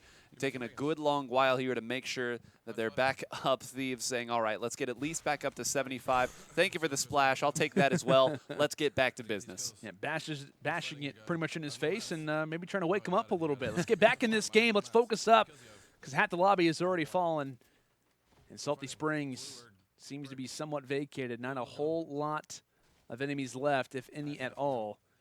And if there were to be any, they're not about to be alive for much longer. Typical first one to engage finds that elim, and that's going to be big moving forward as we talk about how close this matchup is. You've got to be pretty much confident in every single category in terms of your inventory, in terms of obviously what we're seeing right now, trying to go for mats, trying to be aware of your resources, and trying to capitalize on every opportunity that you have. Chug Splash found, and most likely will be utilized here shortly. We'll watch this replay coming in from TypicalGamer as he manages to find this one first. So it looks like he pretty much dives down, gains the information, gets the line sight, which is crucial for these boys as of this moment. We also noticed that Airwaks during this time was also low on HP, so that's kind of a key moment, right? It's a matter of finding inventory spots, kind of utilizing the, or rather your early game situations that you find. He feels a lot more confident to engage, and that's maybe the reason why the French side wasn't able to feel as confident in that particular gunfight. And like you said, Airwaks being incredibly low. Also, the Chug Splash has already been found. There's already minis in the inventory of, I believe, Thieves as well. So they're looking good in terms of hills and shields.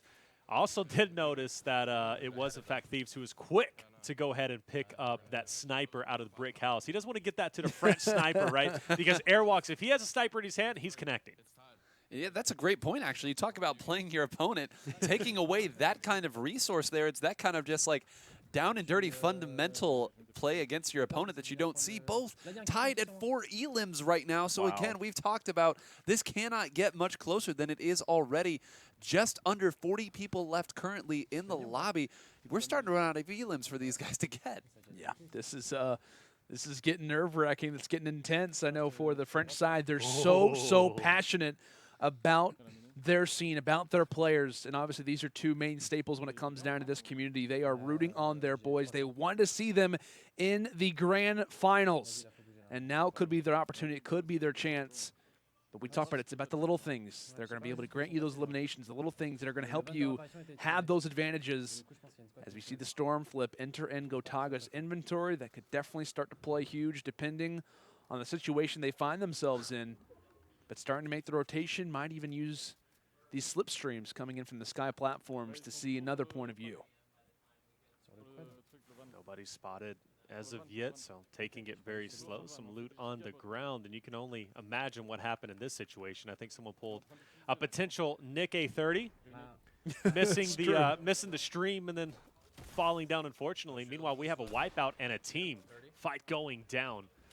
And this is going to be Thieves on your screen. He drops down, he gets the full elim, and that's going to clean up what his partner was able to get. But I do like the information that we're seeing, right? We have one who heads over towards Fatal. We have another who's going to be over onto Dusty. So I do like the idea that they are splitting up this time and trying to really work the map in their favor. Now it's going to come down to who's going to get the best rotations. That's what this is all about. Wow. And man, getting tagged up quite a bit is going to be Thieves. This is going to be a tough situation. You cannot go down with 30 engagements still remaining here. This could be the make it or break it point. From the visuals, we see the Storm flip being tossed out. That could definitely cause a little bit of problems from time to time. I also hear that burst SMG starting to echo throughout the divot.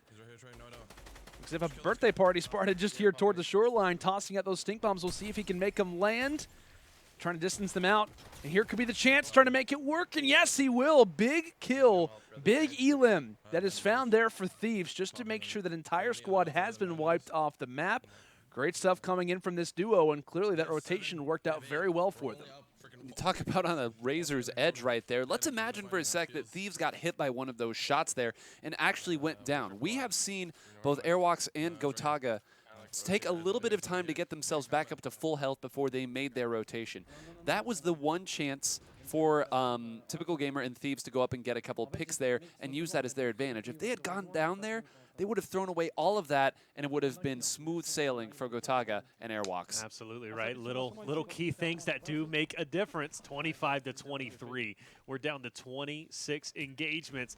Ooh, Shockwave Grenade getting creative. Plus, as well, throwing out that Storm Flip. I like the idea. Force those players who are comfortable in their 1x1s, force them out on to you. But there it is, the combat coming in big. That's going to be one knock. Now you got to be thinking where the remaining players going to be. I'm still sitting pretty. I've got my partner here. I've got 145 total health. Stormflip is out forcing the rotations, and you do notice a lot of loot down below. That launch pad coming in handy. That's going to be able to make rotations a lot easier, plus your slipstreams around you. I'm rotating out. Gotaga, I'll see you later. I've got some more bodies to find. These two on the run, trying to gain a different point of view, and the thing is that they have to be aware of, if you are the French side, you have to be so careful at the deficits. When TypicalGamer and Thieves, they start to grab an advantage, what do? They mirror the enemy. They are always trying to follow and trying to be aware of that score line. So as long as Airwaks and Gotaga can keep this one close, keep it within 2, 3, if not even take the lead in their own regard, that is their key to success. They can't afford to go down major amounts because TypicalGamer Thieves, like we said, they have no problem stealing frags, no problem stealing kills, and they're so good at doing it, as we saw in the prior game. Nade Splodes working out as here come Gotaga, but here comes TypicalGamer. He's ready to try to pounce on and steal all of these elims right out from the French side, but here comes Airwaks up close, takes down the double. Lovely stuff coming through. Going to go and dodge that crossbow, but puts down the cozy campfire as TG will also be enjoying the benefits from it. He said, "Thank you so much, man. I appreciate They're all here. I appreciate the invitation. It's like a little bit of a party going down." So good stuff coming in from either side. But like I said, you got to be so wary of TypicalGamer. You have to be so careful of where Thieves are because they are always just on your heels. Always on the heels, and I'm glad that you mentioned it. It was almost as if you were the Oracle there, right? As you said, you got to watch out for them mirroring you. We saw TypicalGamer jump right down there, and you can't say enough how big a deal it was that Airwaks and Gotaga were able to get those elims right there because, again, let's play the hypothetical game here. Let's say TypicalGamers gets those. It would be 12 to 10 the other way. It would be a 3-point deficit that Gotaga and Airwaks would have to overcome. Now it is a 1-point advantage here, and now I think they get to play the mirror game. These teams are going to stay next to each other as long as they can. Absolutely. Everybody wanted to make the finals, and I do believe, yep, that's going to be a storm flip coming through. Luckily, everybody doing okay whenever it comes to overall health.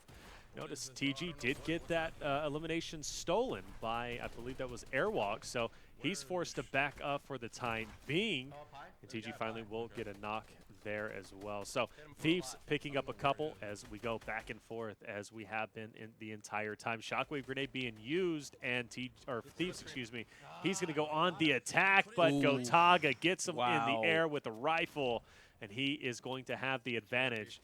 And now time to dip out to the new location. And you hear the sighs coming through. They're like, really? Like, we lost that one?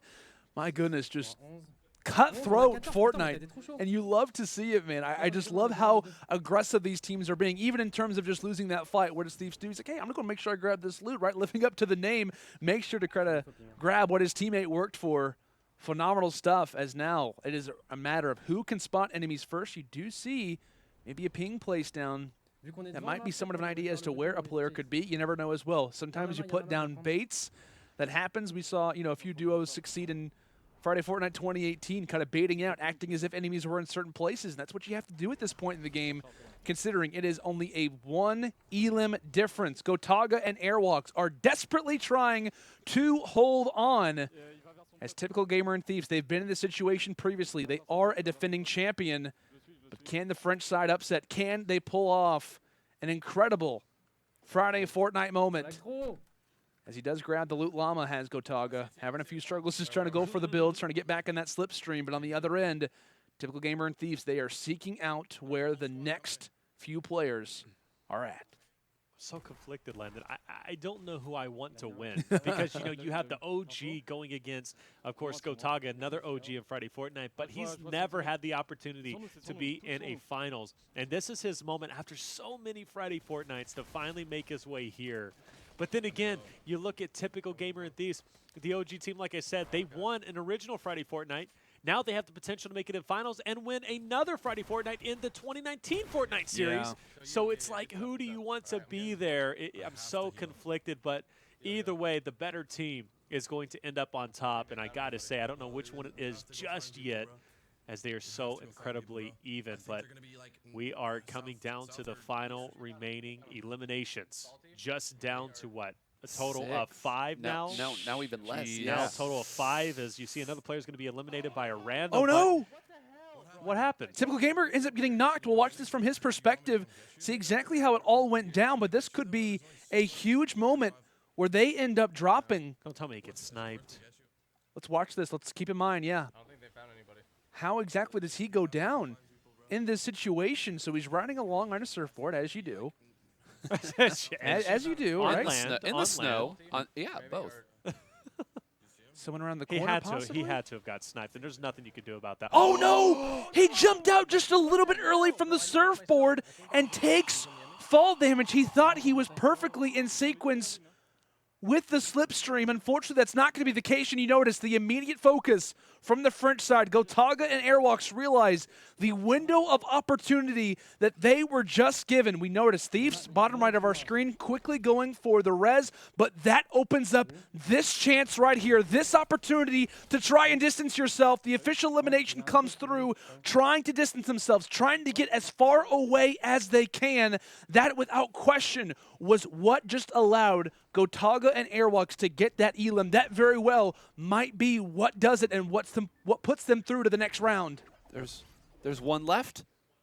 There's one player left. my We could get God. overtime. Oh my goodness. TypicalGamer and Thieves need to clutch this up. They need to find the last remaining player. He's been spotted, no. but I think he's in a vehicle or a baller, because that was definitely not health or shield being taken off of that player. So with that being said, TypicalGamer is going to spot him. TypicalGamer is going to be the first one up ahead. So Is this that really is a great player, though? opportunity. That is that's a vehicle, but I think there's a player on the vehicle potentially, but it could just be hanging out and Oh, no, chilling. there he is. Oh, there he is. He just jumped out. He got it. All Thieves. They tie it up. Thieves, what a shot from range. Only up 1 or 2. Oh, my So we're goodness. going to a tiebreaker. I believe so. I asked you all earlier if this had ever happened on broadcast. Oh, You yeah, said, very tiebreaker. rarely. Yeah, very rarely. to It's a tiebreaker. get it in winners finals. I know, man. Oh my goodness. And like let's take a look, right, at all the moments that led us up to here, right? I mean, all the situations, all the minor little plays, the frags, the eliminations, the steals that came through, the utility that players gained throughout all of these fights that alluded to a tie game. Oh my goodness. Yeah. I did not think this was going to happen. I thought that one team would kind of distance themselves, maybe one player drops early. Not at all the case. Just calm, cool, collected composure coming in. And I got to say, I'm going to bring it up, and I'm not going to say it anymore after this. Thieves, if he does not fall, if he does not get taken out of that situation, he was here. He was there. He was the first Literally, one he there. rotates toward what his side a little bit. He jumps in the slipstream. He totally sees that one player who was all by himself that gave the French the massive opportunity to get that one elimination that distanced themselves just enough that allowed for Thieves to come in and tie it up at the end. Yeah.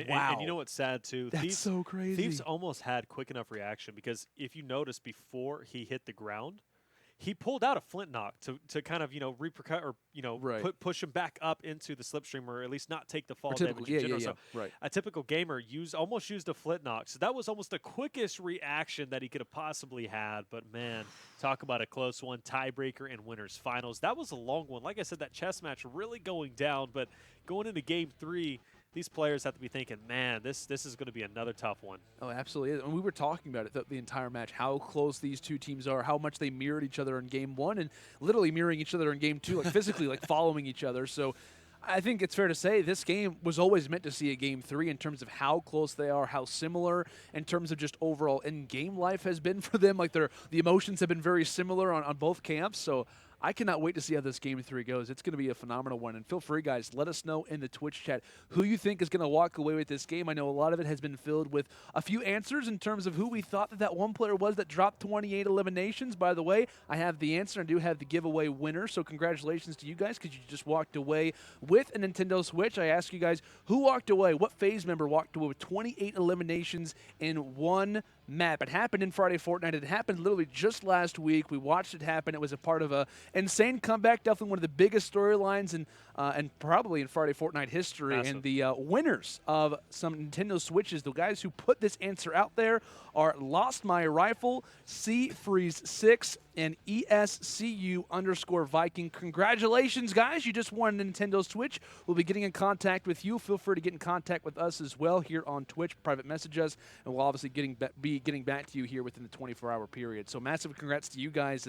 That's a nice way to kind of be awarded something while in the midst of a fantastic winners final. Man, Lost My Rifle. Shout out to you. With me being in the military, losing your rifle is like the ultimate meme, but also like one of the worst things that you could possibly do. So they like literally lock the base down if you do so. I'm just curious if you're in the military yourself, and that's kind of like a little joke for that. But I do love that. Lost My Rifle. Congratulations. Plus the other two winners. We're handing out Switches like candy.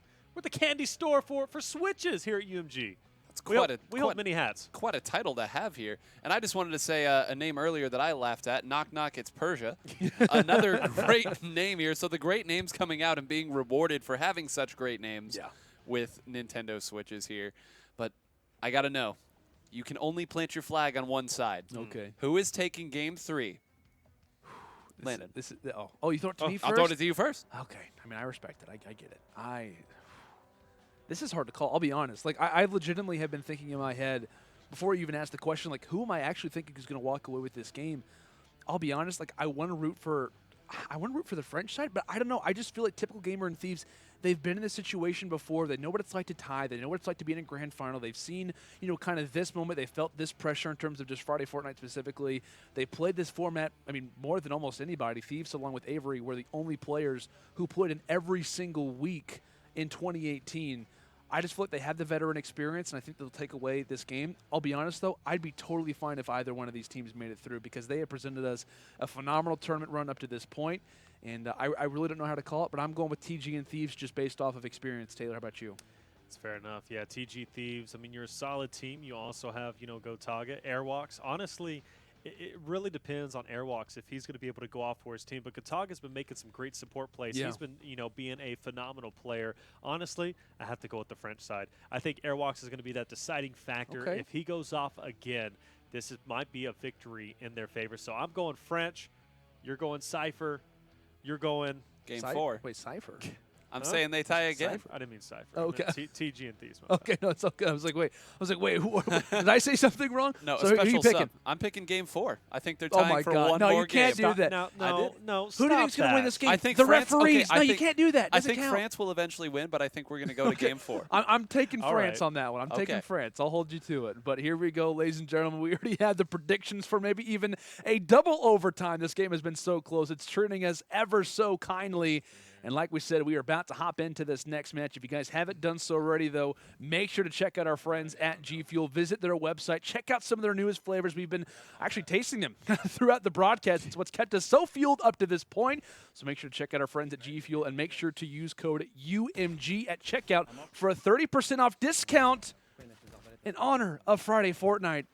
I start to stutter on my words. I start to become a little bit silent. I heard a sniper shot come out, and who else other than the French sniper himself? He's got another one, actually, double semi-autos in the inventory. And I will say, for anybody else, this would be somewhat of a negative. Okay, be a little bit careful scaling the walls there. Regardless, though, he's all good. He's hanging on. And my goodness, this man Airwaks. I mean, what a pleasure, what a treat it has been to watch this guy play. It's his first ever Friday Fortnite, at least to my knowledge. I think this is his first one he's ever played in. So it's going to be a great opportunity for him, most likely to be featured in future weeks. But some unfortunate weapons, I guess you could say, for Gotaga and for Airwaks. What, double semi-autos and then a crossbow? Yeah. Not the greatest when it comes down to at least closer range. Ooh, but look at that proximity grenade going through the window. But 10, it just bounces off, unfortunately. So unfortunate. But it is, because, that's one of pretty much a guaranteed at least 70 shield or 70 health off of your opponents. But, inventory's getting a little bit better, I got to say. Looking pretty good on both sides, but salty. Everybody's kind of been wiped out. I think there's a campfire just down below, so everybody's going to be pushing for it, trying to get all these elims. And if only these players knew, if they were just to place one trap on the ground, they potentially could get a 4-piece. Could you imagine? The reactions, I think, from the players. Game 4. If that's the way that it ends. Game 4, there we go. Just like that. That'd be amazing. and kind of unfortunate as well. No. Had to wait for the Shadow Bomb to go away. Typical, I believe, ends up finding the elimination in the end. So yeah, that was just a hair before everybody else. You see everyone's just wanting to sink their teeth into whoever that they can find. Continuing the mirroring strategy is, like I said, we got a full-on base camp going in Salty Springs and also to the bottom of blue. What a play from TypicalGamer, taking down 2, and that might have been, Thieves who walks away with the 4th. I don't believe the French side had any hand to that whatsoever. Fantastic plays and great aggression coming in from these two. That's kind of just a little replay of what happened earlier, but you'd love to see them kind of breaking in and getting those elims. Phenomenal job, and what a way to start it off for TG and Thieves. You'd love to see it, rotation coming through, and we've seen this before, right? Gotaga Airwaks heading from Salty over towards Fatal. We've seen, meanwhile, on the other side, TG as well as Thieves heading towards Dusty. This is something that they like to do. Gotaga taking a nice little break, and it is about to get intense because I do believe there should be people up ahead. Hear the communications coming out right now. The teams, like you said, do in fact anticipate that they'll be running into something, and this is a rare moment of separation between these two teams, both in the score as well as in the spots they're going in the map. You see right there some aerial acrobatics going on the left side there. TypicalGamer flying about the sky, of course. That is a little bit in the past right there. You can see that they have landed, but once again, they are a bit separated here. This is a chance. This really is almost when it becomes a toss-up, sort of which team picked the better rotation in this situation. That's when we talk about, right, I mean, in terms of prior Friday Fortnite history, the name of the game has been rotations. Which location do you go to? How do you play that out? Do you try to go the more aggressive route, or you try to play it more passive? What does the average player like to do? So many questions, and honestly, the one thing I love about Friday Fortnite, it comes down to play time, as what a play coming through from Airwaks, the quickest reactions here in Fatal Fields, and pulling out the scope as well. Can he find this one? One more shot, and he'll make it land. Great stuff coming in here toward Fatal Fields, as that's going to be a quick little triple. Definitely had some assistance fire coming in from Gotaga, but what a great way to respond after we saw that play come in from, what, Salty Springs and bottom blue? Kind of a very similar play on the opposite side. These teams continue to be so, like almost like clones of each other. Hello. We can't get through that. Actually, I heard the response like, oh God. Hey, even the best makes mistakes sometimes, and it's very encouraging being who I am. So you love to see it. There is hope. You love to see. Taylor Noble Reflections, there is hope. But I think they're like, make that into like a meme or something. What's that? There is hope? Yeah, you know, just for whenever you drive and it's just nothing goes your way. You know what? I have with my group of friends, Big Rig, Jay, all them, like they tell me like, no, you're not driving. You're not driving. Whether it's PUBG, whether it's Fortnite, I am no longer the driver anymore because I tend to ruin things. TypicalGamer, or rather Thieves, excuse me, on screen, he's ruined parties as well. He's not making this any more fun for the average player.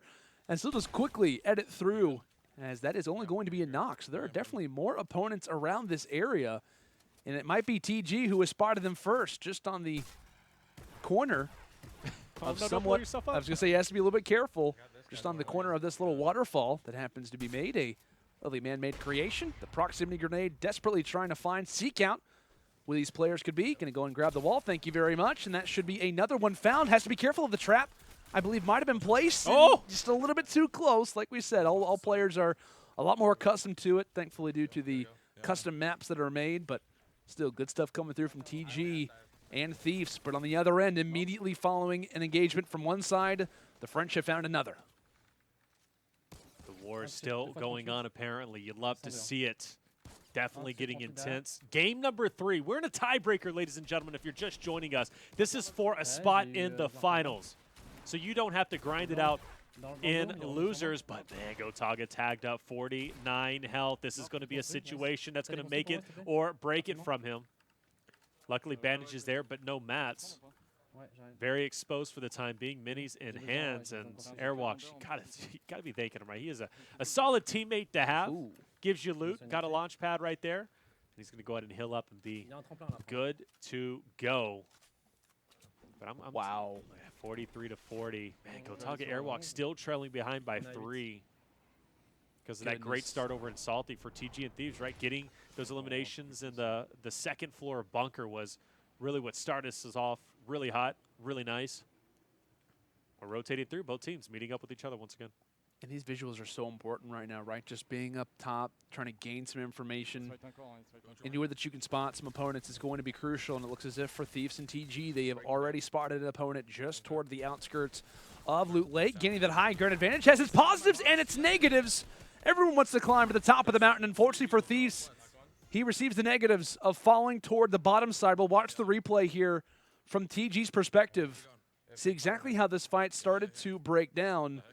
Takes a little bit of a ride. Oh, no. A little bit of a glitch there on the surfboard, but those laughs are about to turn into a different emotion. Oh, no. As we'll see how he tries to hold on to this. Like we said, this is a replay, guys. We'll watch how TypicalGamer, as he was not there. He was not on a. He did not have a roof in this situation. Does have the boogie bomb, but like we said, we saw Thieves getting the engagement. Now it's time to see how TypicalGamer begins to respond. This may actually do it right here. This could be the defining factor in who makes it forward. Thieves down, TG up, boogie bombs Dance for out. me. Dropping down a little bit, loses that high ground. Now he's got to think, do I want to retake it? Do I want to kind of play the ground and pound? Well, he's going to go ahead and launch up. Oh, look who's here. And nice. You know, it's got to be, but I mean, honestly, he's so lucky because that team had the advantage and they didn't take it. So because of that, TG's going to have that high ground. Dropping down behind, smart plays, tags him up, takes the shield off, gets weak himself. Just 3 shield in his name. Nice edit through, almost lags through, but unfortunately down to just 10 health, and this is the moment he needs to shine. He gets built up, minis in hand, and he's finally going to be able to take one. Campfire down as well, but player in front, and he has to challenge. There's no way he could leave that alone, and a great challenge. Going for the full elim, very risky at 24 health. That's kind of the place that you need for the finals, and he's falling down, and he gets dropped.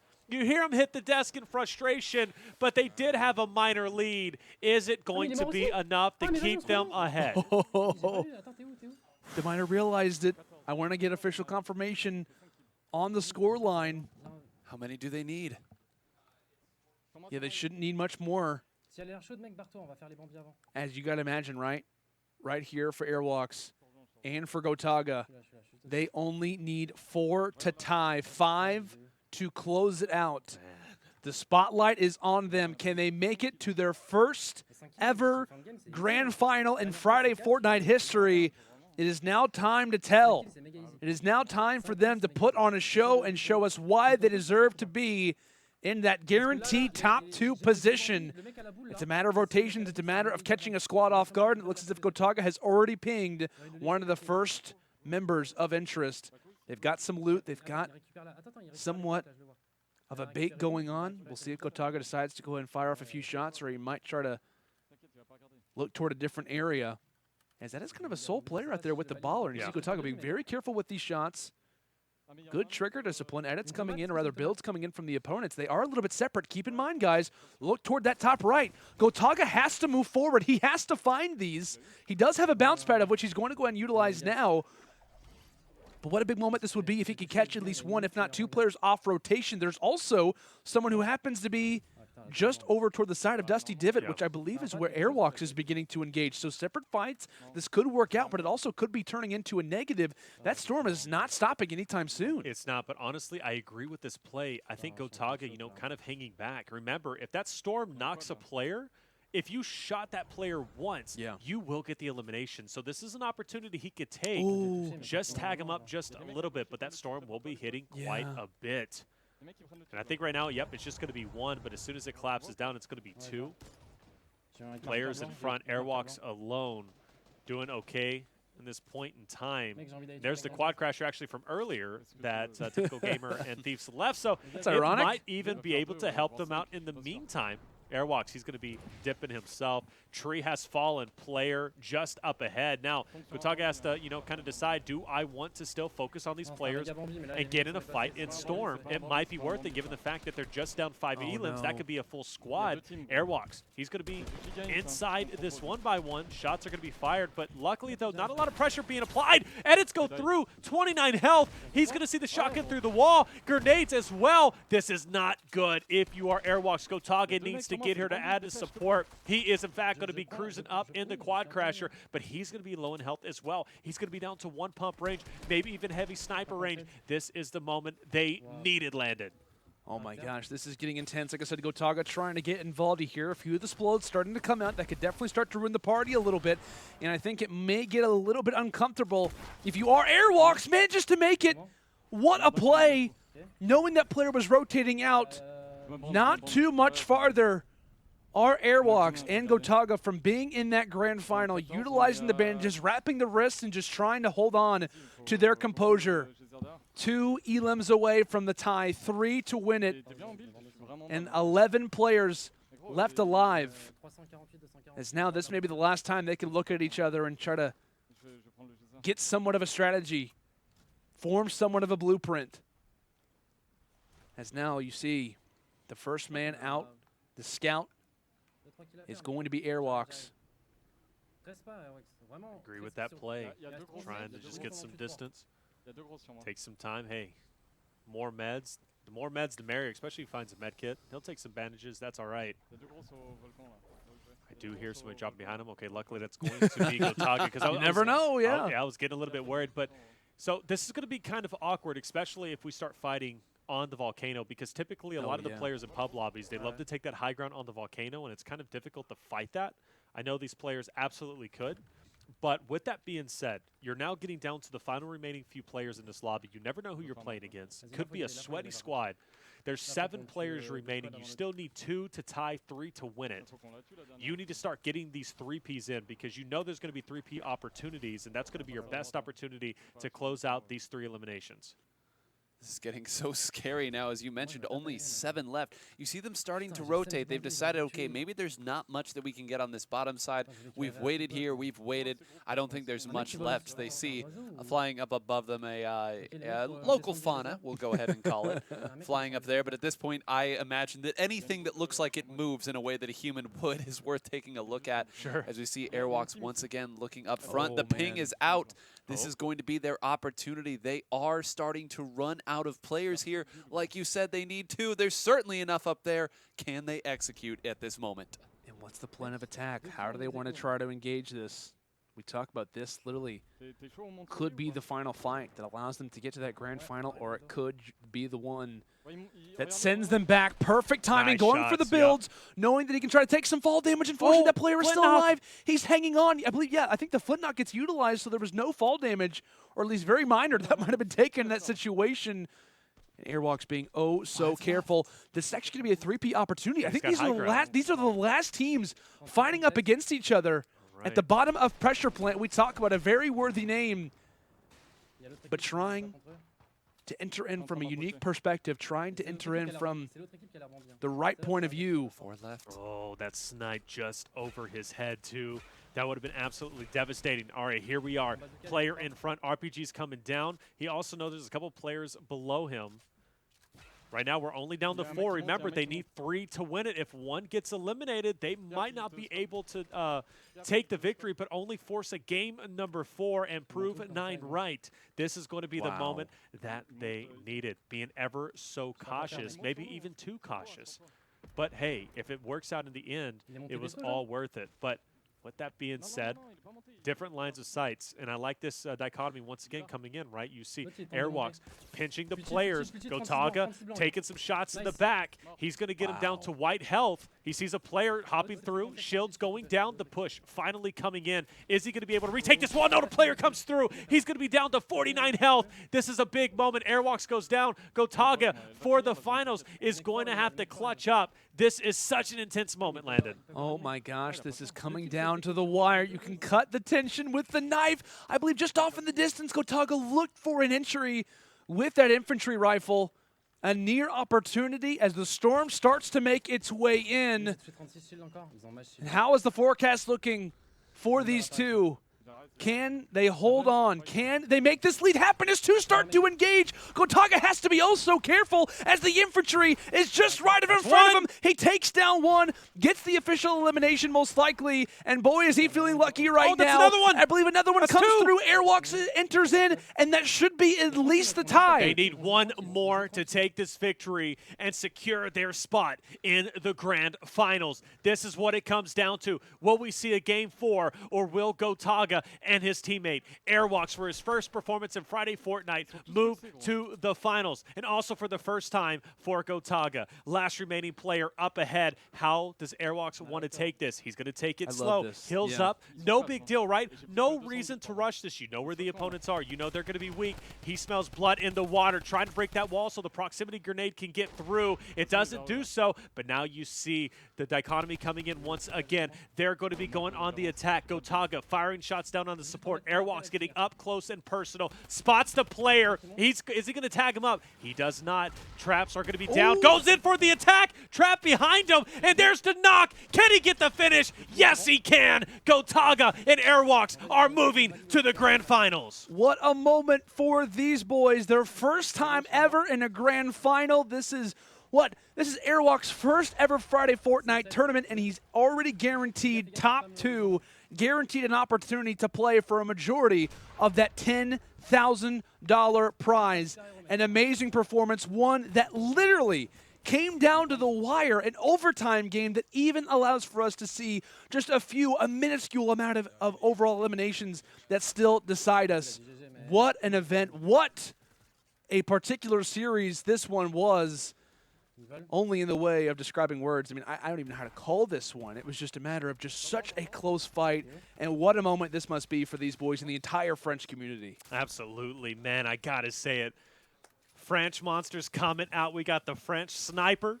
We got the French monster as Gotaga, and this was also my prediction to move to grand finals. All right, there you just gotta always gotta do it. Hey, when when Dubs and Megga were moving through, were moving through, you were also the one screaming for them. I said it whenever once. you were right. I said it well, once. I said it one time. I'll say it one time. Hey, Gotaga Airwaks in the finals, baby. They are, man. You got to give them some credit for that. Still, if you are a fan of TG, if you are a fan of Thieves, they are going to be in that losers bracket. So they're going to be pretty far progressed as well. So you can really kind of look at that and say, you know what, they still have a chance. They still have a very good opportunity to make it happen. You just never know who's going to come out of that losers bracket and really start to surprise. But my goodness, guys, back and forth we went. It was a matter of being in bottom blue. One team starts to see, 3-4 players in their own regard. The same thing happened here for Airwaks. The same thing happened here for Gotaga. They started to see players in Fatal Fields. It couldn't have been closer, but it was a matter of valuing your life. Staying alive was so, so important. And as that's been the continuing trend here throughout Week 3 of Friday Fortnite 2019,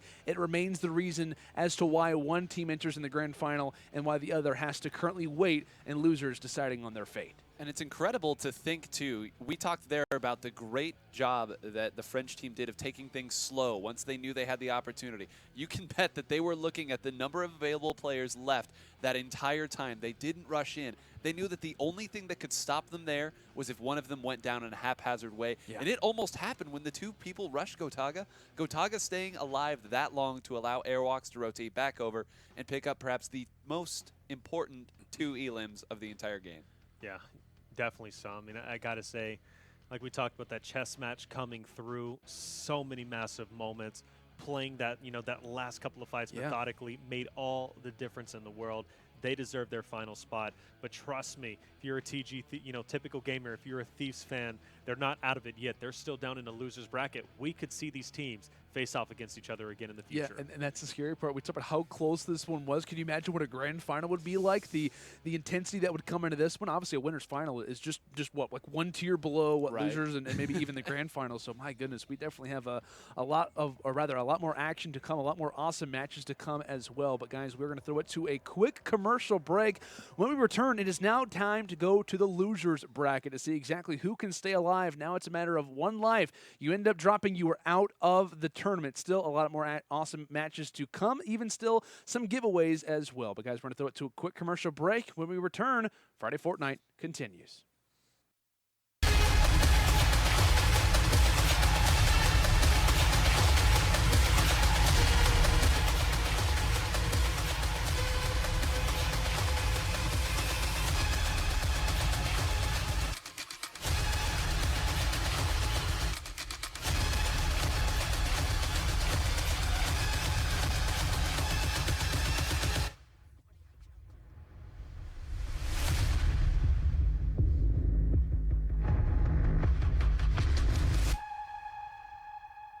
Welcome back, ladies and gentlemen, to Friday Fortnite 2019. We are in week number 3, and we were just treated with one of the best winners finals matches to date. Of course, we are live here from the UMG studio. It's myself, Landon Sanders, joined in part by my lovely couch. We've got Taylor Reflections Noble along with Mr. Nine Hole Grains joining us on the couch today, providing some very nice, eloquent analysis. I was looking for a big word because you are fantastic with just your vocabulary, by the way. So I was trying to try to, maybe throw out a few things from time to time. I try. I feel like I digress. He's talking to you, so whatever you got to say in response to that, man. I'll let you come back with another one, Daryl. Well, another one? Yeah. What's another way that I can describe that? I don't know how to describe. Do you have any words? Any words of encouragement for me after I just, Not any eloquent words. Elegant? I think you're doing great. Sometimes simple works. Sometimes simple works. Hey, listen, keep it simple, stupid. That's what I do, so. That's for sure. I learned that a long time ago. That's a great way to live by, Kiss. Keep it simple, stupid. There you go. Excuse me, PG, keep it simple, silly. Oh, thank goodness. Thank goodness you said that. I got a little bit nervous there. G. I'm not even sure if that's PG anymore at that point. I don't want to offend anybody out there. Let's go ahead and point out, by the way, who happens to be in the winners bracket finals, as we talk about, or rather the grand finals at this point, right? Gotaga and Solari's own Airwaks have solidified their spot, and now it's a matter of the losers bracket players trying to fight out their way to see who can make it into that particular matchup. Let's go and pull up our losers bracket to get somewhat of an idea for who is still out there, who is still existing despite all of the adversity, despite all of the intensity that is going down right now. Taylor, as we look through the matches, which ones are kind of sticking off? I mean, you could argue all of them, but which ones in particular for you? Wow, you were not lying. We are moving through this thing. I got to love the Fortnite community. They always get their games going nice and strong. Man, Mongraal, Mitro still being out there. It's good to see that. I know they have done, fairly well whenever it comes to Friday Fortnites, but I don't think they've done this well. But they did, in fact, beat out Dubs and Megga, so they're going to be out. And I got to say, that is a solid victory, to say the least. Yeah. Not just because it's your prediction, but because that's a solid duo. And the fact that Dubs and Megga are now out is definitely speaking volumes. One thing, too, by the way, Mongraal Mitro, look at how far the losers bracket extends. That's right. It goes all the way back to losers round 1 where they got knocked out. And we were talking about, oh, my gosh, this is a big deal for these guys. Getting knocked out super early is not always the greatest of situations. But the fact that they have made it all the way here, this is super, super impressive from these guys. The fact that they knocked down MrSavage Benjyfishy and Dubs and Megga. Prior to that, Nate Hill and FunkBomb. If they were to take out Rain and Teeqo, maybe even make it to the grand finals, this could easily be argued as one of the most impressive losers bracket runs in Friday Fortnite history. Then on the other side there, on the bottom, you can see, I think, this is a rematch here? A rematch, Sypher HD versus Ghost Kamo and Ghost Issa, of course, earlier on in the tournament. The losers bracket, Kamo and Issa, they got sent here by Sypher HD. We saw Sypher HD go on to create a number of upsets before finally getting taken down here. And now I think, I have an inkling that Kamo and Issa would like a little bit of revenge here in this losers bracket. I think they would, too. I think they are, in terms of keeping a PG, I guess not even out for PG. They're out for blood. They definitely want to win this game. They are out to try and take down Sypher and HD in any way they possibly can. I know we'll be hopping into that game shortly, but in the meantime, I know as we kind of progress from gameplay to gameplay, I want to let you guys know that we do have another giveaway question. I'm excited for this. Obviously, we're hopping into the gameplay, but make sure that your keyboard fingers are ready to go. Make sure that you're typing this as quickly as you can. It's not about who does it as fast, but hey, it's just overall about make sure you get the right answer. The next question is, what Friday Fortnite player unfortunately ended up getting eliminated by an ATK bug? And this is one of my favorite moments of all time.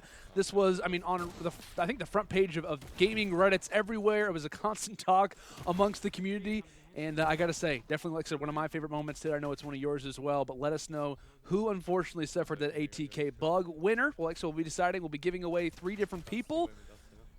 Let us know, because like I said, you possibly have the chance of walking away with a Nintendo Switch. So excited to see who will be walking away with those. We'll be having those announcements here shortly. But gentlemen, we're hopping into, I believe, is game number 1 between Ghost and Sypher and HD. Yes. Already up the start, we've got Ghost Issa on screen, regarded along with his teammate as one of the best console players in the entire world, and for good reason. These guys are consistent, they are talented, And like I said, I was worried about anyone who faced off against them, this team included, as there goes another. 16 HP is all it took, and he cares nothing for the loot that just fell off the ground. It's a matter of just rotating and keeping your eyes focused on the next fight. You know, once your inventory is looking as good as it already is, you just got to keep rotating through. That's all you got to keep doing, right? And don't worry too much about, you know, getting those accessory mats or getting those accessory bullets. You just got to worry about getting those elims, and that's exactly what you need to do to compete at the highest level here on Friday Fortnite. Right, the efficiency of these, this is just shot for shot. It seems like every time someone fires, that's elimination. Why not add another one as I'm talking about how efficient you are, making it look so easy here. But the last time we saw these two teams, it was actually the team from Ghost. They went down very early, only getting 5 elims in that second game. This time, I think that Sypher HD are coming out with the guns ablaze, and they're not hoping that it's another mistake that gives them their win. Got to be so careful, especially up close. Kamo, thankfully, ends up finalizing what should be the last player of that squad. Going to go for a few of the edits, make sure his teammate is back up. But, gentlemen, we talk about delays, right? I mean, regardless of this being, you know what, maybe an extra 10, 15 seconds, maybe 20 overall, this is still somewhat of a delay. It's going to stop them, halt them from progressing forward, and that could be an advantage toward the other side. Friday Fortnite week number 3 here in 2019 has been a matter of staying alive, valuing your life. And while thankfully the Ghost Boys can continue forward, you have to keep in mind that is somewhat of an advantage, no matter how slim it may be, for the opposition already getting involved in a few fights here on Pressure Plant. I believe that's what, Sypher toward the low side, trying to get back up in the HP game, and HD from above now on the ground war takes down another as that loot will start to soar down to the bottom. Maybe joining another player who desperately is trying to get in a baller, trying to get out of dodge, but to no avail. It's going to be another knock coming in from Sypher. Loving the shots. Hey, whatever weapon you have in your hand, that's the weapon that they're going to be using. And the drum gun, despite the bloom, manages to make it work and connect just enough to get the knock down below. But I believe the full elim did come through, but I think there might be someone still remaining. But on the other end, looks like we are going to be heading over towards the lava, maybe even the right side of the volcano over towards the lodge. But I do see Issa is going to find another victim. That player is going to get dropped, but that's only a knock, which means there's more players still remaining over here. Phenomenal game, by the way, from Issa. Already sitting at 10 and a snipe coming through. Oh, no, he didn't take it. It was kind of difficult, right? That player built around a rock, and you know, you kind of look at that, and how often does that happen? Well, not really often. So I think he was just kind of thinking, like, what is this guy doing? Maybe some mats for later. Some building right now is the only thing keeping Issa from these elims, but as so often is seen, Issa will not be denied getting that one. And I believe we are very close once again to a tie game. When we saw our score earlier, it was 17-15. That was before Issa said, "Nah, let me get to 3." And now you have to imagine that once again at this level, we're seeing such a close score and a nice little haircut there given by a bullet. Yeah, Issa, man, he's making it look impressive, that's for sure. Even from the back line to backside, making a few players have to quickly try and 360 their mouse. And unfortunately, it's not really going to pan out all that well, as I want to say that I think Sypher might have got a hand in one of those. So that's a great situation if you are them. Just any chance you can get to snake out a few of those kills is going to be important. I don't think one shot happened to miss there from Issa in that last fight.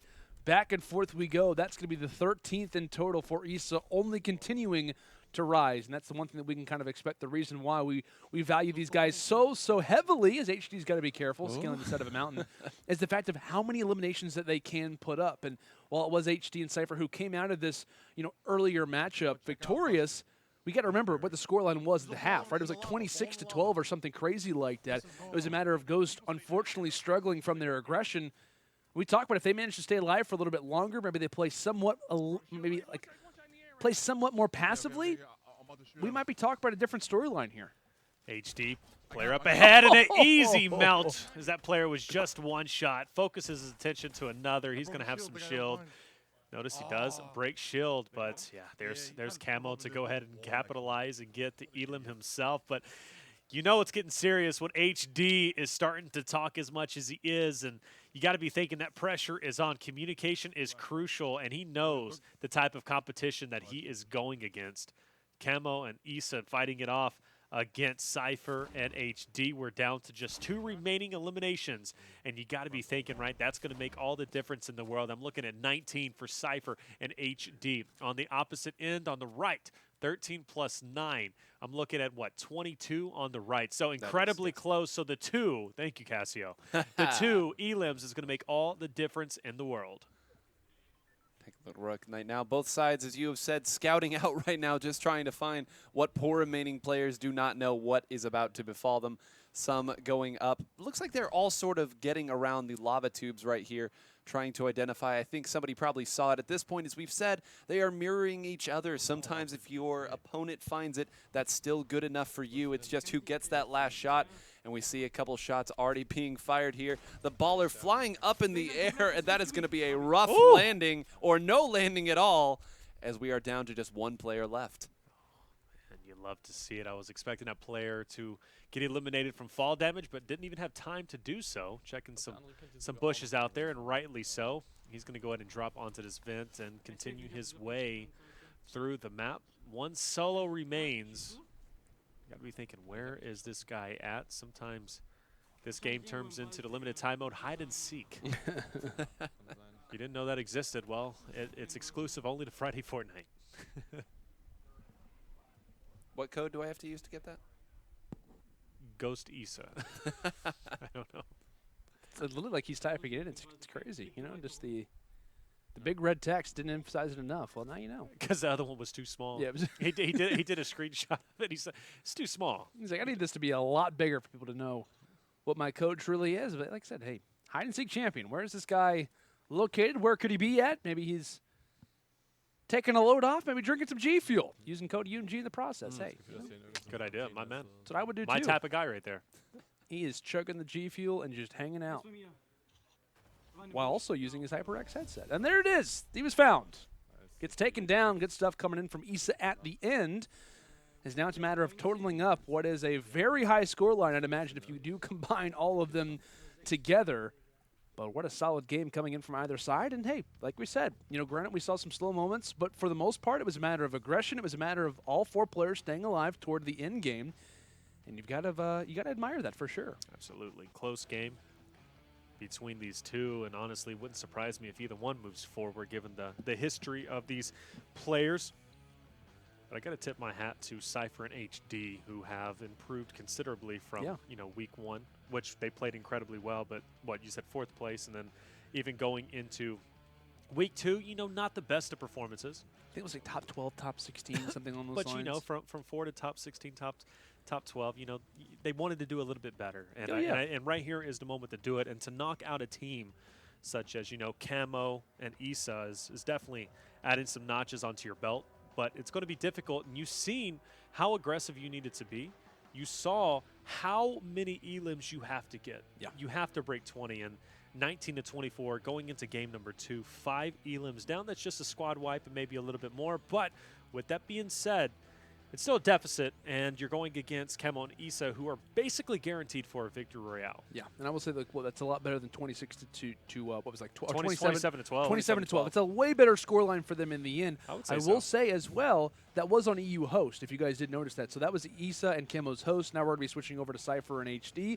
I think it's fair to say they learned a lot from that first match that they had versus these guys. How are they going to play? I think toward the end, HD was like, I thought I played that pretty well, pretty aggressive. And he looks at the scoreline. He's like, oh, the other team doubled us plus a few more. So that's definitely got to be something that they learn from and kind of improving forward. That was one of the many matchups that kind of fired away their run in the winner's bracket. But it's about time to hop in here toward game number 2. And while we do that, I got to let you guys know, I know you were very kind of loud in the chat. You guys are typing out. Love to see it. You guys already knew the answer. I know I asked what Friday Fortnite player unfortunately ended up getting eliminated by an ATK bug. You guys knew it. It was the Everkind, Mr. Nick A30. Definitely one of my favorite Friday Fortnite moments of all time.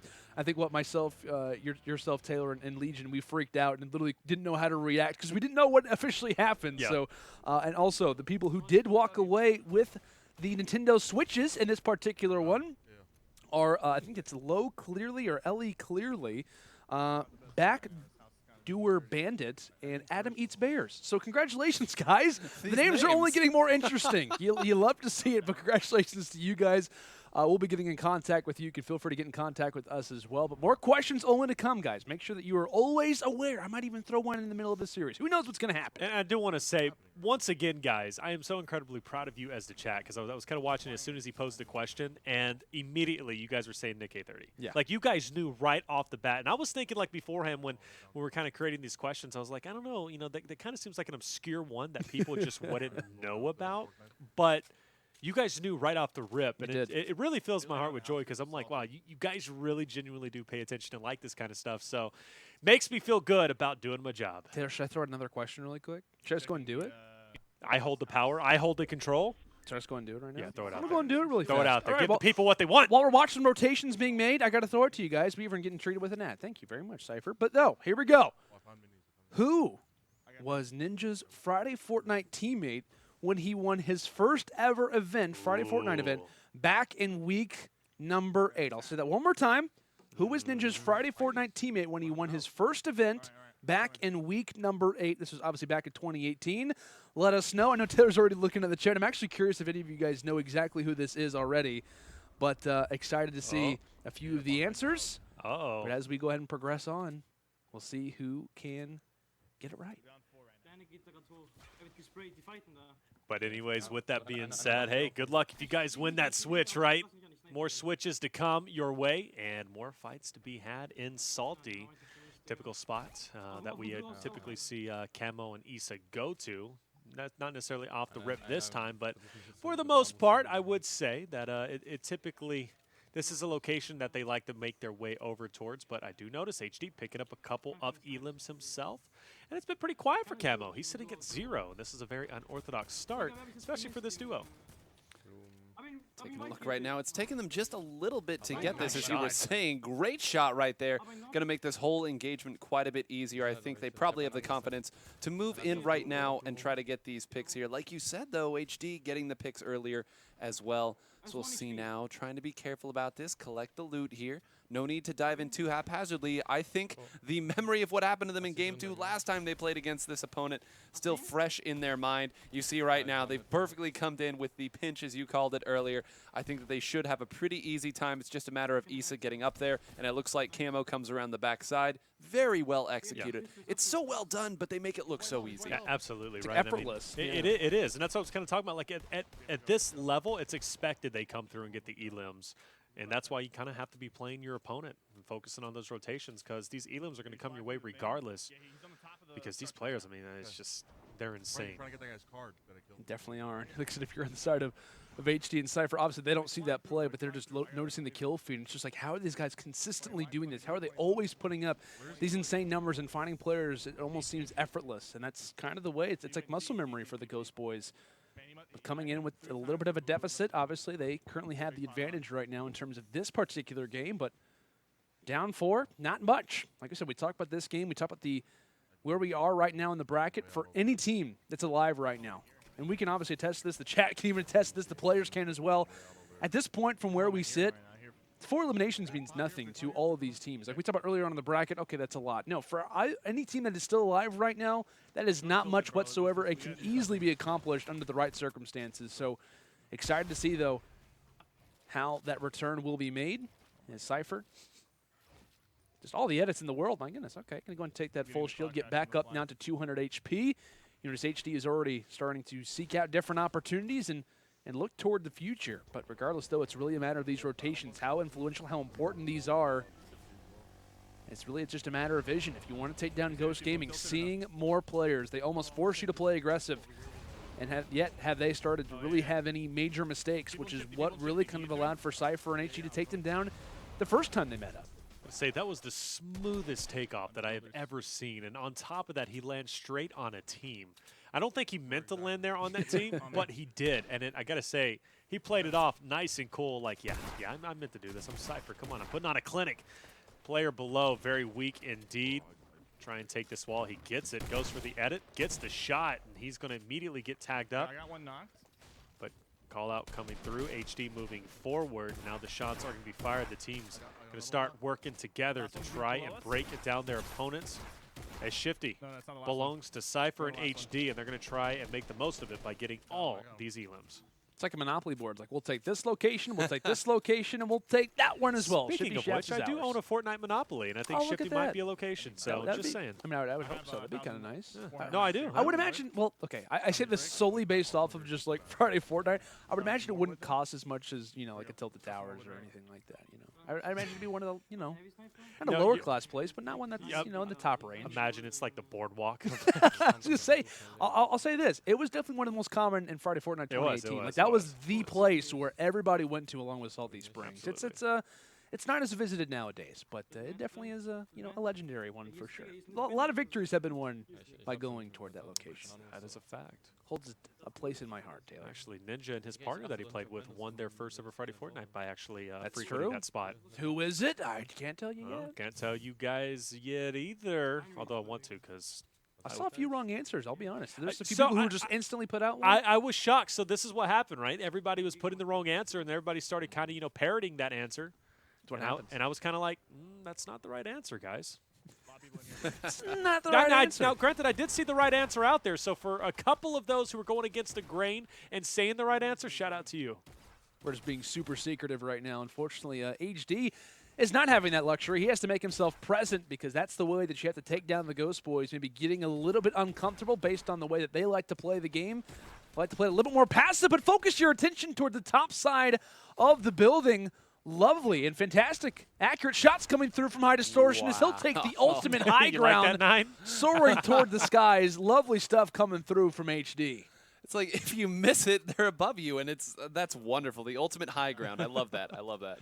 Nine, I know you're kind of new whenever it comes to Fortnite, but you're loving seeing the mechanics, seeing those shockwave grenades come through, right? Beautiful plays. I'm so happy these are unvaulted, I'll be honest. Oh, man, I'm so glad they brought them back. There's, honestly, you know, Impulse versus Shockwave. Impulse, you kind of got to weigh the consequences of using it. Yeah. Shockwave, you could just throw it out there. You know that you're going to live, right? Whenever you hit the ground, it kind of, see, I'm telling you, just the little things. The Like, little that things looks he minor does. to someone who does not play I Fortnite. can- That's it's so hard to hit. That's like impossible. I don't know how you even Just the little things. he just casually does it, you know? It's impressive. Camo, by the way, takes down a few on the outside of the circle. Movement options are good, guys. Movement options are They good. are. Clearly. Oh, okay. There's another one just in front of the line sight. So a sandwich being formed for this unfortunate soul. Should be taken down in just a matter of moments. But Camo tossing out the stink bomb, just trying to make this player vacate. And it will work out successfully. Finding one, utilizing the slipstream, just to try to get a separate angle, catching the enemy from the side. And the Raven never saw it coming. Benjyfish. How's it going? Oh, there's a third one just around the corner. Camo thought he was clear. He thought he was ready to go. And unfortunately, this one should be solidified. But I think the wall might have got placed from Issa. That either is the enemy or that might have been his that poured it down. Is he going to stay alive? No. Just a little bit short. Has to go for the reboot card, of course. Not a problem. But that is going to pose a little bit of a delay for these boys. Oh, so smart. So incredibly smart. What a play from Sypher. You Oh notice, my right? goodness, rocks the shockwave just to destroy the build and immediately sees, what, 2, 3, maybe even 4 enemies just in front of him. Fantastic stuff from these guys. How big is this guy's brain? That's why they call him the Trap Lord, man, the Trap King. This is like 3 consecutive plays that have made my jaw drop, and he hasn't even blinked. I don't think he's blinked in the last 5 He's minutes. so focused. I mean, you know, the good thing about these players and what they do is they understand and master every mechanic of these items. And it's and always, of this Fortnite's game. always changing, and they Always are masters changing. at everything. But when it comes to the shockwave grenade, right, destroying the builds, he knew, hey, I'm above these players. I don't have to launch up. I can launch down and still destroy the builds. And by doing so, he was able to get those E-limbs down. Unfortunately, getting a little up close and personal. HD, you know, those angles kind of get messed up, especially when there's a ramp over you. But he managed to make it work. He's an expert at what he does. But I got to say, though, beautiful stuff to be said. And, man, it's plays like that that separate the amateur from the pro. Taking a look, Camo still not revived yet. This has been a big, big and difficult moment for them. I don't know if Issa just hasn't been able to get to it or if Issa's been chasing something else. And it looks like they are trying to go around here and at least get some sort of advantage for themselves. It does look like they managed to get Camo up here, but at all this time, now that they've finally got him, take a look at that elim count there at 9, almost about to be 10, and a knockdown there from distance. You heard the call out there. Got him. That might have been the big moment for them right there.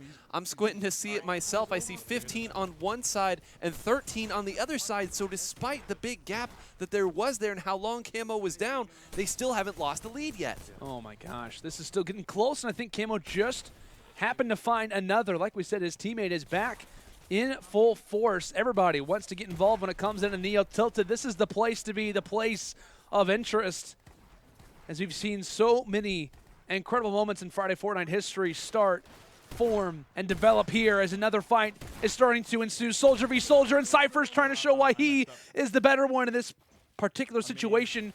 Going for a few edits, casually going for the minis.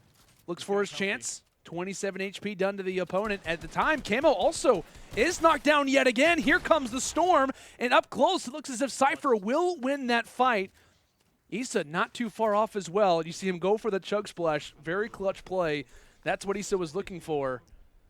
But I don't see where his teammate died. He might actually just go ahead and leave him off. Yeah, he might have to. Yeah, he's going to be over in Neo Tilted. No way to get him back. So it's going to be a constant 1v2. You saw how close the scoreline is between these two. We're now down to a total of 11 eliminations. And I think at this point in time, Sypher and HD trail by what, maybe 3 or 4 elims. So with that being said, they need to start getting to work here. I'm seeing a lot of third parties go down, and when you start seeing that elimination feed start to light up, especially how close this party is, you know you're kind of in some trouble. So they need to get to work. We're going to be over onto the soccer field. I hear some shots off in a distance. Nice third party opportunity coming through. Sypher needs to get all these. There's going to be at least 4 people here. That's going to be 1. Can he get it? That's 1. Wow. Player up top. Edits down, maybe traps. Nope, he doesn't have any in the inventory. Comes through, gets a nice shot. He's managed to at least break through, keeping that opponent below him. Has the opportunity to edit down. Is he going to do so? There's the edit. Gets up behind the opponent. Now the opponent has the high ground. Sypher has to work this out. How does he want to go about this? Oh, HD's going to be dropped as well. Sypher needs to play this out properly. This is for his tournament life along with HD. They already trail behind. This is exactly the moment that he needs to turn up. This is probably the one player that you did not want to run into at this point in the game. The one positive that you had if you were Sypher and HD is that you possessed a 2v1 advantage, but that is no longer the case. Trying to solidify these elims, trying to make sure that they are 100% in his corner. Sypher thankfully comes through to the rescue, but to no avail. High Distortion is not going to be most likely brought back in this game. There's surely not a reboot van that can be utilized this quickly. Maybe as shifty, it now, but yeah, but still to no avail. I mean, it's going to take some time. There's not a whole lot of players left alive. Let's just say this. It's not the primary focus. It's not the number one thing on the list if you are Sypher. So back and forth we go. A blessing if you are a fan or are the boys on Ghost. As Issa's life, it's just got a lot easier, that's for sure. Sypher was on the backside of someone. He should be able to find this. And yes, that is only going to be a knock, which means that there surely are enemies nearby. I want to say that he just dodged a bounce pad, regardless. Oh, he got it hit in! Oh my gosh! Sypher, what a shot! The sniper from range, and he immediately focuses on the players that are just above. He does have a bounce pad. He does have the opportunity to engage first. He realizes he was on the back foot. Maybe that is no longer going to become a thing. Perfectly placed now on the back lines, on the flank. Can Sypher make it happen? Can the Trap Master do it again? He's doing it. Can he progress versus the Ghost Gaming squad? One of the most talented in Friday Fortnite 2019, taking down the Yeti, opening up the door, the window, anything he can get, any advantage, ready for the trap placement. Oh my but here comes gosh. the soccer player. Only a few more players left alive in this game. Sypher is at 12. Issa's right behind him. Issa's here, but unfortunately got it. Sypher finds it. Sypher is on a tear right now. Calm, cool, collected. You'd have no idea based on his reaction, the plays, the moment that he is having right now. One of the most impressive we have seen in such a long time. Desperately trying to bring this one back. And he's going to destroy it. No, he destroyed it on himself. Does he have another one? He doesn't have another one. He destroyed it on himself. Unfortunately, he did not want Issa to use that, but luckily, he's still going to be the first one up here. This is where the players have to be. There's nowhere else that they can be. They're just going to be camping out. The best effort that he could probably have is the players are just going to be camping it out in the corner. The score, so minuscule in points. Sypher could clutch this out for HD, and it all started with that beautiful snipe, but he hears them fighting. They're going to be located just down below. You could only think if he hits another snipe from this distance, rollerball, if he destroys it, that player could take fall damage. There it is, going on the attack. Can the ball get destroyed? He cannot at the moment. This is it gets destroyed for the opponent. It gets destroyed for the opponent. Here comes the grenade launcher shots. Can they connect? Can they find a knock? This would be massive right now for Sypher. He does not only just want to overtake, or rather tie the game, he wants to take the lead. He gets the wall! Going for the edits. Can he take down this player? Oh, it's a I want to say the shockwave grenade comes in, and now Issa has an opportunity to take this player down. That man had no idea what he was getting involved with. The high ground has been grabbed, and Issa ends up going down. Here comes the storm, and now Sypher has to be so careful. Does not have a bounce pad, has minor resources, thankfully gets back into the safe zone. He's good for now, but there's an enemy just on the outskirts, not too far away. Issa is officially out, and now it is all on Sypher. 2 more players are alive. Can he pull this off? Can he progress into the next round? This would be unbelievable if SypherPK could make this happen. He's got all the mats that he needs. He has the inventory as well. He's all reloaded. The opponent's pushing him. They have no idea they're about to go into the lines, and he places a trap. That's going to be 1 knock. He bound the player, goes below. He's going to finalize that. There's also a player just up above as well. Now, does this player go for the attack, thinking he's going to make a hero play quickly from hero to 0? Sypher, for his tournament life, to keep HD alive, he needs to finish this and close it out. Shots are going to be fired. This is potentially it. He gets to build over. Can he edit down over on the opponent? Not just yet. Opponent lock just down below. Here we go, Landon. This is for the tournament life. This is it right here. Sypher on the flank. He uses the trap just the fight prior. And in perfect sequence, the Trap Master has 4 left, ready to go. He's waiting for him to try to hop on in. Sypher's trying to be extra careful. Does not want to lose any excess HP because he has nothing left to work with for the time. Can he get it done? Can he make sure to move on? Can he solidify this? Trying to go back for that high ground advantage. Fires off the first shot, not going to land, but does have that combat, ready to go when need be. Putting down the cone, just trying to allow for the enemy to get a little bit frustrated, trying to play this one safe. And you see him. Look how focused Sypher is right now. He knows how important this is. He's been calm and cool throughout the entirety of these fights, but now it's the one that matters the most. He happens to get out at the perfect time necessary. The player had no idea that it was coming. Perfect reactions from Sypher, holding on to the high ground, of which he hasn't had previously. Phenomenal play, and he's going to rock out a few of these grenade launcher shots. Surely this will do some bit of splash damage. Now rising up toward the top. He knows exactly where the enemy is, and now it's a matter of can he get that trap ready to go. Enemy places down the edits, is trying to stay alive. All those builds are starting to get destroyed. Oh, he got it! There it is! Sypher! And Sypher finishes off this game, 16 eliminations. My goodness. One unbelievable performance. He lost his teammate HD, but he comes through clutch, and you see the reactions. He deserves it. He has every right to be hype at this moment. What an unbelievable play. One that is only separated by just 2 eliminations. Man. Just 2. He had to have all of those. Every single one. Man, That's insane. I love it. I gotta say, and it all started with that snipe, right? When he literally took the elimination right out of Issa's hands, who had the opportunity. He comes through with a confident snapshot with the heavy, and he's able to lock it through. That gave him the rotational ability to go ahead and head up to the top of Valhalla. He gets up there. He finds a couple of elims. He takes those from Issa as well. Getting the jump down to Snobby was huge. Issa dropping on that fight outside of Snobby was critical. Sypher smelled blood in the water, and he knew it was his time to shine. He comes through in the end. Despite 2 storm flips being placed down, him losing damage, he was still able to go through big. But man, I gotta highlight the turning point where Sypher popped off was that heavy snipe that he got just outside of soccer field. That's what was the turning point he needed to take the victory.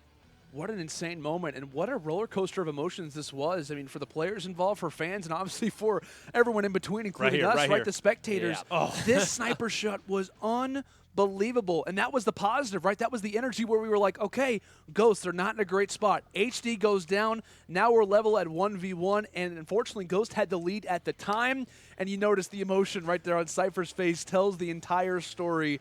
A guy who is just unbelievable at this game finally gets his chance and takes down Ghost Gaming, not just once, but twice. They were down after game 1 both times, and they managed to make the comeback. Truly an unbelievable play and one of the best clutches that we have seen ever, right? Yeah, aside from FaZe Sway, I got to say that is definitely number 2. What a performance from Sypher coming through, man. I got to tell you, and the confidence. You know, when you get locked in like that and you start hitting shots like he was hitting, that's just all, that is just all adrenaline. Like, you're not even really, just time is going by. You're not even thinking about anything other than just, I got to slay out. It's exactly what he did.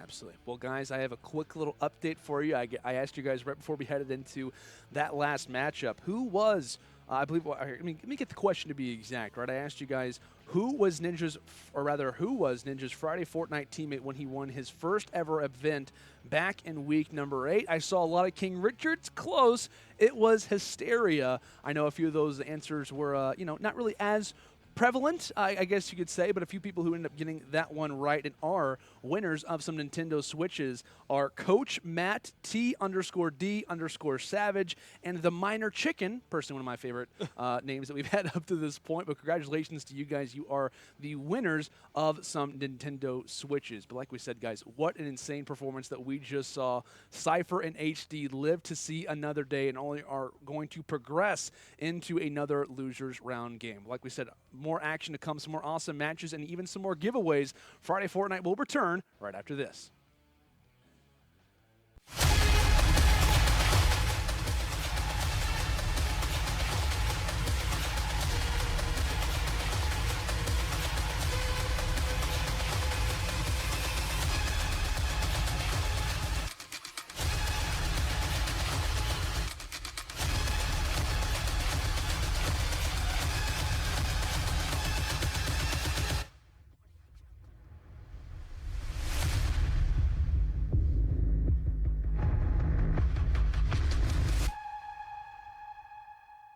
Welcome, ladies and gentlemen, back to Friday Fortnite 2019. We are in week number 3, and we only have a few more teams left alive. We are currently diving deep into the losers semifinals, where we've got Sypher and HD getting ready to face off against Secret's own Mongraal and Atlantis' own Mitro.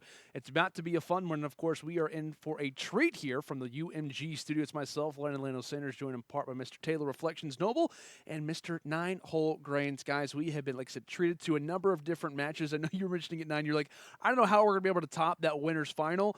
I think we were at least contested with it in that last clutch up from Sypher. He literally tweeted out, "I am cracked," and I think High Distortion even tweeted out, yeah, he was, and I think HD had tweeted out and said something along the lines of like, "My teammate is the best in the world," something along those lines. You could tell that those guys are hyped, they're confident, and now that alludes me to my next question in terms of will that momentum carry them on to take down another young, talented squad in Mongraal and Mitro, or Mongraal and Mitro, their losers bracket run that has existed since losers round 1, is it only going to carry on? Because we have some motivated partners, some motivated duos facing off against each other right now. Taylor, I'm starting off with you. Who's moving forward? Well, HD Sypher out of the fire into the frying pan with, of course, Mongraal and Mitro. This is going to be a tough one to say the least. But with that being said, Sypher HD, if they keep this momentum going, I think they can take this, because honestly, Kamo and Issa was the favorite, I think, going into for a lot of fans. Mongraal and Mitro, though, they played phenomenally well throughout this Friday Fortnite, but they've kind of struggled in the past. Will they be able to clutch up here? I'm going with HD and Sypher. 9, who are you going with? HD and Sypher. All when right. you are this locked in, there is nothing that can stop you. I'm hoping that Sypher and HD prove me right here. Otherwise, that tweet will mean nothing, because they don't play your national anthem when you win the silver. They got to get the gold. There you go. I love to hear like it, that. man. These guys, like I said, a lot of momentum from either side. We got to give credit, right? We've been obviously having Sypher and HD on the stream. We watch them play consistently, so there's obviously a lot of momentum behind them. But I mean, we all know, right? Losers bracket runs, even coming from prior esports, we've been able to cover them. We've been watching them. They're impressive, and you carry a lot with that. Granted, we've been watching Sypher and HD throughout a lot of the broadcasts, but you start off in losers round 1, you get all the way down to loser semifinals. There's some grit. There's a lot of momentum that is building under these very talented European boys, and like I said, we've seen Sypher and HD take down teams like them previously in terms of a young, very talented, aggressive squad. But have they met their match here? Has that aggression, has that clutch factor started to run out? We will find out as Game 1 is already underway. And for one of the first times, the early game is being found out in Neo Tilted. Also happens to be a hot zone as well, which only adds to the emphasis of how many players are going to be here, how many talented players are wanting to try and find a lot of that, crucial information, a lot of those crucial items. And in the process, it looks as if Mitro, unfortunately, meets an early demise. He is down for the count, probably trying to get out of this storm flip, and that is not going to treat Mongraal kindly. It's not going to treat this duo kindly when they're going down so early. Never been a fan of Tilted. Never been a fan of Neo Tilted. Not even, even more so, I think. I don't like Neo Tilted over the regular Tilted, but for this very reason, you don't get a lot of mats. On top of that, you also find the sweaties who are trying to drop here. This is already a hot drop. But honestly, you don't even find a lot of elims in Neo Tilted anymore. So it's kind of one of those areas that I just kind of avoid. I think Dusty's a lot better. I think also, honestly, I would even choose loot over going over to Neo Tilted and maybe have this be a rotation. Ooh. But with that being said, someone gets caught with their map out, and that is not going to be enough to take Mongraal out. He's going to capitalize 3 eliminations to his name. I think someone was asking for directions, and I don't think Mongraal had any interest in letting them know where they're supposed to be going. He said, we're going to the top. I have no interest in what anyone else is doing. Just straight up aggression. That's what you love to see out of Mongraal and Mitro. Like we said, that high octane, that aggressive play style, it has those benefits, but it also has those negatives as well. High risk, high reward for a lot of these teams, for a lot of these younger talents. They've been seeing the negatives. They have been seeing the negative situations out of these rather than the benefits. So if that has any indicator on the slower end, HD and Sypher making their way towards Salty Springs. Some good crit off the bat coming in from HD. I know he's someone who wants to provide a lot. He was not happy to go down as early as he did whenever Sypher desperately needed him. A very motivated HD is not one that's going to treat you very kindly. From the stories that I've heard, this guy rips phone books, he rips controllers in half whenever he's angry. And this guy's even, if he's motivated, that's another scary emotion that I would not like to see. And there comes in a few more fantastic stuff from these boys over in Salty Springs. Phenomenal work coming out. You love to see it. Using everything in their arsenal, and that is going to tie up that Neo Tilted drop, using just about every single rip that they can to stop the mobility from their opponents. They're heading into Pleasant from Neo, one of the top worst places to land, now over to one of the second worst places to land. Top worst places. Pleasant Park. So let's see if, well, they didn't land here necessarily, but this is still a dangerous area to be in a place that I do not prefer. But these guys are professionals, and look at that. Goodness. Let me not doubt you again, Mitro. I apologize. The Shockwave in good hands, plus a chug. They're kitted, and they're looking strong, 9. Moving around right now here through Pleasant Park. I too love the top worst. It sounds like a wonderful article heading right there. But they're going to be using this pad here to try to move back up. I think they got what they came for here, and they're going to head back. So they did listen to you, at least in some sense right now. They did get a ping over here. They're going to opt to use this and then riff their way back up for even more visibility here. And, you did talk earlier about one thing that is nice about heading this direction. At least there are options for you to move up and continue that rotation. Sure. And I think they're going to be rewarded just now for doing that. Yeah, they're not staying too long in Pleasant Park. A very brisk journey over toward this location. Mongraal combining a flip knock into the later combat shotties. Oh, no. Placed down, and oh my gosh, Mongraal.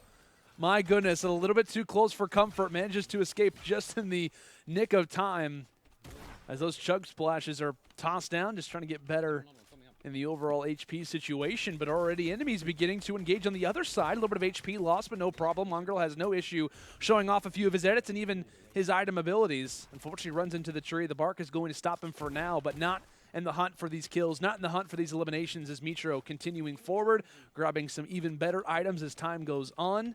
And like I said, while it isn't always the greatest rotation to go toward this spot, they're consistently seeing players here. So I think it's fair to say not the worst rotation by any means. They're not staying in one place solely. They are constantly seeing enemies and constantly moving, which is great to see. It doesn't matter where the block is, at in relation to where the the bus path is. People are always going to be at the block, so you find people always rotating from that angle. I know there's a couple challenges right now going over in Junction as well, so you have those players rotating in from there, and I gotta say, man, is it fruitful over there. They are finding just about everyone, despite the traditional rotations coming in from Sypher and HD, from Salty to Dusty over towards Megga. At this point in time, Mitro and Mongraal are definitely looking like they're a little bit of ahead of the game. They are, and again, it's so interesting. We've spent all of this time talking up a few different rotations, and it's the rotations that HD and Sypher have been using to get this far, but now we're starting to get into the phase where the unconventional stuff is starting to work, and like you said, we haven't watched this team very often as they've made their run. This may have been the bread and butter that got them this far. It absolutely could be, right? Pleasant Park, it's not super typical, but like we said, they're visiting multiple locations. They're seeing success. They're literally going here solely for eliminations. It's not a matter of the questionable, oh, is there anyone in Pleasant Park? It's, no, there are people here. We know that they're here. We'll find them, and then we'll move forward. So that aggression could very well work out. The main problem for Mongraal and Mitro has been a little bit too much of that aggression. If they can tone that up, continue to play like they are right now, and hopefully not getting affected by traps in a negative way, they should be in a really good spot. Players up above. You notice HD hot on the hills. Sypher going down. Now, he did just mention someone is trying to shoot them down, so you have to start taking that low ground immediately, especially if you do not have glider redeployed. You don't want to lose your life, of course, just to fall damage just early on. Sypher, a bit of frustration coming out. In the meantime, though, HD will secure an elim and goes for the second. Ooh, proximity grenade from 2 feet away, but HD gets dropped. Sypher now in a very precarious situation as HD hasn't been fully elimed as of yet. Potential to pick him up, but he's going to be in the storm. There it is. Finally, the card's going to have to come through, and Sypher, he knows he can't stop in the situation. Another clutch moment for Sypher. And I will say, depending on, and I didn't get to see the inventory from HD, it may not be the worst situation in the world that you can pretty much easily pick him up and not really have to worry about going for the revive. Regardless, though, the situation at hand is that Sypher is so low on HP, just manages to get 1 mini off, but surely he's not going to have time to get that full med kit off. It's just not likely. Players trying to go for the swipes on the builds, they know they're going for a few emotes as well. They're saying, hey, you enjoy being in the storm? We do too. And that's the big thing. That's the big problem right now for Sypher. He doesn't have time to go for this med kit, but he quickly jumps out, takes him down. And who is emoting at this moment? It's nobody. Sypher is fully focused on the task at hand. You still hear it, though. Shots are just off of the distance. Can he get this off? He has to get it. He has to get it. Thankfully, he had that medal. If he did not have that particular resource, you could argue the structure gets broken. He does not have time to get off that med kit, and he's most likely taken down. Props to Sypher for being aware, utilizing those resources as the way intended. He grabs the reboot card, and he's still alive. At this moment, though, the big problem that has existed for everyone who's faced off against Sypher and HD, early drops, early takedowns, being knocked down early. The fact that this team is suffering this problem right now isn't too common. Can they battle it out? Can they be aware of the situation and start to move forward? Because rarely do they drop. How do they counter? How do they respond? And it's really like, I know I said how big is this man's brain earlier for Sypher. How composed is he in that situation to know that if anything of that is played wrong, that it's all going to be, I mean, if they drop there, of course, that's the end. That's the second person. Up we go into the skies right now. Gotta love it. Definitely gotta love it. I'm loving what I'm seeing so far, man. I love Friday Fortnite because I can, not only am I a caster for this, I can also sit back as just a spectator and just enjoy all of the solid plays that I see, because it's like, I am seeing what I will never become, and that is good at the game. And it's so awesome to see, like, this could have been me if I just grinded out a little bit more. If I didn't spend 43 days playing this, if I just would have spent maybe 87 days playing this. That's not even double. That's just double it. If I just doubled it, If I play this game 24/7. If I didn't just, I don't know, man. But, man, I got to say, I just love seeing the skill, and I love that HD is back up, at least for the time being, and Sypher for himself, though. He said he was cracked beforehand. He definitely is. I mean, he is literally being that solid duo. That's why the score is so close as it is, 9-12. If Sypher would have went down in that storm and not clutched up in that meantime, without a question, Mongraal Mitro would have probably walked away with this game. Now, HD Sypher just as in this as they ever were. That's for sure, man. And we've been talking about, right, the composure for Sypher has been staggering. How many players in that spot would just be so cool and just take the med kit, know the timing of which that building is going to be destroyed or how you play that? I mean, the instant reaction of any players would be, oh, let me go in quickly, get off my med kit. No, he knew exactly what he was supposed to do. And when you're in a situation like this, you're going from match to match, you're just constantly aware of the pressure that's on you. And even with the stream of thousands, tens, hundreds of thousands of people who are watching you right now, to be able to do that is just staggering. It's honestly so impressive that he has the coolest, the calmest reactions. Ice in his veins is without question what Sypher has been up to this point. Mr. Consistent, the Trap Master, is continuing to play so well. But on the other end, you have some very talented young guns, the EU side on their own host, who have been performing as well. Mongraal quickly coming from the flank, coming from the backside, and ruining a lot of these Fortnite players' evenings, maybe even their nights, depending on the server. And it looks as if toward the bottom side, quickly trying to reference back up. Unfortunately, loses high ground, but we know who this guy is. We know who Mongraal is. He can take back high ground in just a matter of moments. And it looks as if a few awkward placements comes around the corner and makes that one look effortless. Phenomenal stuff coming in from Mongraal. Only knocks, which means that there still are more enemies to come. I got to point out, though, I want to highlight the fact that we are, in fact, on Mongraal and Mitro's server at this point in time. So when we do hop over to in A, maybe that's going to be in a bit of an advantage. So when it comes to HD and Sypher in this point in time, them getting as many elims and keeping it as close as possible is going to be hugely beneficial, especially when they switch over to their servers. So honestly, if they can keep it within at least 4 to 5 elims, that is going to be an absolute win in their book. But Sypher drops 2 health for HD. He's going to drop himself. And just as I started talking about being off server, keeping it within 4 or 5 elims, it is now Mongraal and Mitro getting that extra credit. Going to be able to do a victory lap here, and you already see that Mongraal is in the middle of a build battle, so that means that they, of course, found people. You can see up at the top there, not that many elims left, but we have seen 2 elims, 3 elims being enough to separate yourself from the opposing teams. We've seen it in the last 2 sets. We'll have to see if next game Sypher and HD can make it back, but for now, let's just, as I was saying, a victory lap, this might be a pretty rough victory lap, maybe a yellow flag even. Yeah, definitely could be. Got to be so careful. Maybe heading to the pit stop if they're not in the best of situations. But Mitro holding on to that high ground, having to be the main man for the time. Getting in the mix of the builds, getting comfortable. That's where he likes to remain. Yeah, Player buddy. on the turret, no success in that situation. Mitro is out for the elims, out on the hunt. Fantastic stuff. And look at all these resources, man, that he is getting. Nearly at, 1,000 in every single category. Yeah.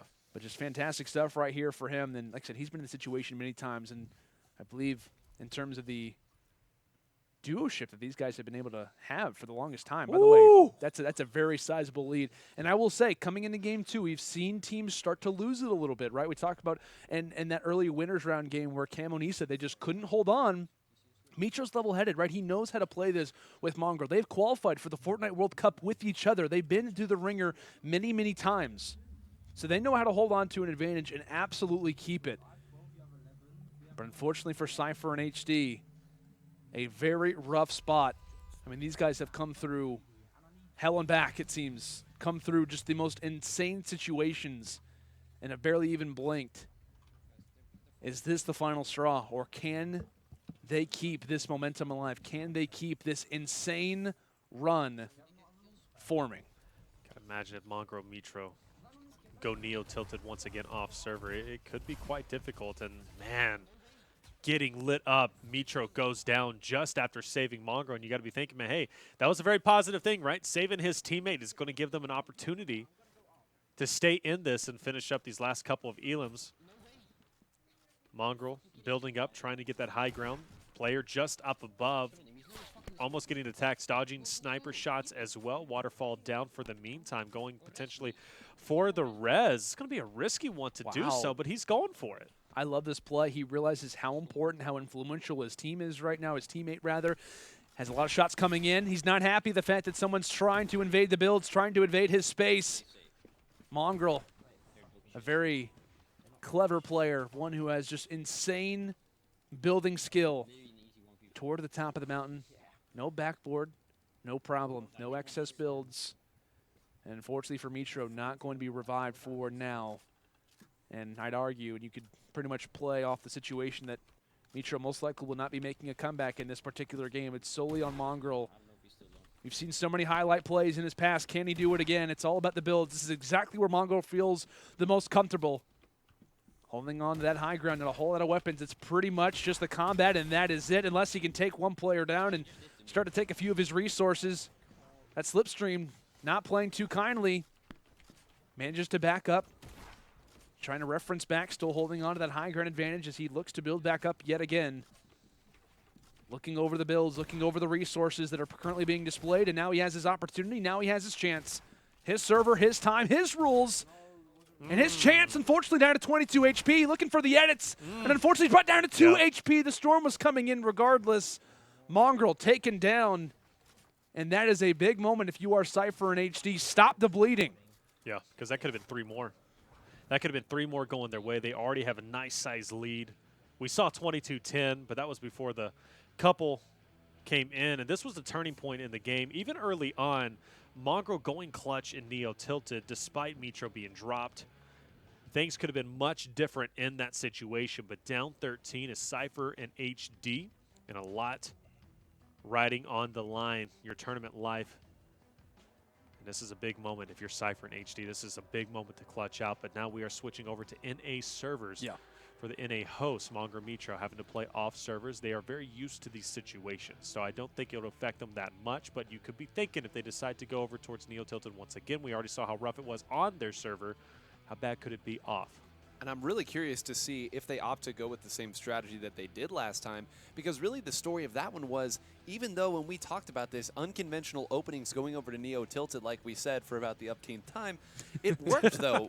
Meanwhile, the more conventional opening didn't really work. They were trailing that entire game, them being Sypher HD in that situation. So I'm wondering if this time they will opt to try something a little bit different, or if they'll stick with the same opening that's gotten them this far.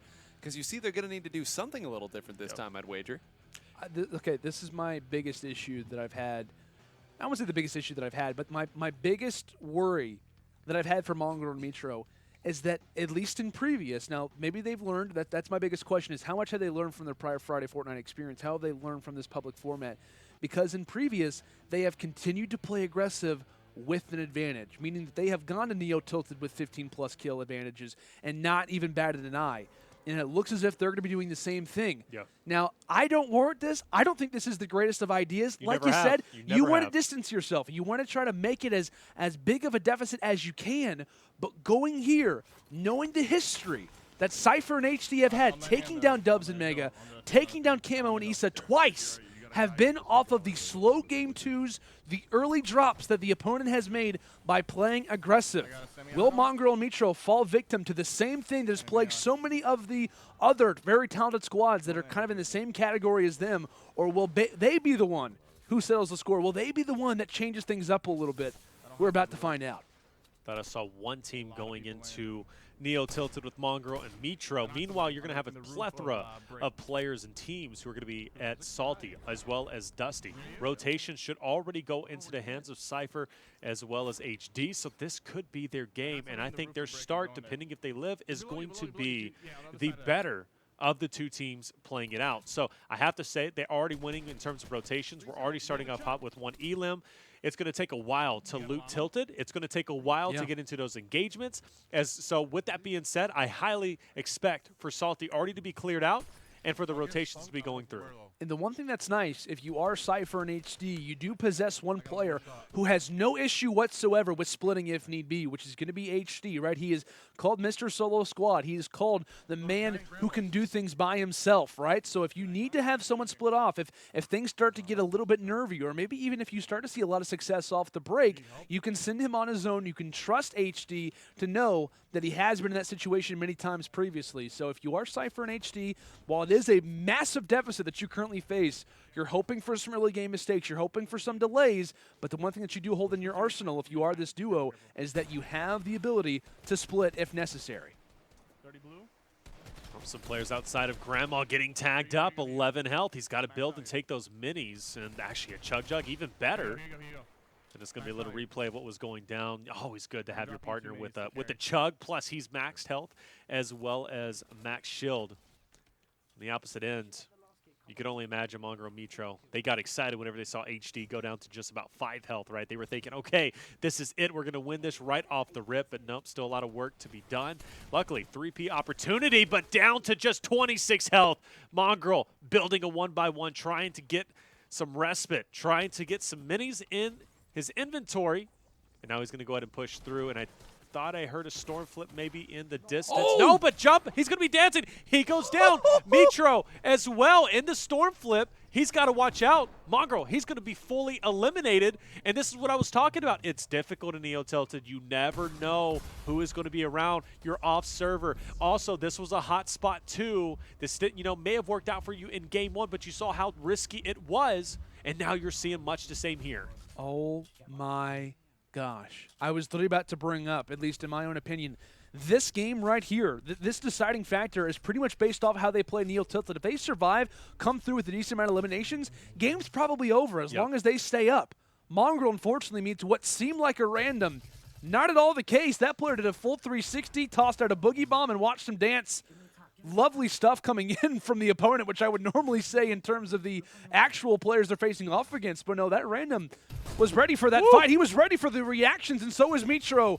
A very motivated Mitro right now. Atlantis' own. Fantastic stuff right now in Tilted, as he is desperately trying to hold on, trying to carry the torch for the team right now, as this will be a marathon. This will be a task and a half. And the question remains, can he get to the reboot van? Does he want to try to do it in Tilted, or does he want to try and vacate the area? I'd be totally fine if he left this position. He does possess a lead. Go somewhere else, right? Don't get involved. Don't get really in the middle of the fray that is currently existing in that last area. But this is the moment. This is the situation. If you are Sypher and HD, all things considered, a player goes down early, a reboot is in the process. Can they make this rotation worth it? Can they make this mid-game swing start to go in their favor? Big opportunity. Mongraal They coming got their back chance. up. They got their chance, right? This is what they did last time. I think it was actually, they even lost Mitro last time, right? So the Mongraal came through with the rescue and immediately into a no-skin. He's going to get an easy knock onto that player. Another one just located down below, getting the full elim to secure a point, as well as some mats that he needs. And another elimination down below. Gets tagged up a little bit, but luckily we're going to see Mongraal coming to the rescue, and we are back to square one. And despite all of that, a rocky start, 7 elims from Mitro. Mongraal has a couple himself. This is not looking good for Sypher and HD. And it's so fortuitous that just when they had finally tried to start licking their wounds and moving back and getting the res, they're immediately met with 4 different people that they get to take down. Meanwhile, on the other side, I've been looking down at the bottom left to try to see, there haven't been many elims from Sypher and HD. They've had all the time in the world, as you said, to make the adjustments, to make the moves over, and they just got nothing for it. Yeah, this mid-game, like these last few sequences very well could be the blueprint for what just happened, right? Sypher and HD not finding anybody in these mid-rotations. The fact that Mitro stays alive and tilted to just keep his teammate alive, to keep Mongraal up, that is what's been the issue for all these other teams, is that they haven't been able to get that revive off. They haven't been able to succeed in that particular situation. But Mitro Mongraal, a different breed, at least for right now here in week number 3. Sypher and High Distortion, a lot of work to do, but Mega Ball is not a bad place to start off. 16 elim difference. It is getting carried away, given the fact that, you know, they came into this game with a 13 elimination deficit. It's only grown. Typically it shrinks, but with that being said, plenty of elims on the map, but honestly, Mongraal Mitro, they have to drop. If they don't, there's no way that I see Sypher and HD coming through with this. In honor of the matchup that we've got going on right now, guys, I know I told you at random times, you never know when the giveaways are going to come through, as we're watching Mr. Mongraal start to make some work happen. Another elim found in NeoTilted. The next question coming out is, what young duo won Week 6 of Friday Fortnite back in 2018? Feel free to put your questions, or rather your answers, in the chat to that particular question. Like I said, what young duo won Week 6 of Friday Fortnite back in 2018? We'll be looking at the chat for answers. You don't have to be first, just be correct. It may be somewhat fortuitous on the players that may be in the lobby right now. Maybe not. We'll see who can maybe walk away with that one first. But like we said, guys, an opportunity to win a Nintendo Switch. Get involved in the chat right now. We're going to try to award you guys maybe even after this game is over. So make sure to type in very very quickly. But guys, like we said, diving into this matchup, it has continually been Neo tilted, and it's scary how talented Mitro and Mongraal are looking right now, considering the fact that they go back toward tilted with a massive advantage and are still seeing success. Granted, they've had their or rather, they've had their problems, but they've also had their strong suits. They've been doing something that every other squad has yet to do, which is in that second match, when your teammate goes down, they've managed to get the revive off, they've managed to stay alive, and they're still up toward the end game. And this has been something that Sypher and HD have yet to encounter. They've yet to see a team come out just as strong in Game 2 as they have in Game 1. And that very well may be what does it for this incredible performance that we've seen from this particular duo. Man, here we go. Build's being destroyed. All he has to do is destroy that ramp, and that player's going down. There he goes. He dropped, but not before tagging Mitro up himself. And I thought he just missed it, but luckily he recovers. He's going to drop down player just below him. I do believe he dropped. But in the meantime, you're going to hear Mongraal is going to be coming up. But Sypher HD picking up a couple elims themselves, especially looking at the elimination feed on the bottom. Drops him down with a heavy snipe, gets an easy elim, and that's going to be another one for his body count. 13 eliminations for him. You look at Sypher just at 6. HD probably not that far behind, and getting pressured is going to be Sypher. HD, though, able to come in with the assist and get an elim himself, but we're wasting a lot of time. We have to heal up, though. It is a necessity. One player is going to be coming up, so this could be a great opportunity, especially if these players just keep feeding HD and Sypher. This is the moment that they need. This is why those more conventional rotations, this is when they start to pay off a little bit. When you know that everyone's going to be coming to the hot spots, even if it's late game, that's a big, big deal. And we see great job getting the elim there. I'm getting worried, though. Take a look. You can do some simple math there. Less than 20 elims left available for them. They need almost all of them if they want any chance to win this. Yeah, they need to make everything happen. Stealing elims is the goal. And unfortunately, right now, they're just right next to Mongraal and Mitro. This would be one of the most amazing clutches of all time if it managed to happen. My goodness. I think that might have been a shockwave grenade that sent everybody in different directions. Yeah, definitely was. As that was definitely a rather unfortunate spot. If you were Sypher, definitely receiving kind of the negatives of that. Hops inside of a tree and gets back in the slipstream. So all is good, at least in that particular play. But the only positive is the overwhelming cloud of deficit that they currently are suffering in. It's causing a lower feeling in the emotions. You notice not as much communication. They're starting to realize the deficit that they currently face. But not out of it just yet. Boy, is it looking unlikely, but it is not mathematically impossible as of this moment. But as Mitro and Mongraal continue to stay alive, it is just looking such, or rather more and more 16. less They're down of a 16. If 14 anymore, left on the map. Yep. So I think that's going to be, I think that's it, Landon. It definitely could be. No, that's it, right? 16. I think that last one might have just. Well, because there's look, there's only a total of 14 eliminations. Right. They're down by 16. Even if they get all 14, they're still going to be trailing behind by 2. But man, but yeah, you know what? Excuse me. The reboot vent is there, so it's definitely an interesting perspective. I don't know. Sway did it right, but HD does get dropped, and now Sypher up to his own devices to try and clutch out. Yep, the man who's been so clutched up to this point.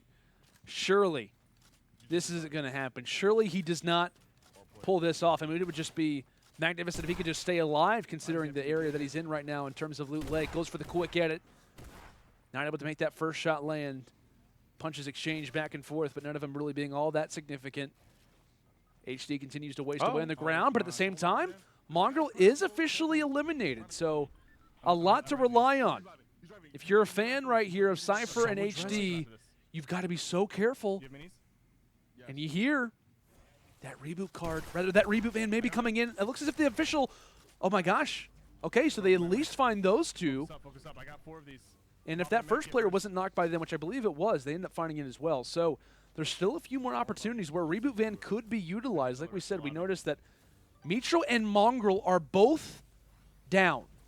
Now, I will point out very quickly, it is not looking likely that they can pull this off. It is still somewhat possible depending on the reboot vans that are still out there, but I'm going to be honest. you have to farm here, like straight up. You have to be super aware of your opponents because I don't think it's even mathematically possible for them to just, walk away with the remaining 9. They have to allow, they probably have to take down a few players, allow for them to kind of distance themselves, and try to go for the reboots. That's their only chance of bringing this one back. So some new life. We talk about those game 2 situations players have been following. Granted, it's much later in this spot. The deficit is much more, but it could happen. But what's going to be tough, that Storm is moving in 20 seconds, so if a reboot's going to happen, it needs to happen now. And they finalized that one. Side. They finalized that Elam right there. Yes, they do, so that means there's only going to be maybe 2 more teams remaining, and I do hear a proximity grenade coming through, and a shotgun is going to go into the hands of HD. Dipping out is going to be Sypher off into the distance, knowing, hey, there's another team over here. This is the team that finished off Mongraal and Mitro, and you're exactly right. Any elims that do not go his way are elims that he's missing out on. See a couple campfires going through. That player's going to drop down, tags him up. He's going to get eliminated as well. And I must say, despite it being nearly impossible, Sypher, HD continue to fight. They do. And it's very valiant from them, right? I mean, this is an awkward spot to be in, one that's not super favorable. But the only issue is that all these opponents that are fighting are on the outside of the zone. Like I said, there's not really an opportunity for the other teammates of those opponents to go for the revive. It really doesn't really make sense for them in that situation. Paying attention to the bottom left because that's where you're going to kind of get the indication that a reboot's been come through. But that is the only opportunity. The Storm is moving through, so if a reboot's going to happen, it needs to happen now, or else the Storm's going to be ticking for too much and your opponents just aren't going to do it. Silence filling the slipstreams. They're up there, they're up here. You should notice the intensity. He sees players are above, and could this be the final trio? And the question for me remains, is Sypher and HD, are they going to go for the full elims? Are they going to allow them to try to just be knocked and back up? Or what really is the call? It's up to them. But the only problem, they are on the edge of the zone, and here is all 3 players. Here they are. Here's one. Trapped for the second one just for style points. Unfortunately, that player manages to escape, but that's going to be it. Tallying up the scores. Well, let's listen to what they have to say. I think we lost, right? 15, 28 to their 21, yeah. That is unfortunate. That is. That was a good effort. Hey, but I got to say, fighting till the end, though, honestly, Sypher and HD, they didn't play this, game bad at all. Not their at all. rotations were on point. They were, getting the elims when it mattered the most. Just Mongraal, Mitro, just off their rotations off of, Neo Tilted, which, honestly, I'm against, but that first game was phenomenal. Them going from Neo Tilted over to Loot, then to Pleasant. I mean, they were finding literally everybody rotating from Block, rotating from Haunted, Junk as well. They were able to gain a nice sizable lead going into Game 2, and it carried them into Game 3 or Game 2. I got to be honest, though. If Mitro does not get the revive on Mongraal, oh, yeah. What happens, right? Because let's say that he is involved in a few fights. I mean, by no means is he feeling as confident. He definitely, you can cut his eliminations in half if he were to even stay alive. He might even drop, which could have allowed for this clutch to literally be possible. So my only worry coming in for the future of these games, for the future of the series that Mongraal and Mitro are going to face off against, or face off in, is whenever they have an advantage after game 1, it's a matter of knowing how to utilize it. Use your advantage for a reason, right? You have an advantage. Play it correctly. That's my only problem for these guys, is that they're using their advantage and they're acting as if it's back to square one. It's not at all the case. You can play passive off the break. Go toward Mega Mall at the least, right? Give yourself somewhat of a slower paced performance at least off the start.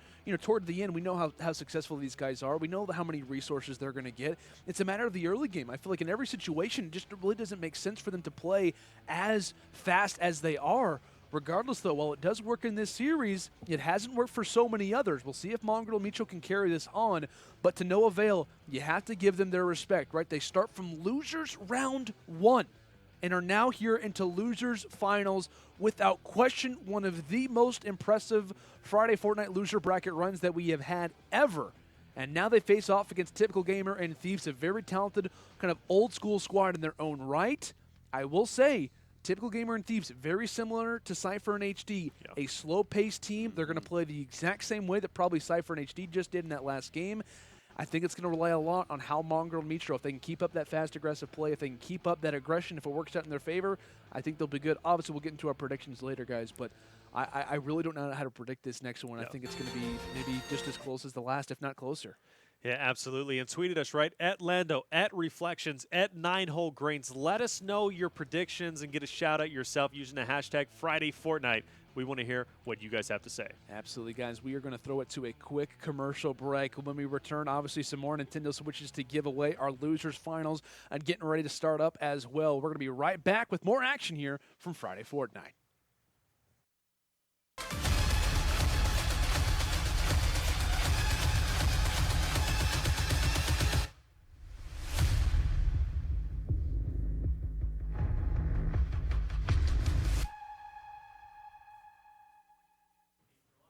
Welcome back, ladies and gentlemen, to Friday Fortnite 2019. It is week 3, and it is also the losers finals. A grand final position sits in the distance between both of these very talented duos, old school versus new school. We've got the boys who are very hot coming in from losers bracket round number 1 of Mitro and Mongraal. And on the other end, a squad who has yet to see the grand finals for a while, 2018 week 2 champions. Excited to see how this matchup goes underway. And just before we entered that commercial break, and as we're watching this opening fray, I asked you guys a question. I asked you guys what young duo won Week 6 of Friday Fortnite 2018. You guys knew the answer. It was Mongraal and Dementos. And a massive congratulations on becoming a Nintendo Switch richer. It is Loud Brunette 420, Magnetic _ and Professor Kale. Congratulations to you guys if you have won a Nintendo Switch. Make sure to get in contact with us by sending us a private message here on our UMG Events Twitch, and we'll also be getting back to you guys here shortly as well. Do not fret, do not worry. More questions still to come. If you guys haven't won a Nintendo Switch yet, stay tuned. We still have 2 more questions to go, 6 more Nintendo Switches to be given away, and a massive thanks to our friends for making this all happen, to our partners, our sponsors, G Fuel, HyperX, everyone in between, and Keemstar, of course, for organizing everything. That the reason why this amazing Losers Finals is coming underway, and the reason why we're giving away all of these awesome prizes. Nine, go ahead and break down these 2 teams for me, because you kind of talked about it before we came or went live. And I loved what you had to say.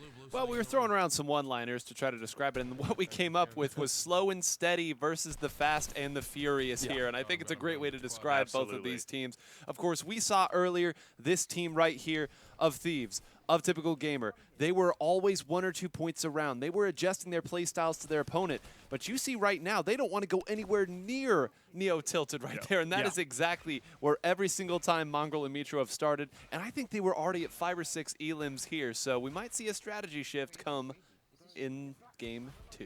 Yeah, definitely might see that happen. Time will definitely tell, but Mongraal, Mitro definitely in their element. From Neo over to Loot. Where's the next place going to be? Maybe Pleasant, right? They loved to hit up that area as well because players love to rotate in from Block, maybe even from Junk Haunted, depending on where they come from. But the point is they continue to come, and here we are, Mongraal players swarming in on him, and he is going to use that as a welcoming gift. He's going to come down and say, thank you very much for your tribute. I want to add you to my scorecard. He's now at 3 eliminations. Mitro at a couple himself. Not a bad start. Yeah, good stuff, and pretty much typical stuff, right? Coming through from Mongraal and Mitro. This has been what has treated them oh so kindly. The reason why they have made their way all throughout the losers bracket. I can only emphasize it so much, right? Losers round 1 to here. It has been a grind and a half for these boys to get to this extent. They obviously just took down Sypher and HD, which has got to give them a lot of momentum. But now it is time for Typical and Thieves. Will they play any differently, or will that aggression start to finally slow down on the other end, inside of the divot? It's getting a little bit interesting, right, for TG and for Thieves. Somewhat of an effortless fight when it comes down to this particular area. Maybe making that rotation soon, but definitely a little bit slower on this end. I do say that, all things considered, TypicalGamer already does have 4 eliminations. You'd like to imagine that Thieves is sitting pretty well up there in the same line of reference as he's at 3. So 7 in total, not a bad way to start off, especially considering a little bit of a slower start in comparison to what we saw in that last matchup for Mongraal and Mitro. Absolutely. Well, let's see where they're going to be flying off to now. And honestly, wouldn't be a bad idea to kind of join Mongraal and Mitro. Something that we didn't see Sypher and HD do too much. And maybe they're kind of, they formulated their strategy. They kind of looked, watched that match overall. And they're thinking maybe we should stick with them because their rotations work out. The more eliminations we can take from them, it's going to give us a little bit of an edge. And this might be where they're going to fly over to, and there it is, right? You see on the map the quad crasher coming in, and eventually it's going to crash down. Actually, it's just going to go past the mountain. As you see, one of the arrows is just going to look back and say, hey, man, we flew a little bit too far. But they're going to be on top of that mountain. But luckily, I believe that is the mountain that does have the roller balls, so they will be able to go through, get the ballers, and come on down. With that being said, taking some shots at opponents up top, and I think they're in a fight themselves. Definitely could be. We're kind of watching sort of a replay coming through from Mongraal. Regardless, though, we can marvel at how impressive that was. Such a quick reaction as that one player tried to go for the sneaky edit. By the way, we're talking about EU versus NA servers. Game 1 on EU servers for right now. So TypicalGamer and Thieves, we mentioned it, right? For whichever side, unfortunately, has the ping disadvantage, you want to see them come out, at least play even. That would be the goal. That's the idea. You want to try to keep things even. When you go back to your host, that's when you can start to have that advantage, maybe play a little bit more aggressive. However, we talk about TG, we talk about Thieves. Aggressive isn't always their play style. When they need to, they can, but it by no means is something that they have ingrained in their systems off the start of these matchups.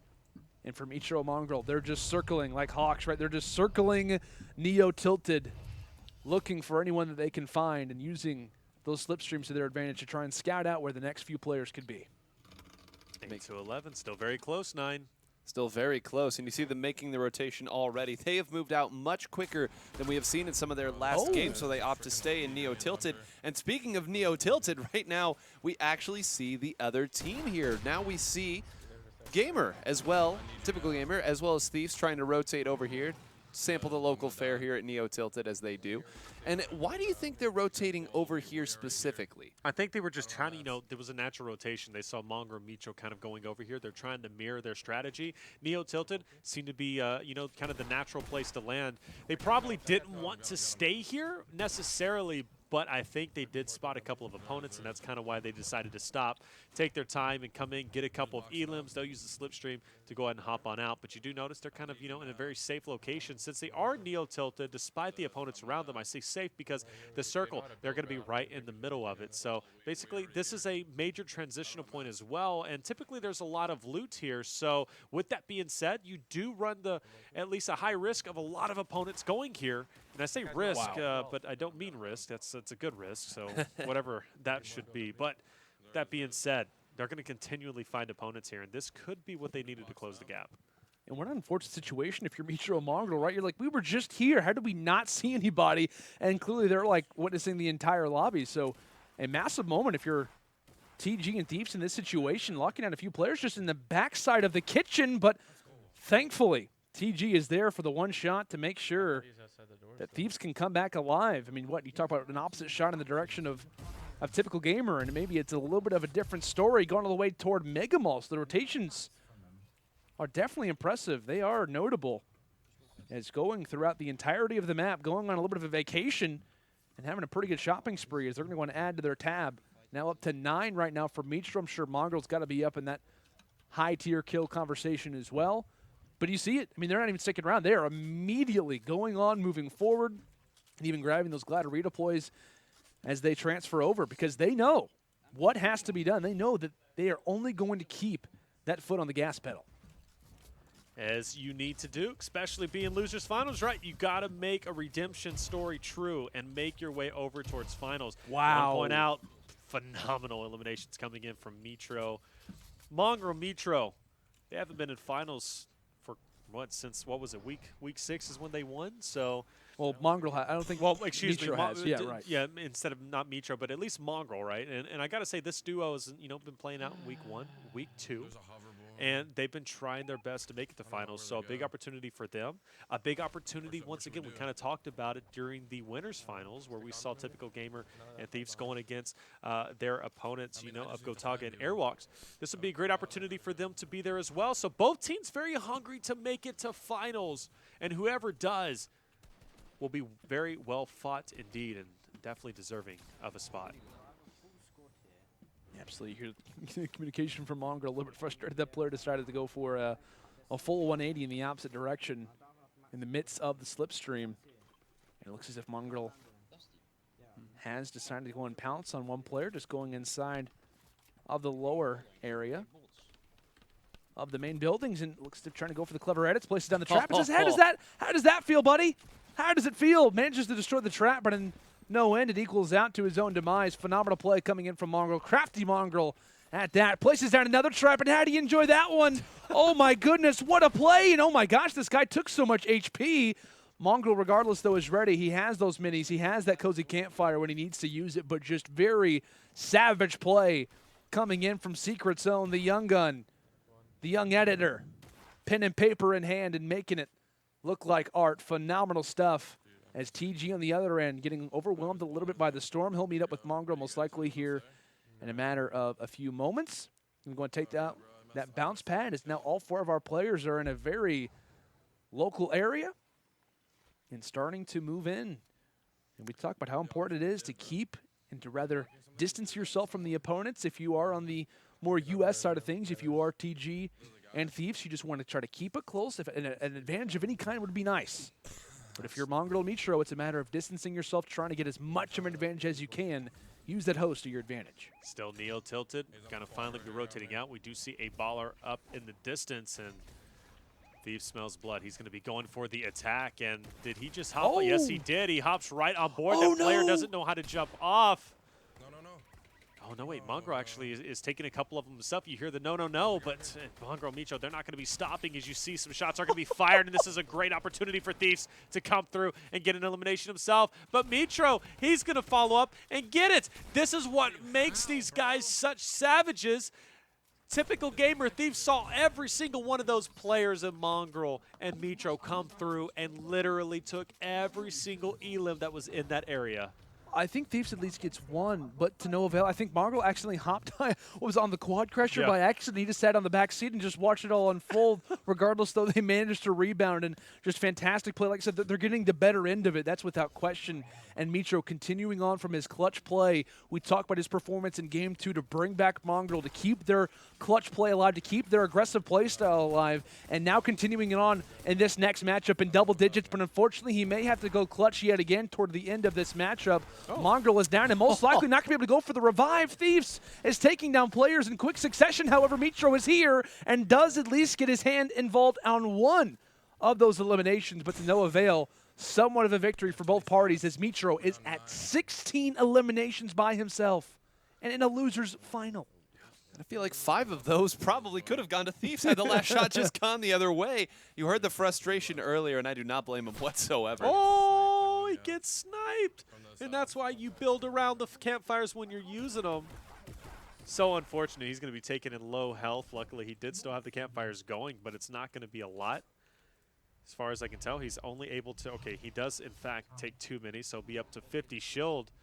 A little bit of respite there, but you can't stop. You've got to go in on the attack, and TypicalGamer is going to get a explode on 1, the finish for Mitro.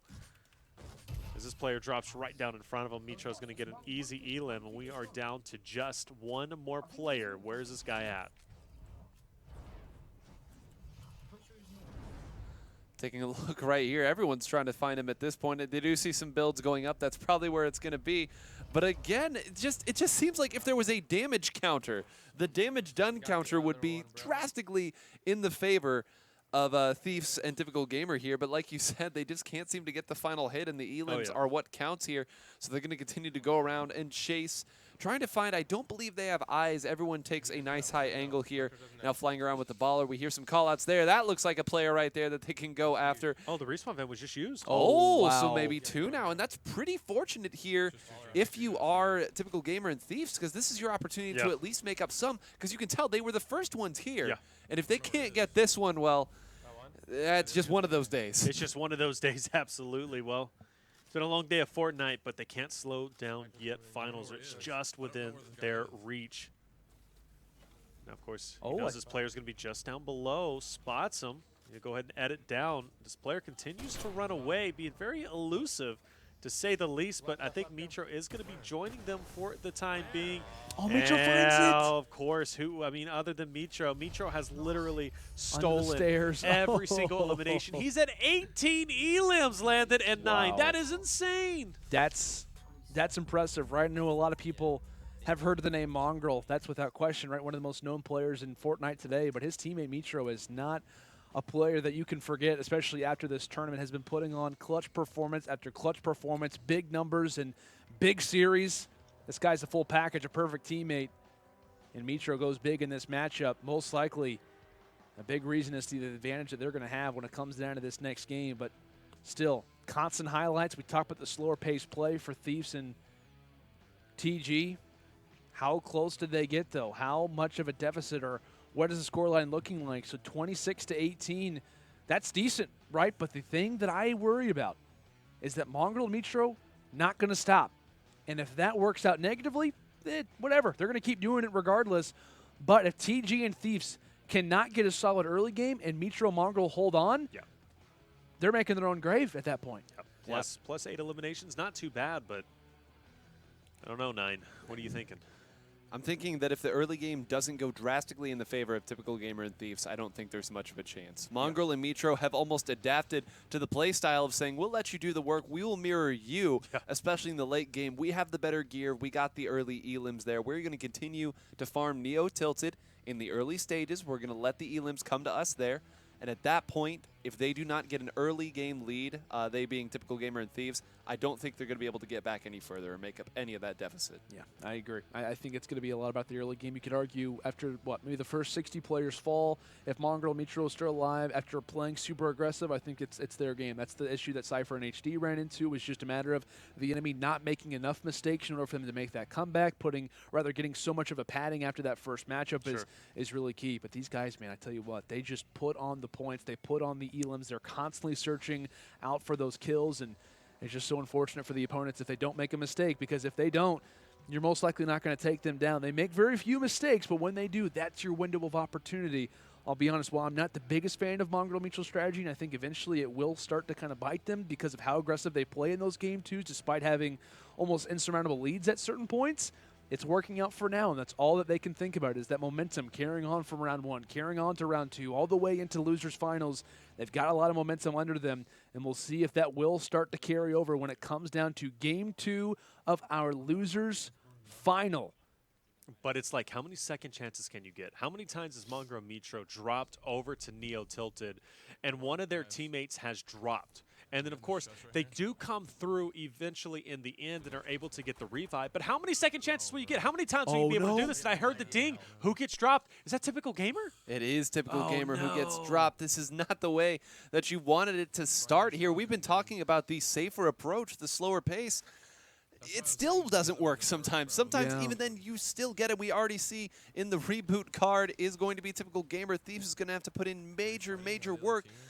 Landon, we said that if they didn't have a good early game, there was no chance. This is the opposite of a good early game. Yeah, I mean, I got to give them some credit because they did split. It was just a matter of TG going to the bottom. I think that was a blue, and just unfortunately ran into an enemy who was prepared for that fight.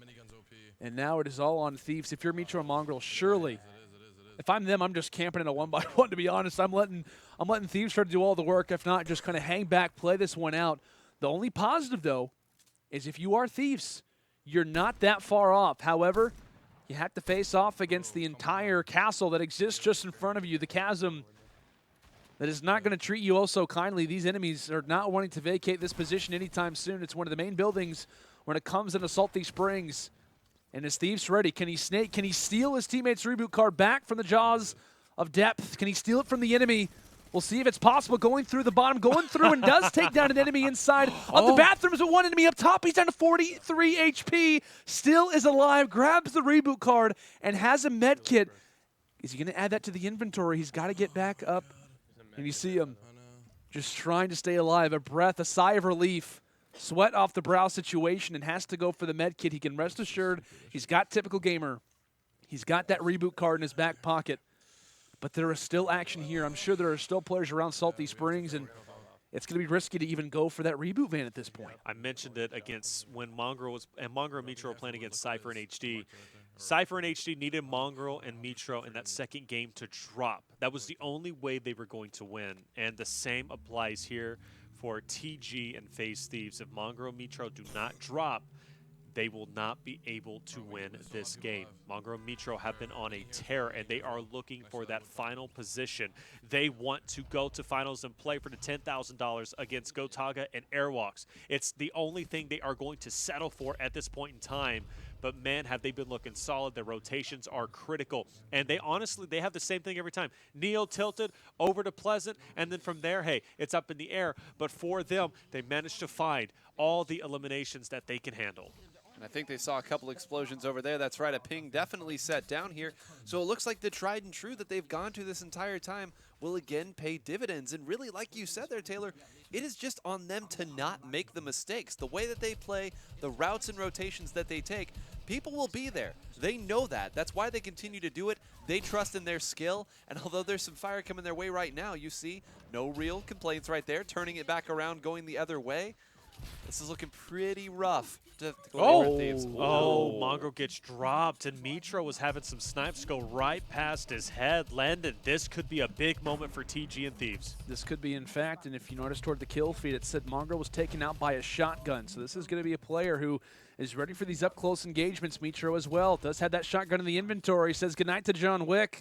I like your movie, but I don't like you at this moment. Pleasant Park not treating them oh so kindly.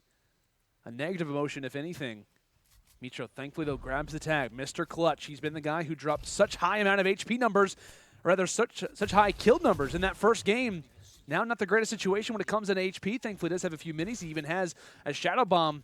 If necessary, he's ready to engage on the Ninja and takes him down. Lovely stuff coming forward. That pump, it's unvaulted for a reason. And Mitro is ready for his time back in the spotlight again. And TG and Thieves are just waiting. They're praying that name Mitro just happens to lose all of his HP, that name pops up red. But right now, Mitro, the thorn in the side, the kryptonite right now, knowing a grand final spot is on his back. If he can stay up, if he can go for the res, stay alive. He's in a really good spot.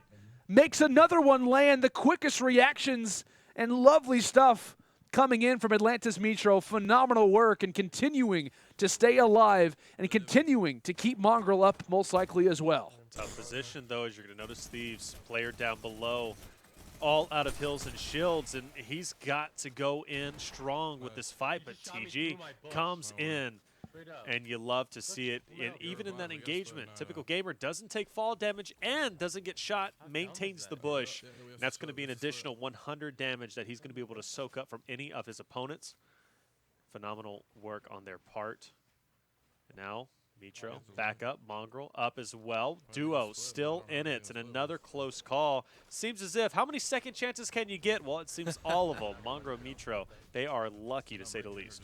The answer is, go ahead, yeah. I was just going to say, to your question there, how many more second chances do you get? I think the answer is one more, because every time that's been the answer. Yeah, it definitely has. How long can these guys keep it up? And while we watch these rotations, I want to pose to you guys question number 9. Yes, it is time for another Nintendo Switch giveaway. In what week did TSM Myth and Hamlinz win Friday Fortnite back in 2018? In what week did TSM Myth and Hamlinz win Friday Fortnite back in 2018? Let us know in the chat. You don't have to be the first. Just make sure you get the answer right. And we'll be choosing 3 lucky viewers out there who chose the right answer to be given a Nintendo Switch. Still one more question after this one. But boys, it's getting interesting. Mongraal and Mitro possessing the advantage, possessing the lead. Thieves tossing out a few stink bombs, just trying to hold on to any sequence of life that they possibly can. Not pulling the cord as of this moment. Thankfully taking down another. That's going to be the 4th. But to no avail, it's slim. No resources, no mats, nothing to work with. But the edits are firing through. And at the same time, Thieves, TypicalGamer, both falling in sequence. And we'll watch the replay coming through from TG. 103 HP. He knew he had to rotate it. We knew he had to go toward a different location. They had to split because of how aggressive and how talented Mongraal and Mitro have looked. But to no avail, he ends up getting taken down.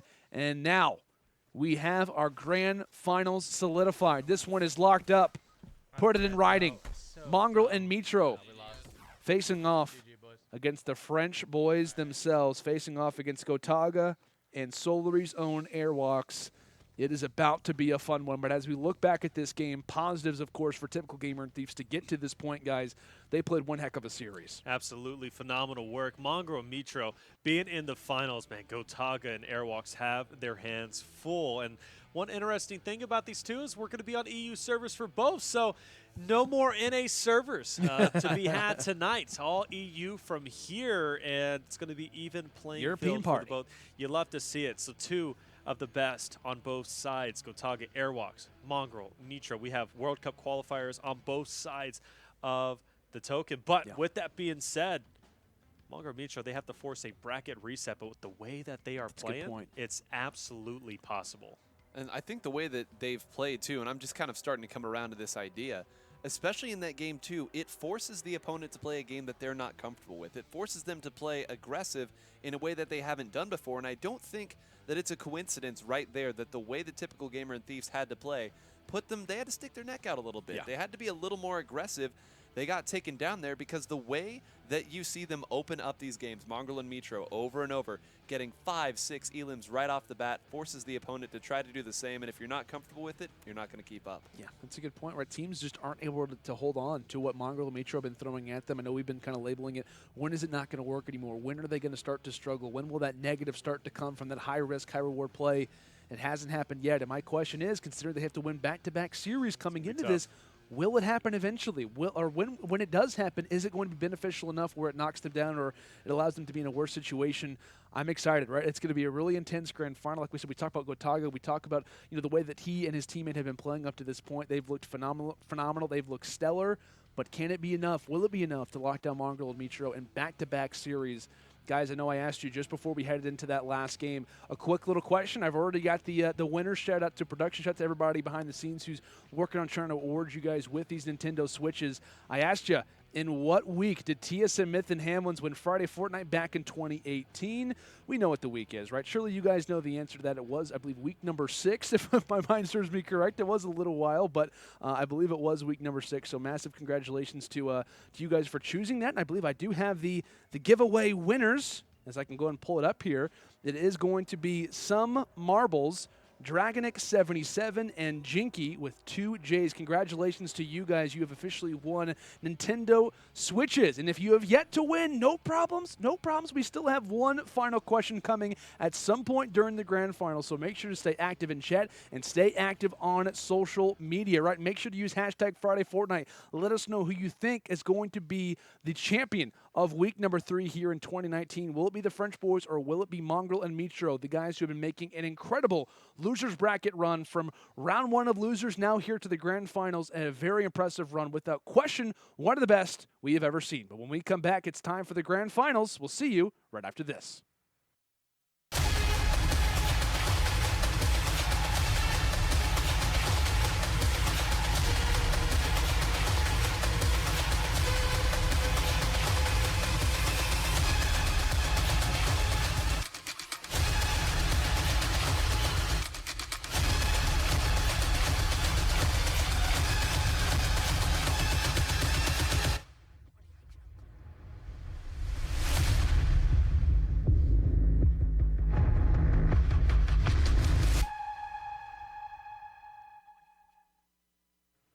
Welcome back, ladies and gentlemen, to Friday Fortnite 2019, week number 3. Now, obviously, I have to kind of clear a few things up. I was noticing in the chat. My apologies, guys. I know whenever I asked the question, in what week did TSM Myth and Hamlin's win Friday Fortnite back in 2018? I said 6. It's actually week 4.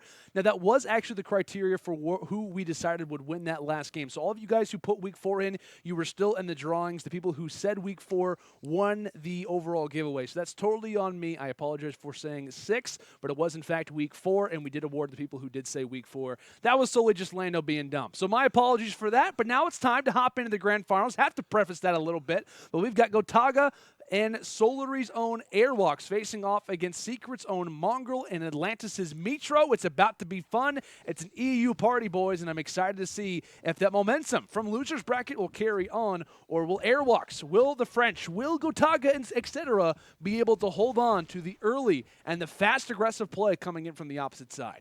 dans la merde, frère. Kind of talked about how difficult it was going to be. When you're talking about a solid duo such as Mongraal and Mitro, we've seen them put high numbers on the board.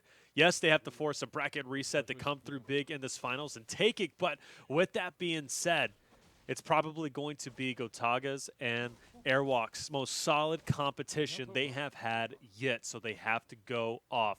Pleasant Park, probably not the smartest of drops, I would have to say, only because we've seen a lot of tournament lives end here. I keep saying it over and over again. One of the top 3 places that I do not like landing at, only because of how chaotic it can be, plus given Friday Fortnite's history. But if they come out, they could make it work. Loot wouldn't be a bad rotation to cut off, especially Mongraal, Mitro. They're going to be heading over there. I believe earlier the phrase you used was top worst, yes. so I'm going to continue to use that as well. Top worst places to go. But like you said, these teams aren't necessarily as worried about their first drop as they are about the rotation. And speaking of drops, surprise, surprise, here again at Neo Tilted, there's not going to be any change in plan for Mongraal and Mitro here. And why would you after coming this far? I believe you called it earlier the single greatest losers run that we've seen. Yeah. Is that solidified now, or do they have to win it for it to truly count? I don't know, Landon. I'll let you figure that one out. I mean, I'll be honest. Losers bracket runs are nice, but if you don't win at all, no one's really going to remember it all that Was it worth much. anything? Yeah, absolutely. We're going to remember this if Mongraal Mitro managed to not just go through from round 1 all the way to here to take down talented teams, but to take down this roster, of which you have to take them down multiple times, would be the icing on the cake, and for me would solidify that this is the greatest losers bracket run of all time without even having to glance at it, without even having to really think. So I will say I think they need to win it before it's kind of in the conversation, but to no avail. They've made one impressive run, but it's been this aggression. It's been this high-octane gameplay that has seen them a lot of success. On the opposite end, though, it is going to be only success right here for Mitro as he picks up 2 on the other end. Airwaks already down for the count. Man, that's going to be a tough break. We've seen Gotaga, though, clutch up in the past, and this is his moment to do just that once again. Player turbo building. He's not able to break into that wall. You know, it's quite unfortunate, but finding a new angle maybe is exactly what he needed to do. Breaking into the roof, too. This player turtled up quite well. Once again, Pleasant living up to be one of the worst places to land, and we're seeing that come to fruition right now. Yeah, I was about to say there, Taylor. So you got it right here. Pleasant Park again, not really working out for them. Yeah. Even though it looked like for a second they'd finally slowed things down. They'd picked up a couple elims, but once again, every time we seem to say, the aggressive start from Mitro and Mongraal is going to get him, and it's the other team that sends somebody down first. Like you said, we're going to need to see a bit of a clutch play right here. There is going to be the opportunity. It looks like the heat has started to go. Maybe some of these teams have started to make their rotations the other way. Maybe they've looted the place. But it's going to need to be a composed next little bit from Gotaga here, and we will see now if they do that. No, they are still here. Sees him right there. A little phase through to look. Can they clutch right here? This would be a big, big loss if he goes down. He's got to be careful. Only at 8 HP. And oh my gosh, this could almost determine the entire set if he goes down here. There's so many elims left. Yeah, that's without question, right? I mean, this would be such a horrible position for them to drop already in. You hear the traps just below him. Gotaga has to remain calm. And like I said, that trap is not too far away. They actually tried to bait him in. You saw the spikes just below the army boots. Gotaga oh so careful in having to tread lightly. At this moment, just trying to get some bandages off. He just wants a little bit more HP. Like we talked about, Airwaks sits in the back pocket, waiting to be rezzed, waiting to be revived. But can Gotaga even have that opportunity? Can he ever get that chance? And you laid it out perfectly, Nine. If he was to go down, that without question for me is most likely how this first set goes through. Gotaga has to stay alive in order for this to really be a possibility. And unfortunately, he ends up getting taken down as we have deemed Pleasant Park one of the worst places to go. It shows why that is exactly the case. Down for the count already in this matchup as Mongraal and Mitro have the rest of the lobby already seeing success in this game and now having even more, placing down the trap and watching the enemy scurry around. Mongraal, phenomenal play, and somehow I think he just did at least damage, maybe took it at another player. Just fantastic skill, only more success being showed toward the young guns. Mongraal and Mitro right now are doing backflips. Their opponents just dropped. This is finals. You got to do a bracket reset, and now they are going to wipe the lobby clean. they are going to just, honestly come through with so many elims after this. We've seen them already do it. Even with their opponents up, they've managed to come through big in the end, and it's going to be no different here. We are almost guaranteed, at least, if history serves us correct, a bracket reset at this point in time.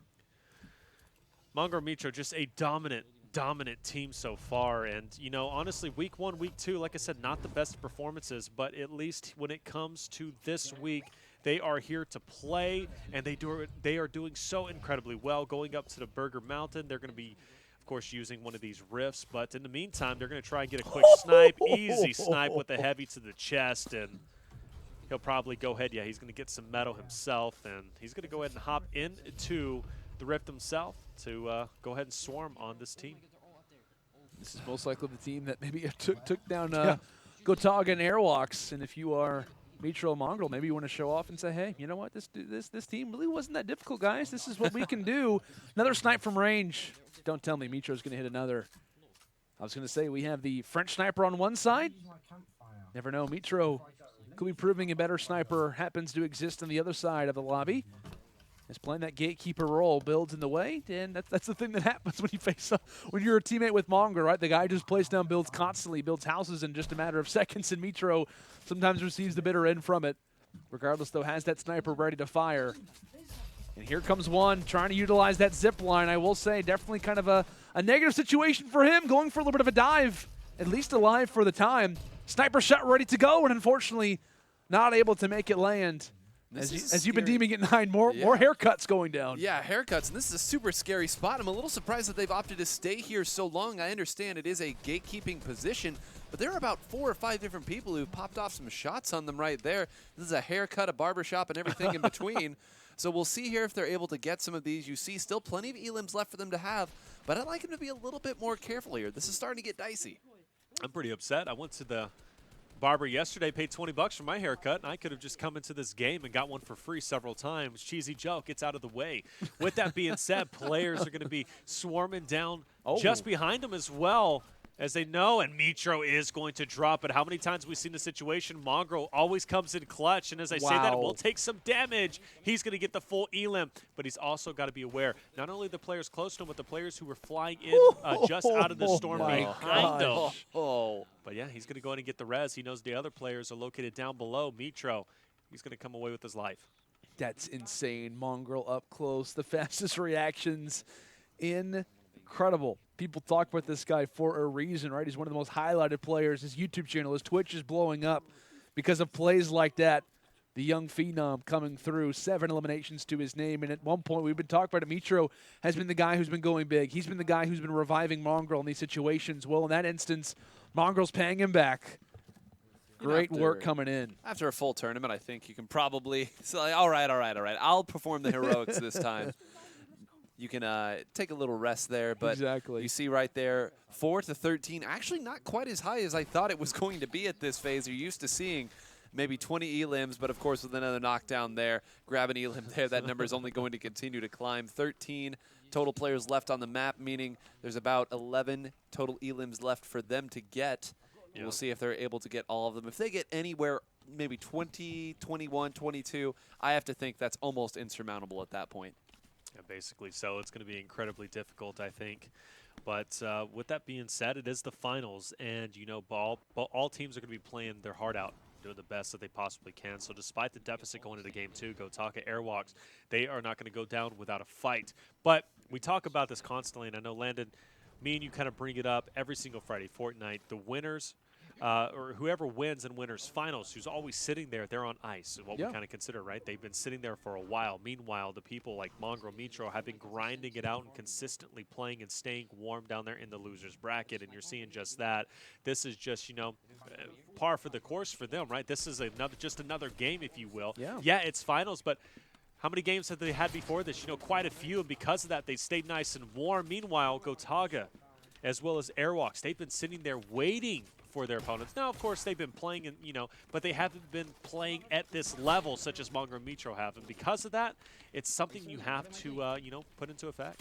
That's a great point that you bring up, Taylor. I mean, like I said, it was a big breather, right? That Airwaks and Gotaga had to make because they had such a close series versus TypicalGamer and Thieves. And the one thing, if you're Mongraal and Mitro, you're thinking, hey, that wasn't a close series that we just had with that last team. The team that we're facing off right now against in the grand finals had the biggest struggle getting past TypicalGamer and Thieves. It went down to an overtime game, and we took them down and barely really had any negatives in our case. So I think that only helps build, knowing that you just took down a team that was very close versus this grand finals matchup as well. So a lot of, like I said, a lot of momentum for these guys. I think that has to be there. And I think you brought up a great point. The losers bracket is the thing. We saw it happen, especially in week one, just referencing back to it. Right, it was Benjyfishy and MrSavage who had a lot of momentum coming from that. They were taking down some talented teams, really kind of moving throughout the ringer. And for Kamo Issa, they put up a great performance. You know, honestly, you could argue they should have won that series, but it was reset, right? We came down to that next series, and they just really couldn't put it on enough. And we could be seeing a very similar situation here, and a lot of people might be thinking, "Oh, well, it's early." Well, look at that scoreline. Tell me something different, right? It's like halves in basketball, 19-4 at the half. You really want to think that a team can come back after that? It would be a big call for Gotaga and Airwaks. It would be something that would definitely be something to write home about. That's without question. But as long as Mongraal and Mitro, we talk about it, as long as they're alive and continuing to play aggressive after the first 50 you're out of the game, if they're still alive and firing, you could almost argue this game is over with. This series, this first series is over with for sure. Dusty. Will some players be down there? Well, only 5 players do remain. And man, Airwak Gotaga, they can only look as the eliminations start to rack against them. A couple players hopping right on top, and yeah, it's going to be a welcome sight for Mitro. He's happy to see that, and honestly, he's going on attack mode. Mongraal will be following up as well, just behind him. Getting tagged up just a little bit, though. This is going to be a big hit, but is it going to be enough to silence Mongraal and Mitro? But yes, Mitro will go down. Mongraal now having to come in clutch. These are going to be 5 eliminations that they need to add to their repertoire, because if they do so well, hey, it's going to be 5 more that, of course, Gotaga and Airwaks are going to have to succumb to. Mongraal, a lot of work to do, and you obviously hear a little bit of the frustration coming through from Mitro. I'm trying to silence it a little bit just to keep things a little bit more PG, chat. But regardless, though, Mongraal, a big case, a little bit of a delay. Like we said, that happened just a few moments ago, but still, regardless, Mongraal, a lot of work to do. A big situation for this guy right now. Fires through, goes for the edit, and wants the walls, but unfortunately is the trap going to come through? The enemy thought he had the paper and pin out, but no. It's Mongraal's doing the teaching. Back in the classroom, back in these 1v1s, and these little builds. Incredible stuff right now from Mongraal. Secret's own. Trying to go for a few items off of the ground. I think he might have even found a bounce pad in the process. So if he needs to escape, not the worst situation. 9 traps to his name as well. Up close and personal, and here come the traps, taking a picture, or taking a page, rather, out of Sypher's book. Lovely work coming through from Mongraal. Still has the opportunity to go for his teammate's card, which, hey, since he isn't a solo, if there is no enemies nearby, it may work out. Regardless, though, the fact that Mongraal is still alive is incredible. It's a marvel, and it's only more negatives if you are a fan of Vitality's own Gotaga and Solary's own Airwaks. So he's actually going for the nope. He's going to go ahead and deviate. Yep, he sees the players just below. This is going to be the final couple of them. I'm still noticing there's 4 players remaining despite the elims a little bit earlier. So was the reboot van used? Oh, they're going to go forward as well. Maybe they might even see him. Oh, no, don't take that shot. Oh, I would have waited for the reboots to come through. But honestly, with the lead they already have, plus 4 more, I mean, really, you can't go wrong either way. Despite maybe you get a couple of them, but I think what they have is enough to at least go into game number 2 with a nice lead. With that being said, edits come through. The Storm is going to start hitting quite a bit, so he needs to get out of there, and he's going to do just that, because it was about to start hitting for 4 once it collapsed down. Right, and I love the fact that, again, just trying to get in a couple shots there. Like you said, they've done their job in this game.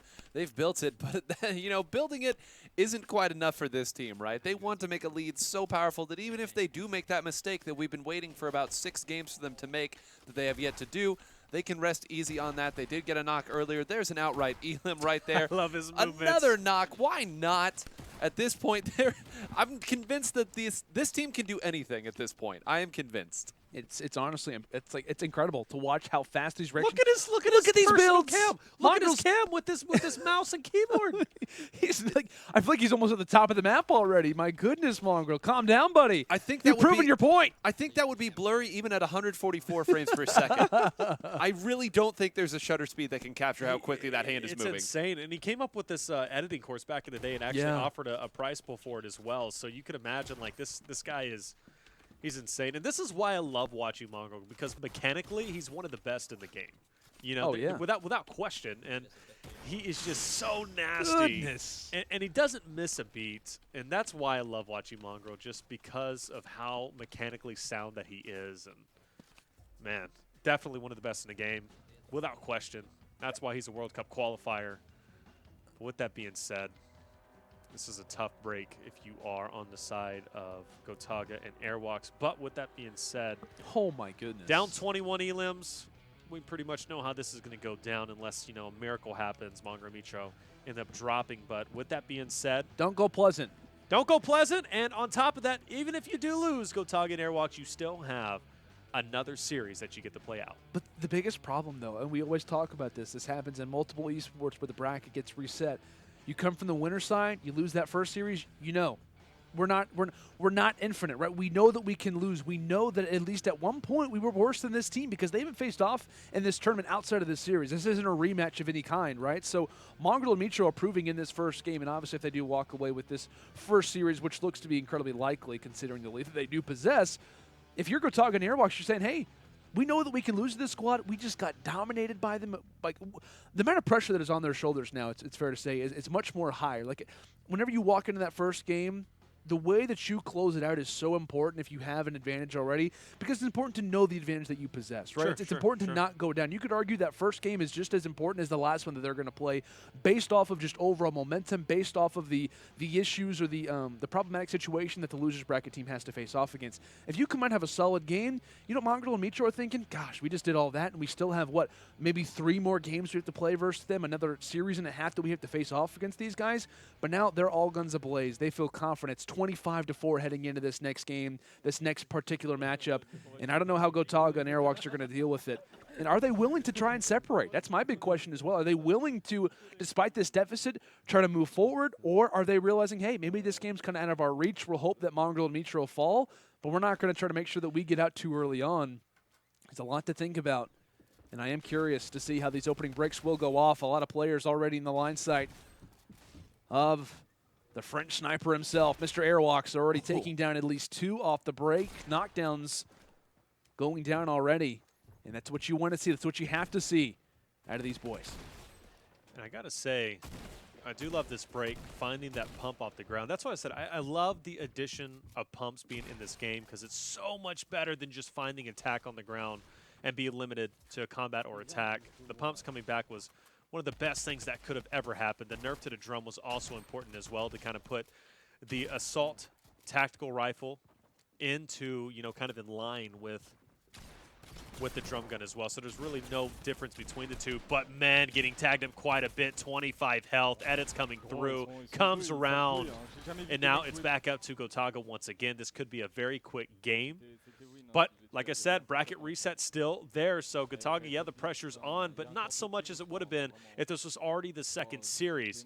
Can Gotaga go clutch in this situation? Because, you know, imagine if Mitro and Mongraal do go down over in Neo Tilted, the potential for them to come back, especially with the revive, is there.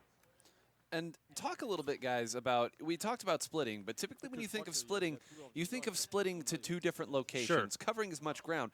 Here it appears that the French team was split within the same location. Right. And even though they were in the same locations, they weren't able to provide the assistance to each other. And this is the second game in a row. I don't want to put it on any one player, but Airwaks has gone down very quick in both of these games. I think you bring up a great point. That's something that I was going to mention as well, as there goes Gotaga. Congratulations, Mitro Mongraal. You've walked away with series number 1 just like that. That's a great point, right? For me, like, in that situation, if you are not going to split and you know how, you know, rough your early game has been, stay together. Be in the same building. At least watch each other's backs, for goodness sake.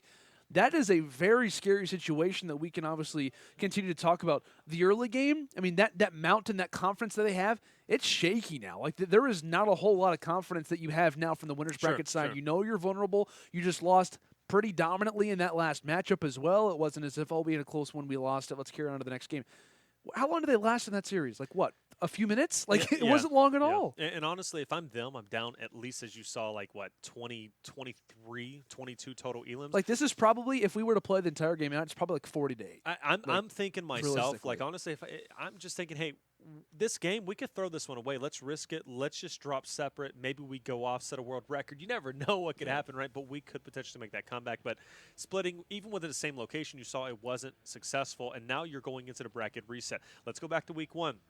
MrSavage Benjyfishy, they managed to force the bracket reset against Kamo and Issa. They managed to take it. But then again, you look at last week, Tilt Jarvis from FaZe, right? They go against Nickmercs and Neo in the finals, and Nickmercs and Neo, even though they came through hot off the loser bracket, they still couldn't come out with a victory. So right now we're 50-50, and if history serves us correct, now we're going to go ahead and rotate back over to Mongraal and Mitro, and they're going to take this in the bracket reset. But weirder things have happened. If you're a fan of Gotaga and Airwaks, you need to start supporting them. Get it popping on Twitter, hashtag Friday Fortnite, because this is it for all the money. $10,000 for first place prize.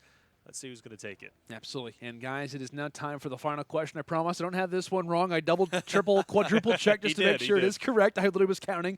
So just to be safe, this is the final question. So if you want to walk away, we're going to choose 3 people in this particular question to award a Nintendo Switch 2. So the final question is, and probably the most difficult, you might have to do some research for this one, it is how many in-game seasons has Friday Fortnite spanned? So from the very beginning, the first ever week of Friday Fortnite 2018 to now, how many in-game Fortnite seasons has Friday Fortnite spanned? Feel free to put them in the chat. We'll be awarding 3 different people, and at the very end of our grand finals, we're going to be announcing the final 3 people who have, in fact, won a Nintendo Switch. So best of luck to you guys out there, and it is time to hop into our next matchup, right? Our grand final V2. We get to watch it all happen again.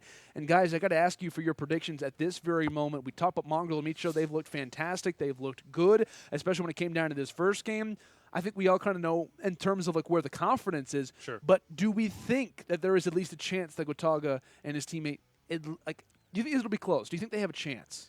I think they absolutely have a chance. How many second chances, we kind of talk about it, right? Well, Mongraal and Mitro get. We always see a player drop off, but the second one still remains. Yeah.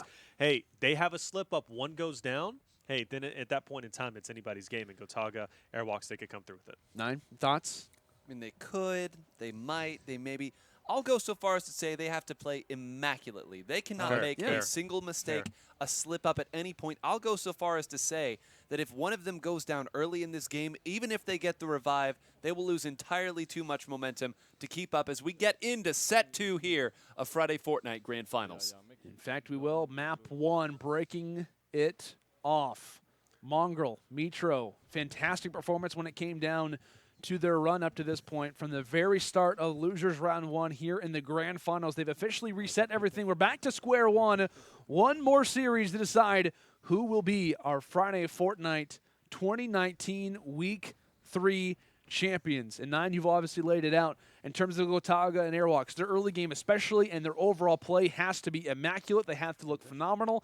And for me, at least for Mongraal and Mitro, if they can keep it up and not die early, which they have looked fantastic up to this point, they are in a very good spot. I think, honestly, after Game 1, if they possess a decent lead, if they can hold on after Game 1, they are in a phenomenal spot to carry this forward. This Game 1 possesses a lot of weight. One team seeing a lot of success, the other beginning to struggle. Gotaga up close, no problems, doesn't even take any HP loss in that particular situation. For the other side, though, Airwaks already dropped back-to-back-to-back maps. Taken down at the beginning. The French sniper has yet to see a lot of success recently, and now it is all on Gotaga. This may be it right here. This was the same story in Game 1 of the last series, was a player dropping early, having to go for the revive. If Gotaga does not get this, you can argue percentages, all the bets, everything absolutely goes in Mitro and Mongraal's position. This is a tough one, to say the least. Gotaga has to go clutch. He has to go so incredibly clutch because we have seen the damage Mongraal and Mitro could do if the opponents drop early, and they have free reign to all eliminations and all rotations. And honestly, at this point, he knows he can't even go for the reboot van. He's forced to get in this engagement on or inside. And, oh, man, what a storm. And getting the value, get one elim. Can he get another? I know there's at least a couple down there inside bunker. It's going to give him the opportunity to go for the revive. We could see a second life here. Gonna need a second life and then some more here. Finally back now. We're gonna hear the honk. That means it is time to move out a little bit there, and now finally we do have the chance. Airwaks is going to indeed be back. They're going to get a second chance at life, but if you look at the other side, we see Mitro and Mongraal both at pretty much full health, full armor as well. You know they're playing their game the right way.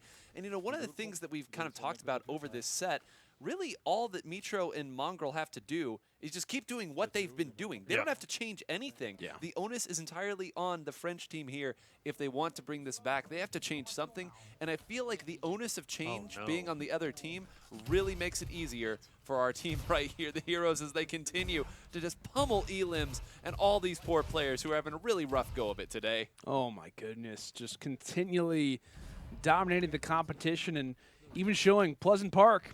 You know what? We watched you guys struggle, and it's a hot zone, and we're only going to see more and more success. Phenomenal stuff coming in from these two. Like we said, a positive for Gotaga. The fact that he can get Airwaks up, but still, it's a delay. It's a minor problem. And on the other end, you're looking at Mitro and Mongraal, and you're saying, look at all the inventory spots. Like, look at all the look at all the information. Look at all the inventory spots that they're going to get. The high-quality weapons, all the resources, the items.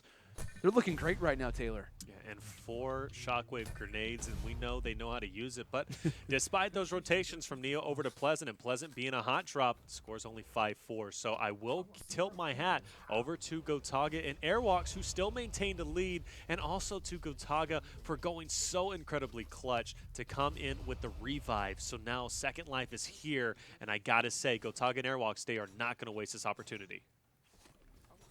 My goodness, utilizing those ballers, trying to go for the rotation. Yet to see any Elims right now as Mongraal. That's not a problem at all. He's totally fine to be in the assist man if need be. You see a lot of action kind of going down near that tilted tower area. It looks as if it's going to be just on the outskirts. Mitro coming from the skies has that high ground advantage. And the question is how many players are around this area where he's able to at least fire the shot through one. Looking to destroy the builds if need be. Up close and personal fight. There's another knock, another elimination most likely to follow. Not a whole lot of builds, though, if you're Mitro. Taking down that player, getting some builds, and a lot better in that situation now. As Mongraal has to somewhat back up, stay in that 1-by-1. Why? Because Mitro was here for the assistance. Again, that rotation that we've talked about, and both of them being here at the same time. We've talked about how difficult it is, even when you're in the same area, but still spread out. And what great movement there to get a full-on Elim. You love to see it as they now rotate out. Cleaned up there pretty quickly. You said low on mats, able to get those mats as well. Means that they're not going to have to waste much time at all continuing to move. And that's a huge component of this too, right? Not only getting the eliminations, but getting them so efficiently that they don't get caught up, as we see Gotaga right here stuck with something, some sort of engagement. Yep, we're going to be over here at Fatal. Fast difference from over at Shifty, but still players are here, so nonetheless, it's going to be a net positive on their end. And as long as they can just keep it close, we'll take some fall damage, unfortunately, out of Mats. Does have the cornfield if he so desires to kind of hide over there, but he's going to be unable to even take this wall. So the only thing that he can plan to do is maybe use the heavy to kind of break it for him, but player up ahead, opportunity as this player is distracted. He might be able to go through and get this snipe. How does Gotaga play this? Well, incredibly careful. Only one build to his name. Snipe on the roof. He manages to get it now. Focuses his attention to the player who's going to be just in front, but with only one build, I've got to be worried because he can't even, honestly, if he builds one ramp or one wall, he's not even going to be able to use that launch pad to get out of there. 27 health. He's going to kill through. He's finally going to have some mats, but is he going to be able to heal up? It's just such a risky play, right? I mean, thankfully he has that hay bale to at least take a little bit of that damage. That was the only thing he was holding on to. Yeah. Oh, my word. Just from one end of the spectrum to the total opposite, we're seeing Mongraal taking down players in sequence, and there is 2, about to be the 3rd, maybe even a 4th that was taken down prior. And, yeah, these are all knocks. The 4th one remains most likely at the top of this Sky platform. And you hear them calling out saying, did we take him out? Well, we've kind of got our hands full, as this should be easy pickings. Inside of the builds, a decent plan of attack for the opponent, but not one that is going to see any results. Mongraal and Mitro continue to roll. Loving what I'm seeing so far. Much closer than the first series that we saw, and I got to be thinking to myself, honestly, no team really is going to have that big of a deficit. Obviously Gotaga and Airwalk will, but with that being said, it's not as bad as it was in the first game. So with that, yeah, I definitely think this could go either which way still, but man, Mongraal, Mitro, they are not slowing down. They have mastered the rotations, and look at how aggressive they are. They get in Elim, and they start moving as soon as possible. And this is why you see, even though there was an early deficit, I believe it was 5-4 when we first checked in, going down earlier like Airwaks did meant that on the other side, Mongraal and Mitro had more advantage. They had the ability to make sure that they were fully kitted, which is going to make these rotations a little bit better right here. Though, like you said, still very, very close. Before that last sequence, they were actually down. I would have lost that bet if you had put it to me. But again, you really, if you are Gotaga and Airwaks, you have to be happy. This game started out almost disastrously, and the fact that they're this close with just under 20 people left to go for elims on, I think you have to be happy. And who knows, if you play this right, you might come out on top. Definitely might. Like we said, it's just so close right now. If you're a fan, if you're from the French scene, I know the community that exists there. They're rooting on their boys. They're rooting on their guys. The first time in a Friday Fortnite Grand Final. This is a fun one. A lot of pride comes from matches like these. It's one of the most incredible experiences, one of the most incredible gaming tournaments in history. And the title means a lot. If you can add that to the arsenal, if you can add that toward the trophy cases up close. Mitro dropping yet again another player up to 9 eliminations in the most odd places. You'd like to think Polar Peak, really, we're coming all the way out here to find elims, and yeah, they're willing to make rotations that far just to take down players. And that's the reason why, while it is still a slim lead, they are holding on to it on the other end. Mongraal dropping a few enemies just hanging out on those cones, on those pyramids. High ground advantage, and that's the benefit of having Mongraal as a teammate. Rarely loses high ground, and if he does, in about 5 seconds, he'll have it back. No matter how high the builds are for the opponents, it only is going to be a rather rough stint for the opposition. Unfortunately, places down the Shadow Bomb by accident. He at least is going to exist up top, going for a few of the jumps, and thankfully that position, that little bit of a misstep, isn't going to matter whatsoever. That guy's thinking, like, I don't even know what just happened. I thought I was getting outplayed. Such a clutch Shadow Bomb to save himself from the fall damage. And, man, just such quick reactions as he's constantly transferring, whether it be from edits to take over to low ground or maybe building up for the high ground plus the traps. Like I said, there is, honestly, almost no one better mechanically than the man of Mongraal whenever it comes to Fortnite. He is just so fast with all of his mechanics, whether it be builds, edits, traps, it doesn't matter. You said earlier, it taking about 5 seconds to regain high ground. I'll do you one better. 5 frames to take high ground is what it's seeming like at this point. This is a 2v1 that they've been fighting right now. This has been a 2v1, and it has seemed like 2v1 isn't enough. Let's try 3v1. 4v1, can we get a 5th maybe? Can we get half a dozen? It seems like that's what it's going to take as we already regaining high ground from what was a bad situation against 2 people. This might be another elim right here. Definitely could be. You start to see a few of the arrows joining alongside. It is going to be Mitros. That is somewhat of a positive. Thankfully, it's not any elim stealing at this moment, but you do see off just in the distance. A few players, haircuts being given. Mongraal's got the clippers ready. He's going to try to climb to the top of the mountain. I would say he does have a campfire in that trap slot, so nothing at least for now. No jump pads. It's all about the builds, which, of course, is Mongraal's forte. Goes for the quick edit, manages to thread the needle in that particular situation, loses high ground, but like we said, just a few frames, and there it is. Already back in his arsenal, already back in his own inventory. Joins back inside the 1v1, or rather in the builds, and says thank you so much for the free resources. Thanks for all the work that you just put in, because now I'm taking it all back, and I'm going to use those chug splashes, use that heavy sniper, and take down a few more unfortunate souls. We're down to 3 eliminations left. Make that 2, and Launchpad in his possession.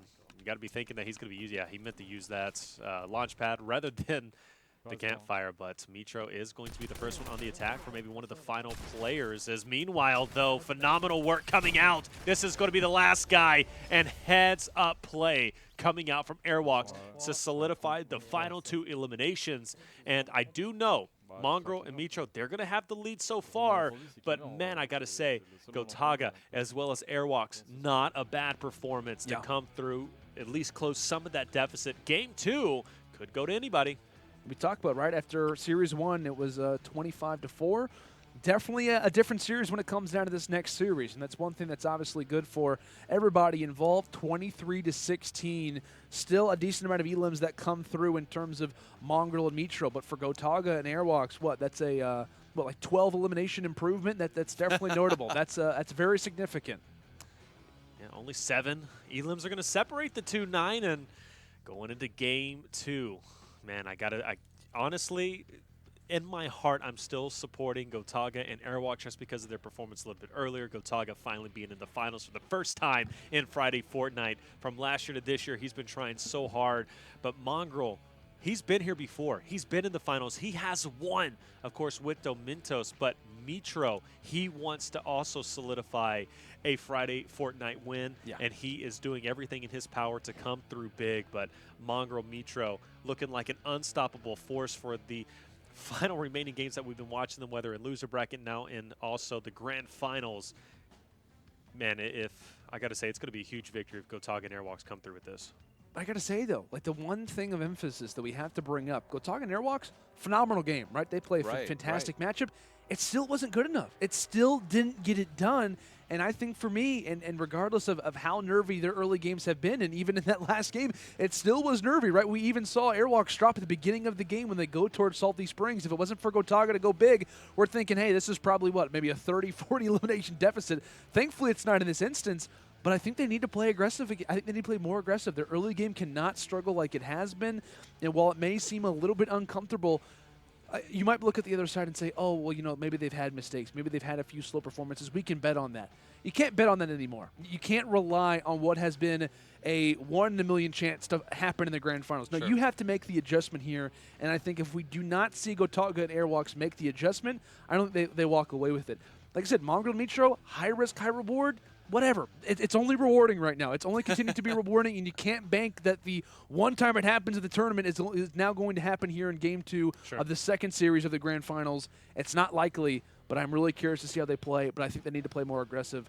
What are you guys thinking? Definitely more aggressive needs. Well, honestly, just like you said, the beginning needs to kind of thrive, be right? Because they've been right. losing a player off the rip both time, really every single game that they've been playing, and that's an unfortunate thing. You cannot afford to do they're that. Going toward Pleasant. I don't like this Pleasant part. Come on, why? And honestly, Mongraal, Mitro, they need to drop early if Gotaga and Airwaks want a chance here. So if Mongraal, Mitro, honestly, I'm kind of feeling if this is a rough start, this could be tough. Yeah. Meanwhile, Airwaks, he's already getting us started. He's going to get 1 elim. Not a bad way to get it going. Plus, he's going to have a slurp. And a split does happen. So, right, taking over the ship and also coming into the first house is going to be Gotaga. And a phenomenal start from him as well. That's going to be 2 elims. Here's the opening that you wanted right there. We talked about the split, the aggressiveness. I'm going to add that it needs to be cleaner. I think that they've tried to be aggressive these last few games. I think there's just been a misstep. But here, to take over the ship, to have that, they're going to get the chance to rotate over together once they've cleaned out their respective areas.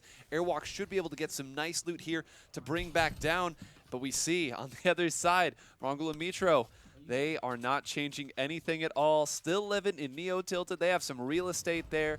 Gotta keep up your housing maintenance, I suppose. Your investment, right? You got to maintain it. And that's the one thing, right, that we can kind of bring up as a point of emphasis. Normally, whenever you're facing off against a team who likes to go tilted, who likes to play super aggressive, you kind of have that benefit in the back of your mind, saying, "Hey, you know what? If they have a slow start, we're in a really good situation." That used to happen all the time. Players would try to rotate toward tilted towers; it would never really work. Now that only puts more pressure on their shoulders because they know what the enemy is going to do. They know exactly the play that they're going to make, and they know that they have been so successful doing a strategy that rarely can be replicated in multiple weeks. But right now, Mongraal and Mitro are hot, and we'll see if Gotaga and Airwaks can improve, if they can keep up this early game, if they can fine-tune, if they can improve their early game, look stronger, whatever it may be. Can they find the formula? And it looks as if already starting the rotations, getting involved in the slipstreams. Mitro already taken down one and is looking to most likely take down another just on the outskirts. They've got a few fights ready to go already. Beaming the player down low, dodging some shots. Player just at about 5 health, and he's going on the attack. Meanwhile, Gotaga is going to get an elimination himself. Mongraal followed up with an answer back. That player is going to be knocked, but taking some damage. Still going to be okay He does have some shield, and the player is going to get Elim. 4 eliminations into the hands of Mitro. Mongraal with a couple himself. Neo tilted effectively 1, ladies and gentlemen. And now I did hear Gotaga is going to go down. And now Airwaks, this is the moment he has to shine. We talked about the rocky starts. That needed to be improved. Gotaga's been the one saving the lives, at least whenever it comes to Airwaks. Now Airwaks has to return the favor. Let's see if he can capitalize and go big here.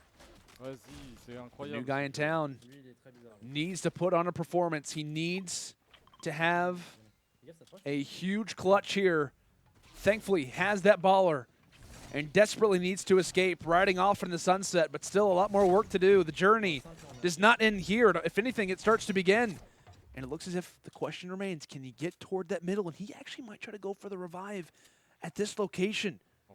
I think the van's already been used, though. I think it's cooling down, isn't it? It might be. It looks like it's definitely cooling down, so he's got to back off. But to no avail, I don't think you do it here. I think you have to get out. I think you have to escape from the situation, yeah. Yeah, whatever you do, you have to do it quickly here. Just sitting there in the middle and taking pot shots isn't going to get you anything. I agree. Of course, you can't take on that fight, and unfortunately, Airwaks agrees with us right there. Rotating back over here on the other side.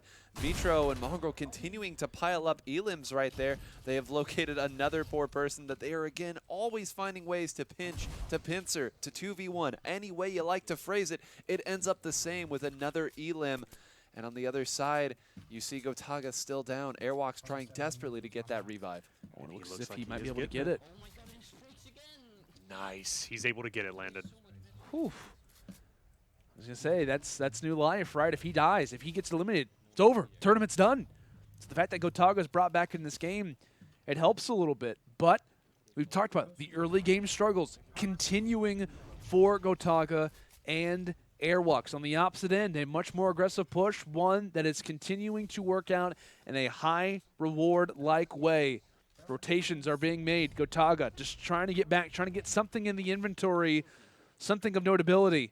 Thankfully has found a baller. But I think at this point, gentlemen, I want to hear your thoughts as well. Gotaga, Airwaks, they're down clearly. And obviously for the other side of Mongraal and Mitro, they're sitting pretty well. They've got 6 so far in this game to what is the 8 of Gotaga and Airwaks. Do we think that a rotation is necessary in terms of splitting, or do we think that as long as they kind of play consistent, they may be in a good spot? I think they need to stay together right now. I think that splitting for them is actually could potentially be disastrous because they have a lead despite the fact that they've had a stumble right there. I think that tells me that they're playing well right now. They've identified a few people over. They're in the right spot for the rotation. They just have to stay together and go for those 2v1s, go for the 2v2s, the team fights that we've seen them win so often. I'm surprised, but I think they're actually in a pretty good spot, all things considered. Yeah, not bad at all, right? And of course, they're going to be finding more players. That's at least 2, and he's going to get the jump on this soccer skin as they go for the drop. Not only will you get a couple elims from this, you could potentially get a drop as well, which could contain a nice weapon, and that is exactly what Airwaks needs, right? He only has a blue tack as well as a gray AR, not the best of inventories, but players with elims also comes laden with gifts and a nice sizable inventory as well. That's 2 knocks. That's very encouraging for the fact that I only thought there was going to be 2 here. There might be a potential 4. Oh my gosh, yeah, there could be. Like I said, these are only knocks. There's going to be some opponents nearby. And where are they located? Where could these players be? Are they hiding in the tree lines? Are they on the nearby sky platform? Well, there's no time to check. We got to keep it going, and I love that play. Not trying to seek out elims, not trying to seek out or exactly where these players could be hiding. It's a matter of looking for the next play, continuing on those chess moves, and that's a nice kind of pickup there. That bounce pad in a certain situation could be clutch. Only adding to the inventory, adding towards somewhere to the confidence and the comeback. Maybe making the way toward Lazy Lagoon, and you notice every single time, every little moment that he looks at his screen, that could be the difference maker. You've got to spot players on rotation. That's what matters right now. And we talked about it. Rotation isn't needed. I personally think that something needed to happen, at least maybe try to go towards separate point of views, and it looks as if they are right now. As long as Mongraal and Mitro exist on the map, it makes your life so much more difficult, and they are obviously more aggressive than you are, so they have more of a better situation, a better track record when it comes down to it. Regardless, though, of the calls, Gotaga on one side, Airwaks on another, and it looks as if Mongraal may be on the hunt for maybe another nail in the coffin. Oh, another player up ahead. Player will get dropped for the meantime. That's only going to be a knock. More players still to come, and I know that player was kind of drifting in. And oh, what a shot, but just misses that player up ahead. But it's not going to deter Mongraal. He's going to go ahead and push forward. You notice what he's doing? He's actually utilizing, I think, the end of those staircases to actually push him forward. I've been seeing a few teams, a few players do that recently. Good call, and that's just another credit to this guy. Just in the middle of fights, knowing exactly what to do, trying to keep that motor forward. And can he be stopped? Can he be silenced? Grabbing yet again another version of high ground. Goes for the quick edits. Those are my builds. Mongraal up close, like we said, has that shotgun. He has the combat ready to go. He's also got that trusty heavy sniper, which allows him to get through enemy builds, enemy resources. And here comes the opportunity. Oh, yeah. The idea from the player was definitely notable. The flint knock strategy to try to take the high ground, but unfortunately Mongraal was ever too smart. He was just at your side, and he will take you down. Another elimination for him. And look at this. Gotaga down for the count. He is officially eliminated, and now it comes down to Airwaks yet again. The first Friday Fortnite for this young player. And can he do it again? Can the French sniper come through in a veteran-like moment? It's his rookie time. But now is the chance. Now is the opportunity. Has to go through the build. He needs this elimination. Low on HP, 25 to be exact. Needs these edits. He's starting to feel the pressure, but he makes the shot land. He's now up to 7. But unfortunately for Gotaga, he's nowhere to be seen since they split. He most likely can't go for the reboot card, at least for now. And oh my goodness, a 1v2 through the rest of this game, even with somewhat of a deficit overall. Can Airwaks go big? Can he clutch out one of the most incredible moments in Friday Fortnite history in his first ever event? Well, you see the deficit. It's going to span a total of 6. Airwaks needs to get just about every elimination in order to make this possible. Low in health. Partner not able to get revived at this point in time. Mongraal Mitro still on the hunt for more players, and he does have the shockwave grenade. As he calculates the score, he knows it's going to come down to the wire. Builds up, hopefully finding some shields in the meantime. Now Mongraal Mitro will spot a couple of players up in the distance, and this could solidify, especially if they find a team of 4, they might put it down to mathematically impossible. Mongraal Mitro in a very positive position to come through and clutch out the finals for the first time for, of course, Mitro, for the second time in Friday Fortnite history for Mongraal. It's going to be a huge opportunity, to say the least. And I think, too, by the way, now I want to bring this up, I think that in this situation, Airwaks has to go 6 for 8. He needs to go 6 for 8, and that also involves the opponents not finding any eliminations right now. He's currently down 6 eliminations. There's only 8 players alive. A very tall task, but we talk about Mongraal Mitro, they find 2 more. This one's done. That's it. That is how the math works right now. All they're doing is trying to find anybody, anywhere, anytime.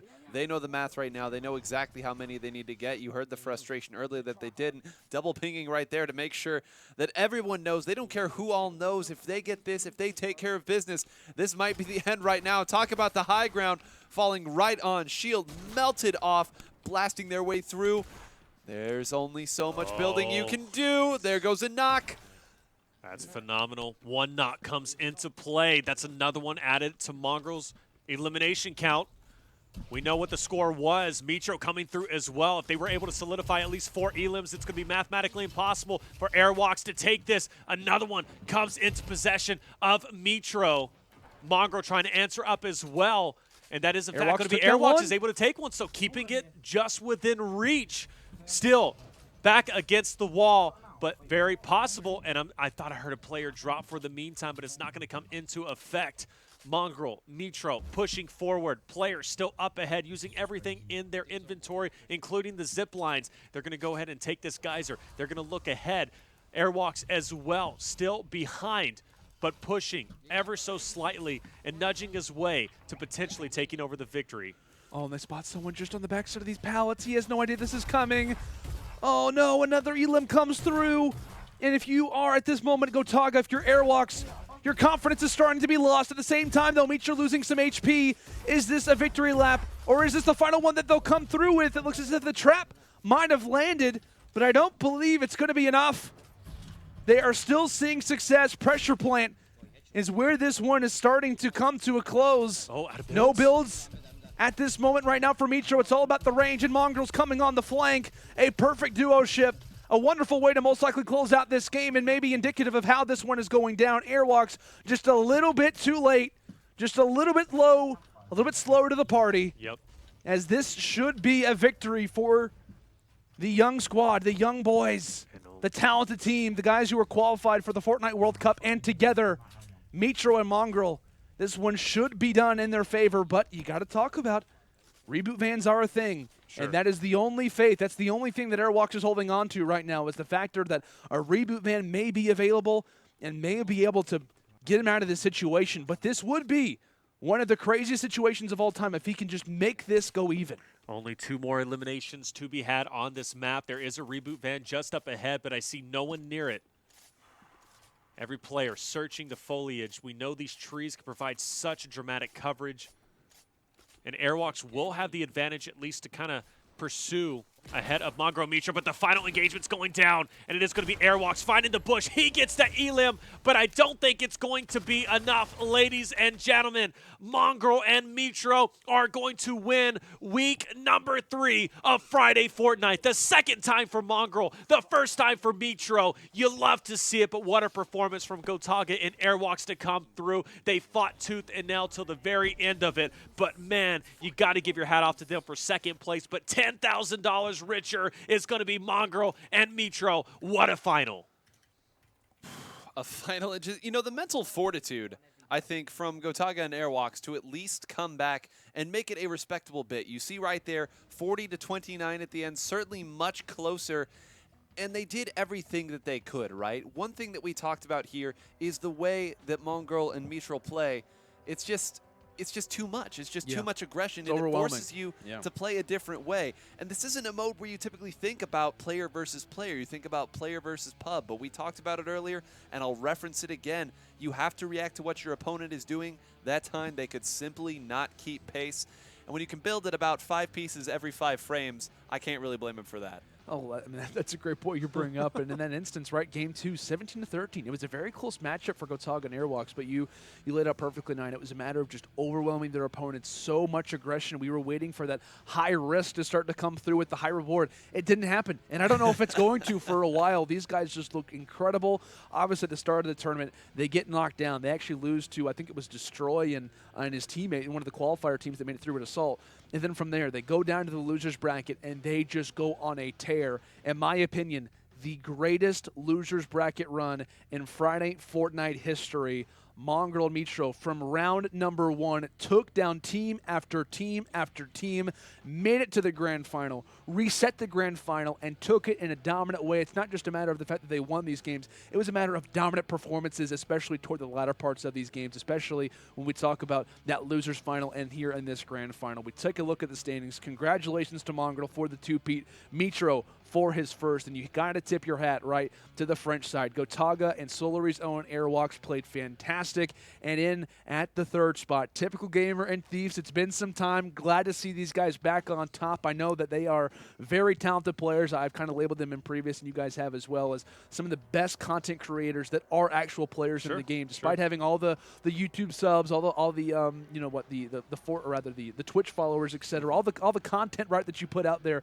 These guys are incredibly talented, and you got to tip your hat to them for sure. Yeah, what a final. What a top 3. I mean, it brought back so many memories. Like I said, Mongraal winning, I believe, week 6 with Dementos, now coming through and winning week 3 in 2019, of course, a Friday Fortnite, bringing it full circle. Mitro, who's been competing, hasn't had the best of successes in week 1 and 2, but finally able to capitalize here in week number 3. On top of that, TypicalGamer Thieves coming in 3rd place. I mean, this was an OG duo back in the original Friday Fortnite in 2018. You love to watch them play, and for them to come through, it's such nostalgia. But also shout out to Gotaga as well, his first ever final, and he's competed in a lot of Friday Fortnites, and for him to finally make it to finals is a success all in its own. And Airwaks, a great first performance with your first ever Friday Fortnite. You love to see it. 9. It's been an exciting night. It has been. The winners finals, that losers semi set, and a number of other major plays that have made my jaw drop, hit the ground.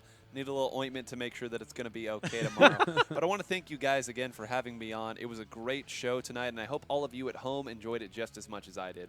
Yeah, it was a phenomenal event, one that we're not going to forget for a long time. Obviously, like you said, Nine, your first ever time casting Fortnite. Thought you did a phenomenal job. It was great to have you here on the desk. I know we're going to have you maybe for a few other events kind of coming through, which I know we're going to have a graphic to pop up, a few events that we've got coming in forward. But Taylor, any closing thoughts, any comments that you want to make before we say our final goodbyes? Once again, I always shout you guys out in the chat. You're phenomenal. That hashtag Friday Fortnite was popping on Twitter. You guys were always active, of course, with the giveaways for the Switches. For all the winners out there, shout out to you. You guys will be getting your Switches. We gave away like 30 Switches tonight. We've got 3 more to give insane. away. We still have 3 more to give away. That Landon, of course, is going to be, kind of showcasing the winners out there. But you guys are awesome. I loved your answers out there. The fact that you guys followed Friday Fortnite as closely as you did and knew the answers honestly touches my heart, because it shows we are providing entertainment you want to see week after week. You love to see it. Once again, hey, for reflections, it was phenomenal being here. Nine, what are your final words?